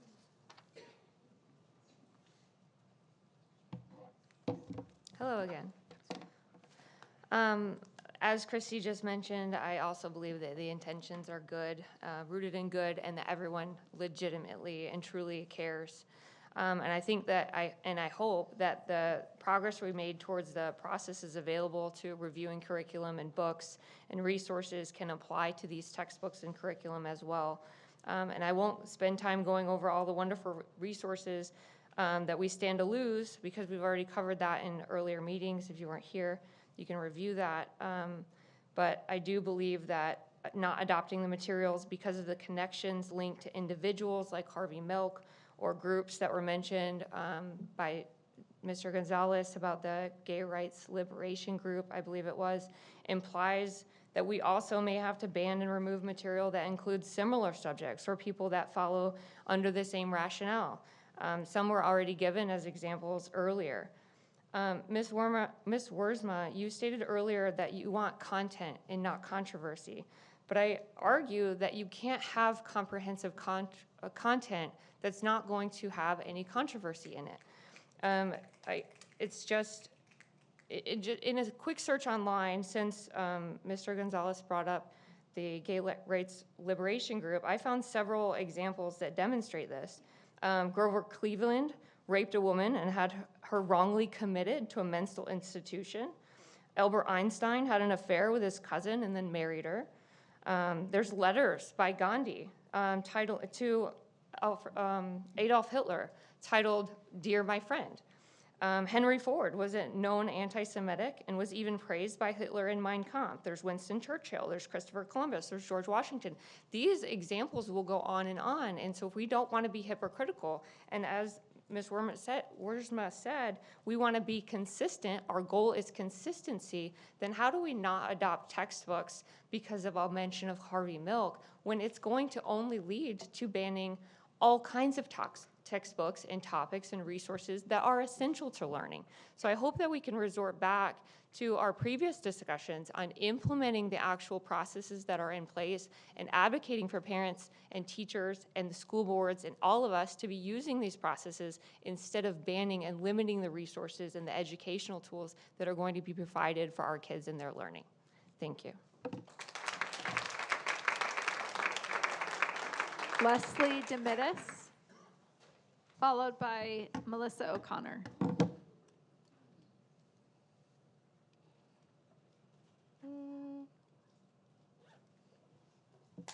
Okay, hello. I'm here to speak on item 12 of today's agenda and not bring in any sort of religious scripture into my comment, as this is a public school district and not a church. Also, if there are books in the library that I don't want my kids to read, I am an active parent and tell them not to check them out and why.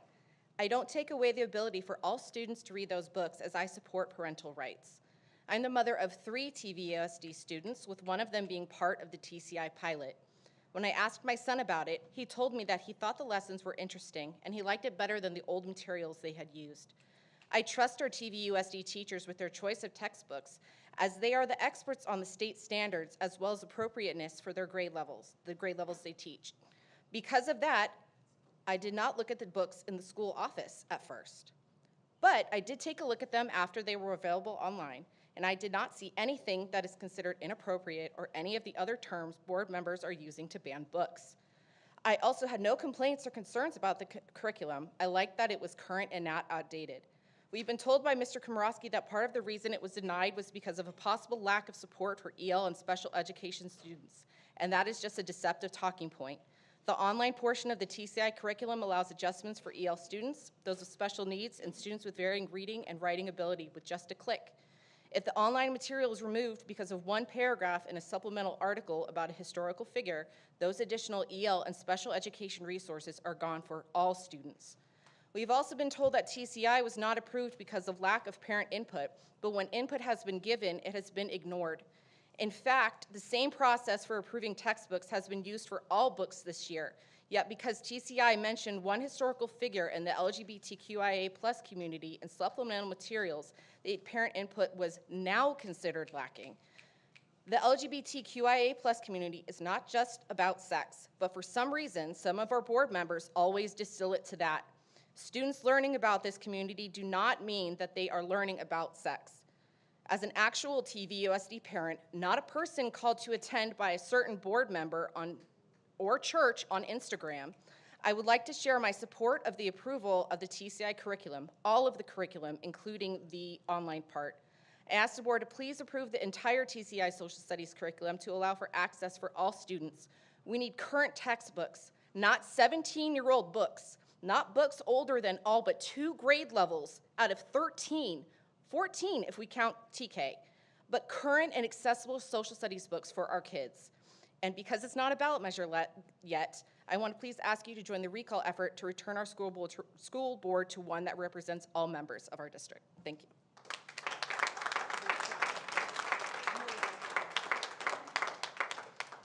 Melissa O'Connor, followed by Matt DeValenzo. Sorry. Hi, I'm Melissa, and I did come here from out of the county to support the powerful example this board is leading for our state. That's why I'm here, and it's my civic duty that I'm exercising in this great country. Thank you so much for red-pilling the public on Harvey Milk. When you flick little cult gods like Milk from tyrant Gavin Newsom's pedestal, they don't like it. And bully Newsom has to make an example out of you, Temecula. You haven't banned any books here. You've simply done your job by critically reviewing the curriculum and supplemental teaching materials. To appease California's Fair Education Act, you've asked, aren't there other individuals we could teach our children about that are known first for their accomplishments? Harvey Milk is famous only for winning one local election, being murdered over a political dispute, and having sex with men. I can think of better examples to present to children in social studies other than pederast Harvey Milk, who at 33 lived domestically with 16-year-old Jack McKinley in New York. With 18 being the age of consent in California, Milk would have been a statutory rapist had the relationship occurred here.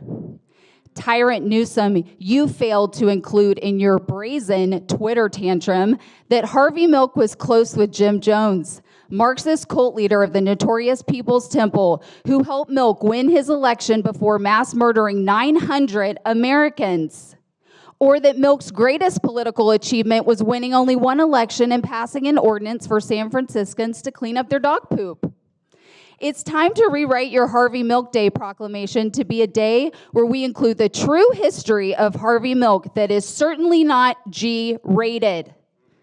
The same club of cult leaders that have destroyed the beautiful city of San Francisco needed a face for the gay rights movement, which is now the trans rights movement, erasing women, and the soon-to-be children have autonomous rights, which will remove any last barrier of protection from predatory leaders like you, Newsom. We've gathered here today to let you know we refuse to drink the Kool-Aid.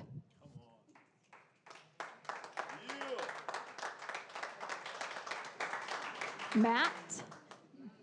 Matt? Okay. Followed by Dan Brown. Hi, sorry, I guess my handwriting is pretty bad. But yeah, thank you, board members, for being here, for all the work that you do, and thanks to everyone who's made it through this far. It's a nice exercise in democracy. Given that it's late, I'll keep my comments very brief. Just want to add my my name to the people who I support what the newer members of the board are doing. I think that both with regards to obscene materials, being assigned or being available in the classroom, in the library, that's not something that should be in public school again. If parents want to provide that material to their children and talk with them about it in their own house in a private setting, that's perfectly fine. But there has to be some line drawn where there are things that shouldn't be in a public school, and I think that's that's definitely what the board should be doing. Totally support local control. It's ridiculous that state governors reaching down and trying to take that away. It's ridiculous they're trying to push things through the state legislature that would preclude that kind of local control in the future. Yeah, and as far as age-appropriate discussion of sexuality and things like that, I think that's a very good area to draw sort of like a bright red line, so I completely support that. Having recently moved to the area from Claremont and LA County, where there's a very different approach. I mean, people here are saying, oh, I don't see anything, nothing's like, I don't see anything inappropriate going on in the classrooms. There's no kind of indoctrination or anything like that. But there's a whole universe out there where there are very different approaches, like in Claremont, the elementary schools, at least some of them, they had, LGBTQ mentors come down and talk to like the kindergartners and first graders, so they could have role models. Maybe they could think about it a bit more, which is something that seems, very far out. Would be very strange to happen here, but that's, that's all within the realm of possibility. In other school districts, things are going on that would be kind of strange here. So if they haven't been going on here, it's maybe because there is maybe a little bit of red line. So I totally support there being, we continue to draw that line and reinforce it. Because again, there are things like if somebody wanted to come and proselytize for different kinds of religious worldviews, if somebody wanted to, all of that would be disallowed in public school, and there's certain things that should just be for the family to discuss. And so that's all I have to say, and I appreciate what you guys are doing.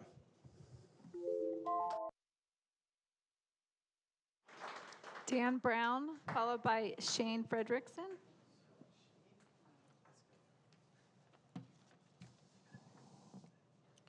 Yeah, thank you again, board, for the work you're doing with teachers, parents, and keeping with the state standards. Thank you for your time, especially tonight. What does somebody, does someone actually accomplish more or do greater things because they choose to have sex with someone of the same or opposite gender? What causal relationship exists between a sexual preference and accomplishment that warrants instruction before preteens, let alone adolescents? The thought's preposterous. There simply is no relationship.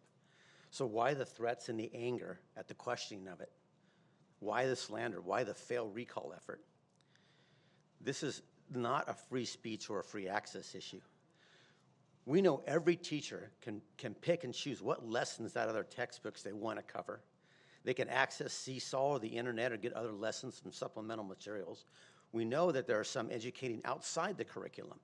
The students have full access to the internet. In fact, from what I hear, they have outsmarted your own IT department, and they've hacked through your computers, and they're surfing porn and using Snap GPT on their own. There is no obligation for the school, nor is there permission from the parents to provide or highlight a sexual preference out of a textbook, especially when neither aids the student in becoming a better student or a citizen. As parents, we are the ones to make the educational decisions for our kids, not the kids, and definitely not the state. What kids want is not based on rational reality. Proverbs 22:15 says, foolishness is bound up in the heart of a child. You don't remove the foolishness by affirming it or providing it. This board as a whole, regardless of your political, moral, or philosophical views, needs to make a united public statement condemning Governor Hairgel, Thurman, and Jackson for interfering and violating the rights of not only parents, but the teachers. Jesus said, what you submit to, you become a slave of. So let me warn you to be very careful about handing over your powers for political expediency. You will lose your power and you will never get it back. You will turn every school board and trustee into a puppet, which is nothing more than an empty-headed plaything. Thank you. Shane Frederickson, followed by Ross Johnston.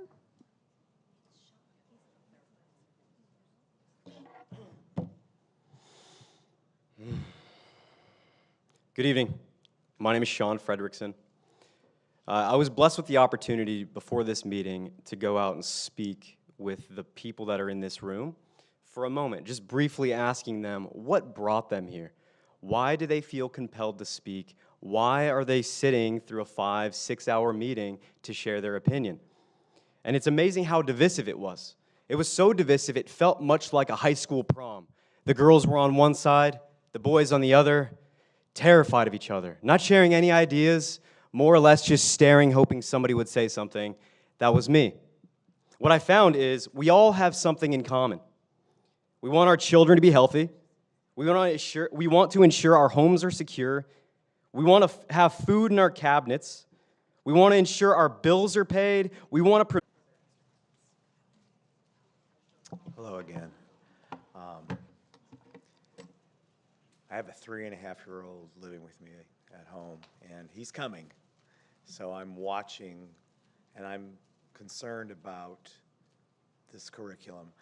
I wasn't able to come to the 3 o'clock meeting, so I was there for maybe 30 minutes.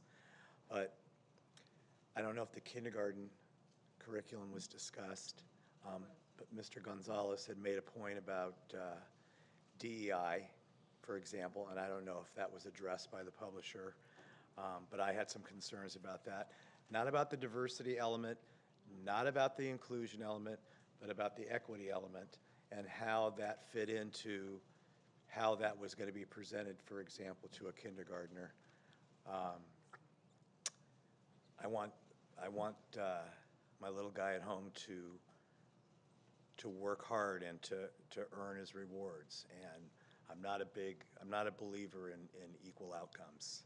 I don't think that it's realistic, so I had some concerns about that.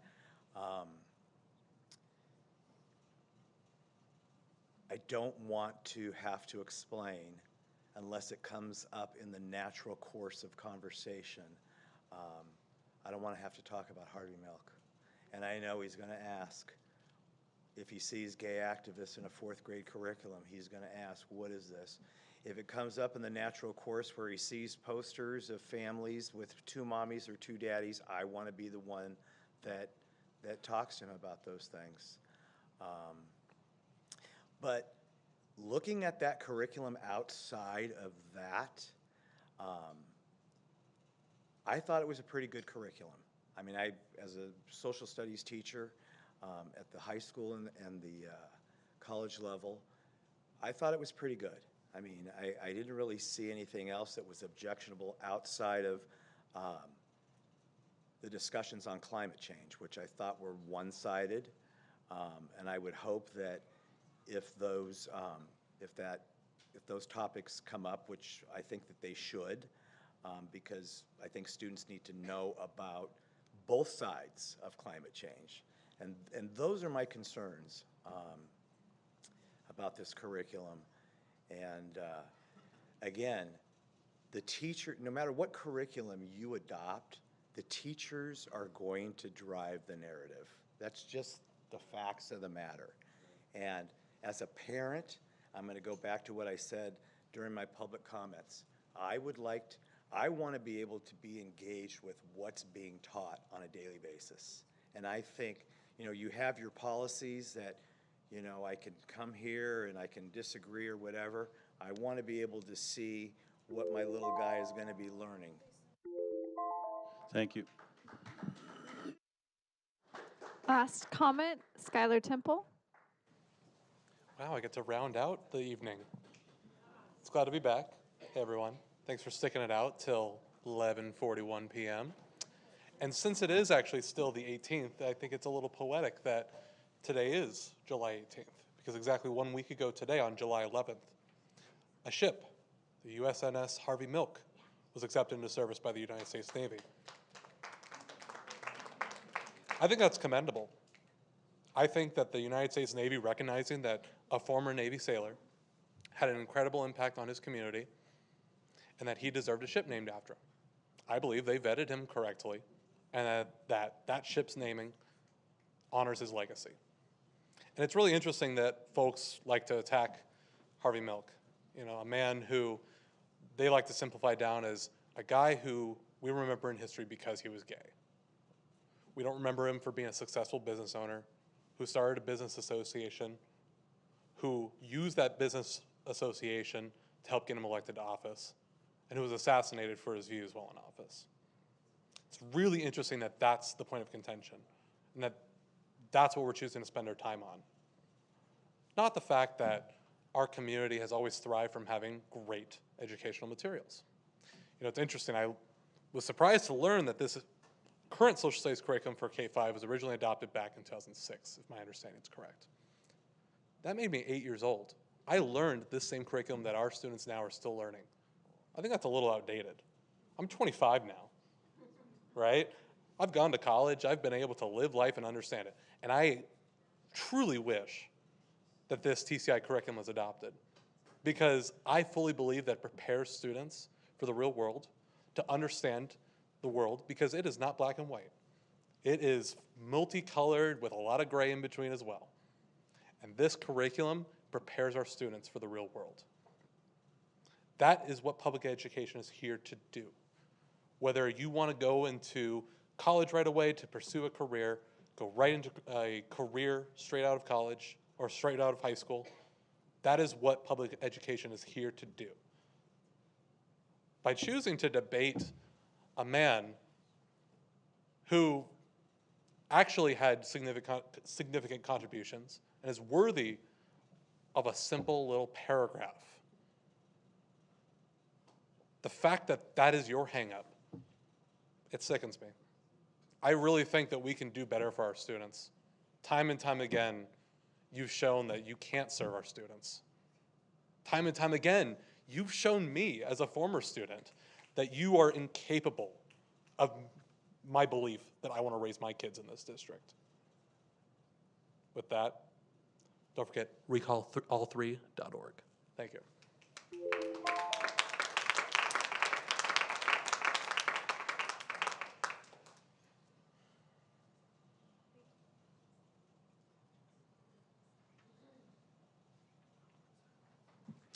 Okay, let's see if we can do this.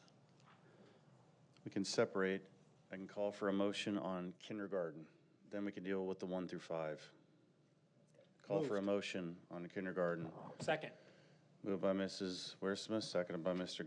Gonzalez. All in favor, say aye. Aye. Aye. Aye. Motion adopted 5-0.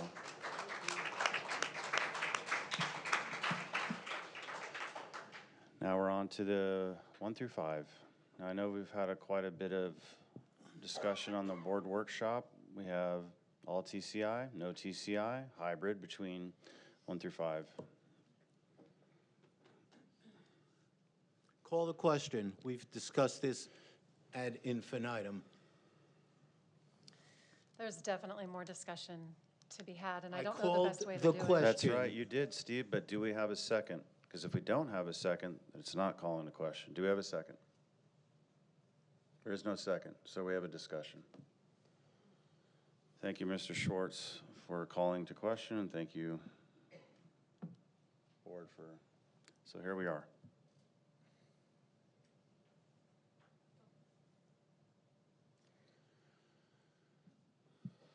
I just want to thank everybody for weighing in today. This is really a defining point for the district and for the board, and I appreciate all of your input. We've heard a lot of different viewpoints, and I've spent hours on this. I will tell you that the way I feel doesn't revolve around one particular controversial person. I was always after robust academics. The parent and citizen involvement, as per Ed Code, was important. And I did feel like guardrails needed to be in place. In looking through social studies, I do see the bias. I feel like social issues tend to be more of the strength than actual history components and geography and civics. And I do know we have wonderful teachers. So first of all, let me say thank you to our teachers. I do value you. It's really unfortunate that tonight we didn't talk about in the workshop, because we did run out of time, the fact that we do have the ability, we do need to make a decision tonight. I think that is vital. We do have the ability to choose to continue to hold on to what we have as we move forward in talking about all of the aspects that came up tonight. And I think that we owe that to the community. We owe it to the families who have concerns. We'll be seeking a new superintendent who will help us in terms of leadership and implementation. That makes a difference. I will tell you, I've had skin in the game from the beginning, and the entire process has been flawed. And there have been times where there hasn't been a representation of truth. We will be Fair Act compliant. We are K through 12. Standards are what's required, and it's so important, and I want you to know we want those for our students. Framework is different. They're not one and the same. I think input from the inception was necessary, and when I talked to a mom this morning whose children were looking at this material, she felt like the social issues and the anxiety with her second grader as she read through some of the different aspects of water issues and pollution and global warming. Yes, these things are all valid, and I think it comes back again to the maturity of the student. When one of our teachers recently traveled to Sacramento to speak, I didn't feel like she shared the truthful work of what we've done in the district, and I think that's been an example of just the mixed messaging. Those are legislators who have accused us of discrimination and book banning when adopting curriculum is one of the highest priorities that we have. It's why I've spent hours. I think it's important to realize that the communication up there was that the discrimination aspect and Harvey Milk should be included. And we've heard from people with varying viewpoints. What I feel is the best solution at this point is to continue with what we've had, because we can. We can continue to meet the Williams Act with a 1-to-1. We can get the workbooks that we need, and we need to take the time. It is not a ban to TCI. It is not censoring anything. It is saying we're gonna listen to the people and figure out what the method to the madness will be, because I truly think as a community, what we're doing is we are setting the pace in the state of California to do what's best for the kids, and I think that we need to take the time to do it. There was another connection that I noted as I studied from the Our Family Coalition, and they've been involved in writing the rubrics for middle school and high school. There is a connection there, and I did call to ask. What I'm saying is there are further things to discover. I didn't get the teacher's edition until just a couple of days ago. I had to send it to Dr. Komorowski because he hadn't received it. So I've always been on the back end trying to do my best to make sure that core knowledge is there. And I heard a high school student speak tonight, or she had graduated, and she wants history, all history taught. I've always wanted that. I've always wanted us to learn from our mistakes. We're not here to whitewash anything, but we shouldn't be doing it with bias. We should make sure it's academically rigorous, and that we do take into account there are some controversial issues that we need to speak to and we need to value. Sally Ride is a lesbian. I'd love to talk about her and her accomplishments. She's amazing. I don't have problems with the orientation. It's the sexualization, as that's mentioned, and it's the proper time for introducing these things, and of course, revolving around parental rights and input. The founders had a culturally revolutionary viewpoint of the dignity of humanity, and when they founded the country, they put the building blocks for the abolition of slavery into the Constitution and founding documents. They expected subsequent generations to build on this work. That's why we are continuing to have this conversation. When I look at the TCI curriculum, I don't see American exceptionalism. I don't see all the things that we need to see, but as a community, I believe we can come together and we can meet that out. And so if there's a return, because we can, with the curriculum that we've held on to, which is funny, new history, I heard that tonight in the ending comment.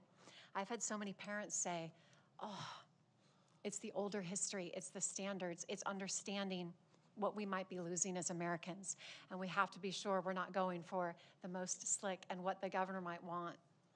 Again, we're gonna hit the standards, but I truly believe if we're gonna utilize TCI, we have not figured out how to put those guardrails in place to talk about the bias and to get additional input from families who have said, even how they speak of the Jewish people or immigration, I don't see a fair and balanced viewpoint.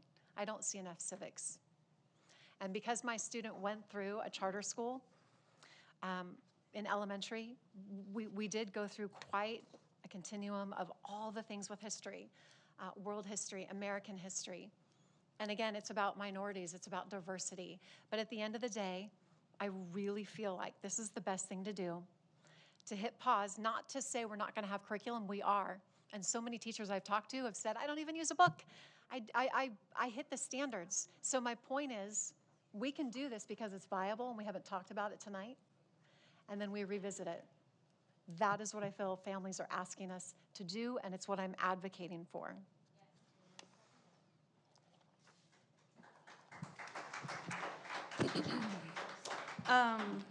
Well, I don't feel like that's what families are asking us to do. That's definitely not what I've heard.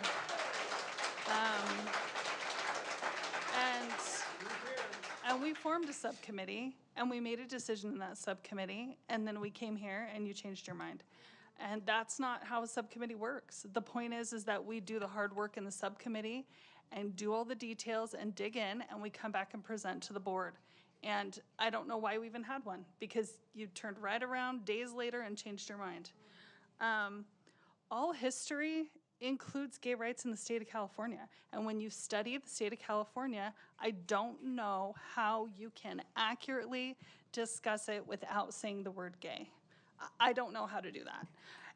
In addition, I'm not a teacher, and neither are you, and I mean you are, but what is required of an adoption, which is in Ed Code and in our board policy and in all the regulations, is that a committee is formed made of teachers. The committee is formed made of teachers. And the reason for that is I don't understand as a parent the mechanisms and the pedagogy and the requirements that go into a curriculum. Sure, I have things I'd love to see, engagement, certain things I might not want to see. Those are opinions that parents can share, but we're, as a parent, not the experts on education. We might be experts on our own children, obviously we are, but we're not experts in education, which is why I sent my kids to public school. If I wanted to homeschool them, I would have, but I am not an expert in that area. And in addition, what it does require is for us to give the opportunity for parental and community involvement, not a certain amount of required involvement. It's to provide an opportunity, which we could debate all day. Was it enough opportunity? Was it not? Can we make it better? Absolutely. We can make everything better all the time. I can't imagine we'd get to a point where we say we're done, it's perfect, let's walk away. We're always going to work on it. But in this process, this is where we are today. And we can talk about local control all day. we don't have local control over state funds. We don't. We are a public school. So if we decide to do something that puts our funds in jeopardy or goes against ed code, or we go back to the old outdated curriculum when we know darn well that does not meet the standards, and this was a curriculum adoption year, and we say, you know what, forget it, we're just gonna go with the old stuff, that's not okay. And that's when, just like in any other instance, the governing body of a group would come in and go, actually, we need you to follow these rules. And that's where we fall. We fall under that. We have to follow the rules. And, you know, like the governor or not, he's the one that's the head of the state, and he's the one that's made the statement. So, and my point is, we've heard from 47 teachers. We've had 1,300 families. And you can say they didn't know they were in a pilot or not. You can say that, but we have not had a significant number of complaints. And we can sit here all day and pick apart every single book in this district. Everybody will have a different opinion about what's good, what's not. This sentence is good, this sentence is bad. But we need a curriculum that is robust and good for our kids. And I have not heard enough evidence to prevent us from adopting this curriculum. It's state adopted, hundreds of thousands of kids use it. Parents spoke tonight who love it. Teachers love it. Again, we can debate words all day long, but you know, it's gonna put us under even more scrutiny. We approved another curriculum the exact same night for high school. We had no involvement on that. We had no parental involvement. I'm sure nobody here read that book. What's that? Secondary curriculum. Okay, just like this was the curriculum committee as well. There's no elementary curriculum. Well, 47 teachers, that was the committee. So the point being, it's gonna be hard for us to say that the reason is parental involvement when we have not followed that rule the rest of the year. That this is the one where we've decided. So I have trust and confidence in the teachers. I have trust and confidence in the parents who have their students in this. They have expertise that I do not have. I don't think it's the role of the board to micromanage and read every single word with the intent to pick out what we don't like. We'll be here all day. We all have different things we like and don't like. And as far as truth goes, I mean, I think we might have different versions of truth, Jen, and that's okay. But to say that people are out there lying, no, there was a real risk of not having books. That was a real thing. Luckily, that was solved. However, it's a real risk of not having adequate books. They're not adequate. They're not good enough for our students. They're not good enough for this district. So let's pass TCI. I heard a lot of people talking about a lot of stuff that is not in this curriculum. I heard people talking about sexualizing.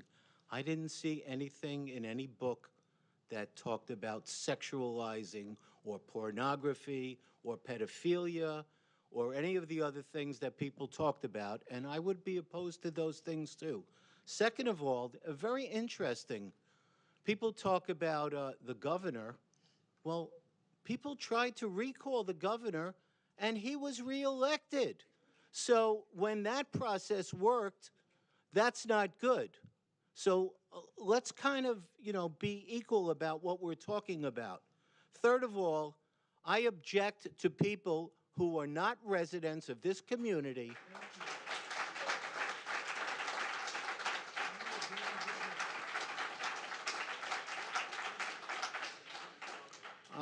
I need to play something that, a little clip. The first person you're going to hear is our governor, who was reelected, not recalled. The second person you're going to hear is a pastor of a local church. Mr. Schwartz, is this related to the Yes, curriculum? it is. Excuse me, I'm not asking an audience member. Who was it that said that? Sending them right back. Yeah, Sending those books down in very short order. And rest assured, we'll be sending them right back. Now, I wonder where a person who's not a resident of our community, who was a supporter of 3 of our board members through his Inland Empire PAC, where did he get the authority to say that we are going to send the books back? Who is we? I'd like to know who we is.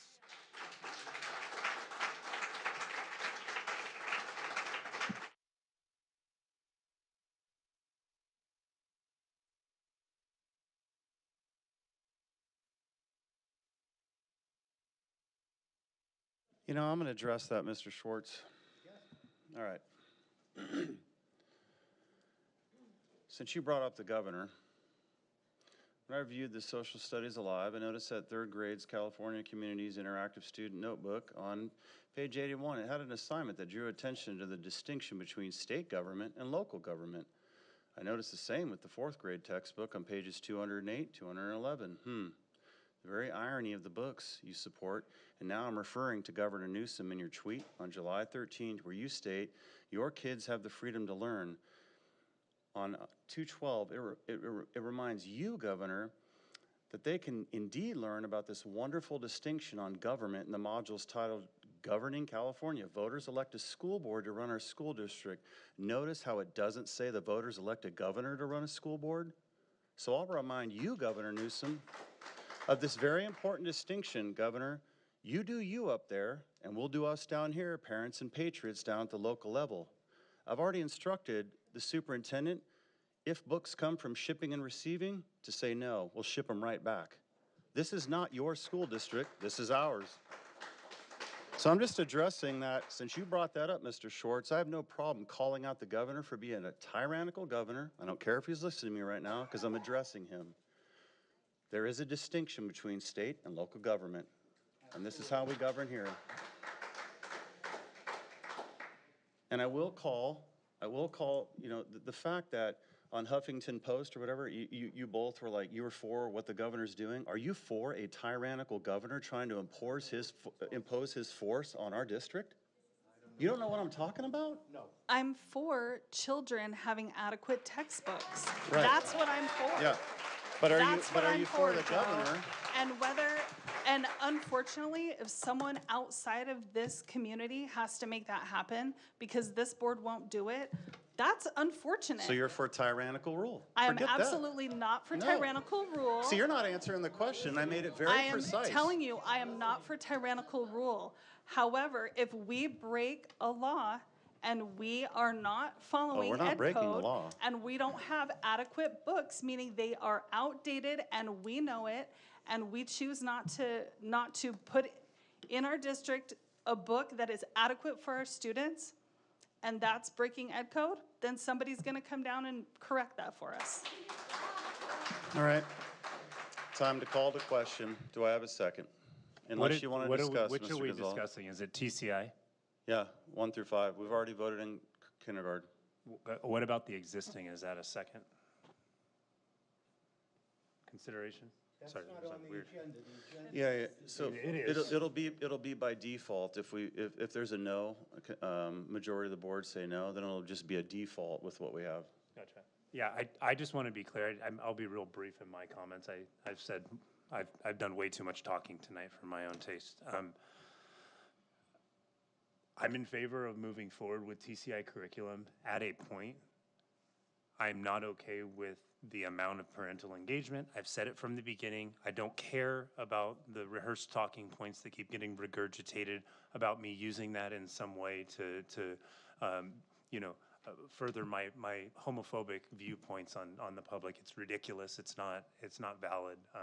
Anybody who knows me personally will know and understand why. But regardless of any of that, that component needs to be there, and we have not done that. The 12 responses that we got from the 45 pilot parents does not constitute parental involvement. I've been clear that can't happen until the start of the new year so that we can talk to as many parents as possible and get a lot of feedback from them so that we can make good decisions. In addition, based on some of the things that we've talked about and some of the content that myself and a lot of people in our community find to be inappropriate for that age group, I will be demanding that we come up with policy. I am happy to sit down with teachers, staff, anybody that wants to collaborate on how we enact policy that prohibits the talking and the discussions of sex, sexuality, and sexual orientation with kids below 5th grade. That's what I need to support this curriculum moving forward. Until that point, I am a no. All right, I'd like to, do we have a motion and a second to approve elementary social science curriculum 1 through 5, social studies alive? Moved. Moved by Mr. Schwartz, Second. seconded by Mrs. Barclay. All in favor say aye. Aye. All against say nay. Nay. Nay. Nay. Motion not adopted.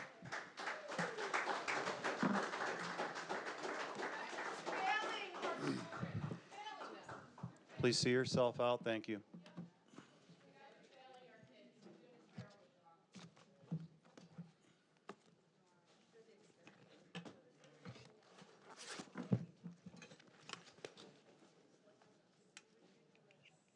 Yes, but it's, oh.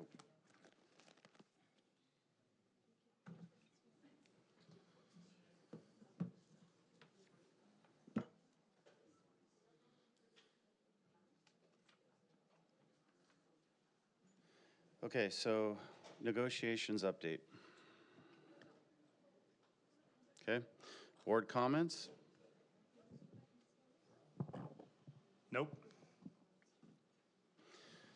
That's right, you know what? We do have to go back into close for, actually, no, we can go through this and then closed. Yeah. Okay, we'll do board comments, then we're gonna go back into close for the last 2 items. We are. Yeah. Okay. Gotta do. Okay, no comments for Mr. Gonzalez, comments for Mrs. Barclay. Well, sure. You know, I think tonight is just another example of the divisiveness that is being caused by this board. It's really unfortunate. I think that, you know, speaking for myself, I've been open to working together, and there's just no, it's not happening. It doesn't work. Logic doesn't work, discussion doesn't work, compromise doesn't work, and it just continues to divide our community. The lawsuits are rolling in, and they're gonna keep coming, and we didn't have this problem before. It's gonna bankrupt, well, stop giving reasons. This is what the problem is. This did not happen before. The same circular file that We had, Brown Act violation going into. Would you give him a yellow it's card? my turn to comment, Danny. If we want to go back to that, we can rehash. Let's rehash it if you want. Mr. Gonzalez, let Mrs. Barclay. Hey. All right. I'm gonna give you one more warning. Everybody's gonna I'm go fed out. up with it too. Everybody. You know what? Why don't you give the warning down here? I'm trying to. Mr. Gonzalez, please let Mrs. Barclay speak. You've refrained from your comments. Just let her speak. I mean, apparently I shouldn't be stating my opinion, you know. I understand how that works. You know, I don't think we have teachers who support radical ideologies. They're not in our books. I don't think our teachers support pornography or child trafficking or anything of the sort that we've heard here tonight from people who don't belong to this district. If parents want to know what's going on in the schools, the doors are wide open. Those of us who are involved, we know exactly what's going on, and parents are welcomed. I encourage parents. I'm really tired of having to run everything for the cheer program every single year. I would love more parents involved. There are so many opportunities, and can we make more opportunities? Yes. Can we reach out to more of our parents? Yes, and we should be. I am all for it. I'm for logical problem solving. I'm for systems. And what happened is we had a system, it was followed, and it didn't matter at the end of the day. And, you know, I have no power on this board, zero. Everything I say doesn't matter. I recognize that. You three, you're gonna get your way every time. And that's the life you're gonna live for now. Hopefully it's not forever. But I would encourage parents to keep reaching out to all of us. Let us know what you wanna see, because I listen, I hear what parents are saying, and overwhelmingly, Parents wanted this curriculum. They want their kids to have the best education. And I'm sad, again, once again, at the end of the board meeting, I'm just sad.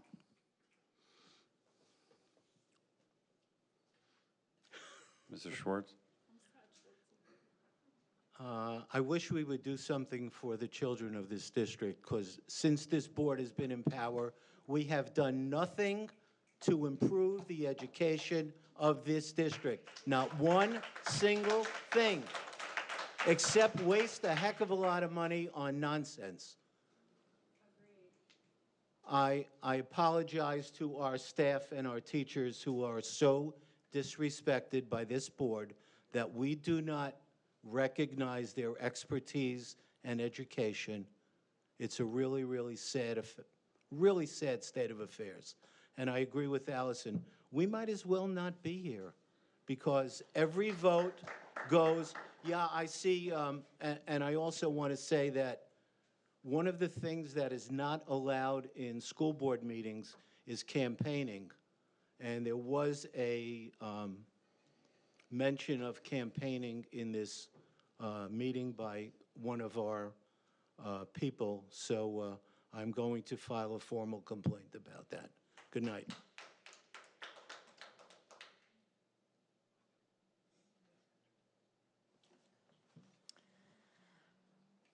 I just want to end by reading you a little bit about AB 1078. It's one of the bills designed to limit the authority and autonomy of school boards.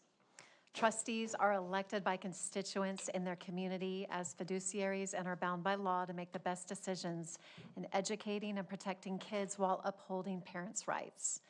If AB 1078 were to become law, it would use bullying techniques to threaten trustees who make good but unpopular decisions for their schools. This is how a democratic republic works. The bill would also levy fines, dox school board members, and seek to remove local control over curriculum decisions if they were to get on the state's bad side for any arbitrary reason. The bill is flatly unconstitutional. It will be challenged in court should the governor sign it.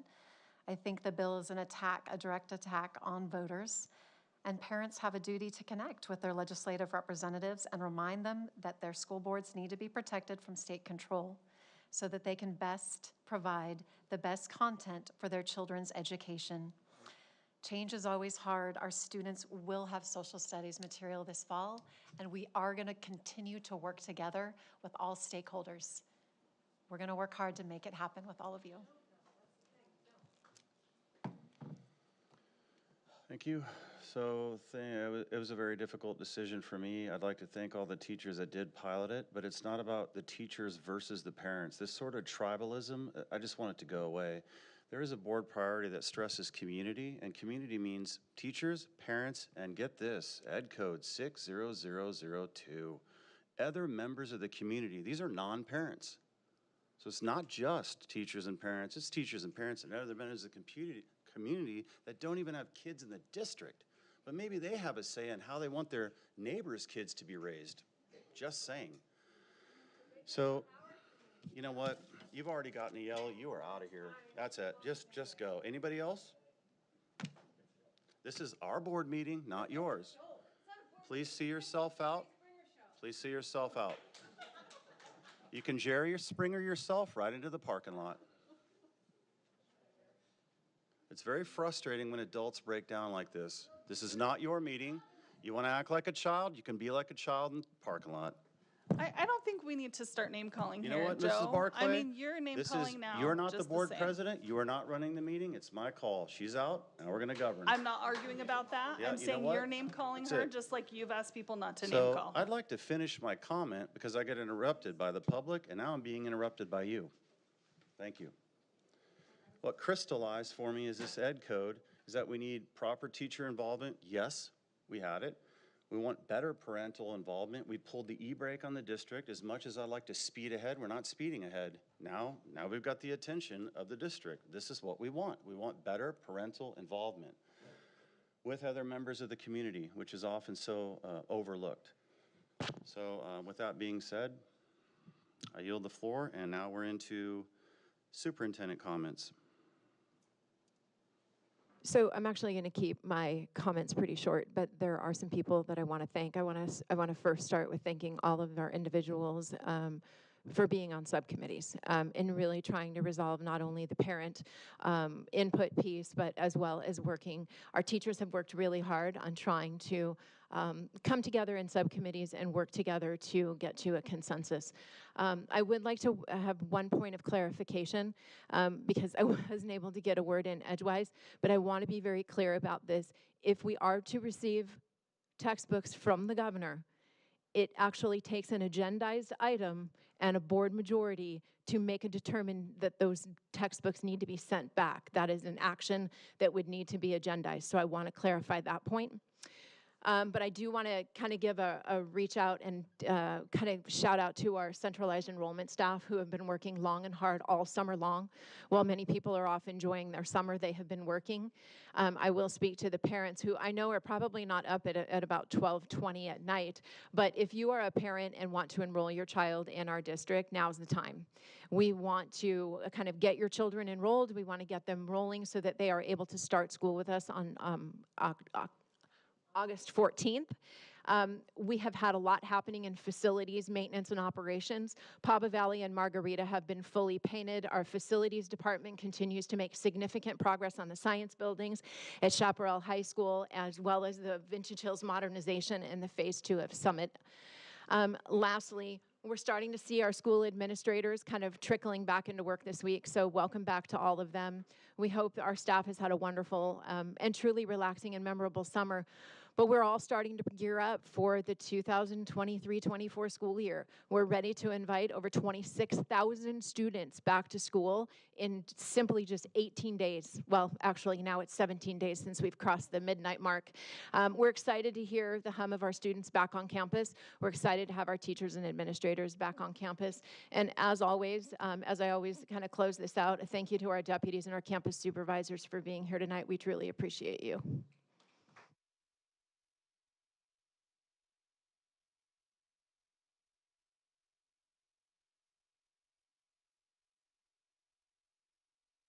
Future agenda items. Staff will present information on the following agenda items for the next regular board meeting on August 22nd, 2023. Opening school report. No, just read it off then. Okay. Staff development annual review, athletic and co-curricular report. Okay, so none of these are going to be, okay. Then we're going into closed session. Do we have live feed? Okay, good. Okay, Ms. Wiersma. It was moved by Member Schwartz and seconded by Member Barclay to deny the claim for damages for KM dated 6/15/23. The vote was 5-0. It was moved by Member Schwartz and seconded by Member Wiersma to deny the claim for damages for JS dated 6/21/23. The vote was 4-0 with one abstaining. It was moved by Member Schwartz and seconded by Member Gonzalez to ratify the approval of the claim settlement payment to TS for the loss dated January 10th, 2023. The vote was 5-0. It was moved by Member Schwartz and seconded by Member Gonzalez to deny the claim for damages for UFCC received on June 26th, 2023. The vote was 5-0. It was moved by Member Schwartz and seconded by Member Wiersma to approve the compromise and release agreement for combined case numbers OAH 202-305-4020/2023-060617, and the vote was 5-0. It was moved by Member Schwartz and seconded by Member Barclay to provide authority to settle case number CVSW 220-2306, and the vote was 5-0. Okay, announcement of the next meeting. Thank you, Ms. Wiersma. The next regular open session business meeting of the Governing Board of Education is scheduled for August 22nd, 2023. The meeting is adjourned Tuesday, July 18, 2023 at 12:40 PM. Oh, that is right. 12:41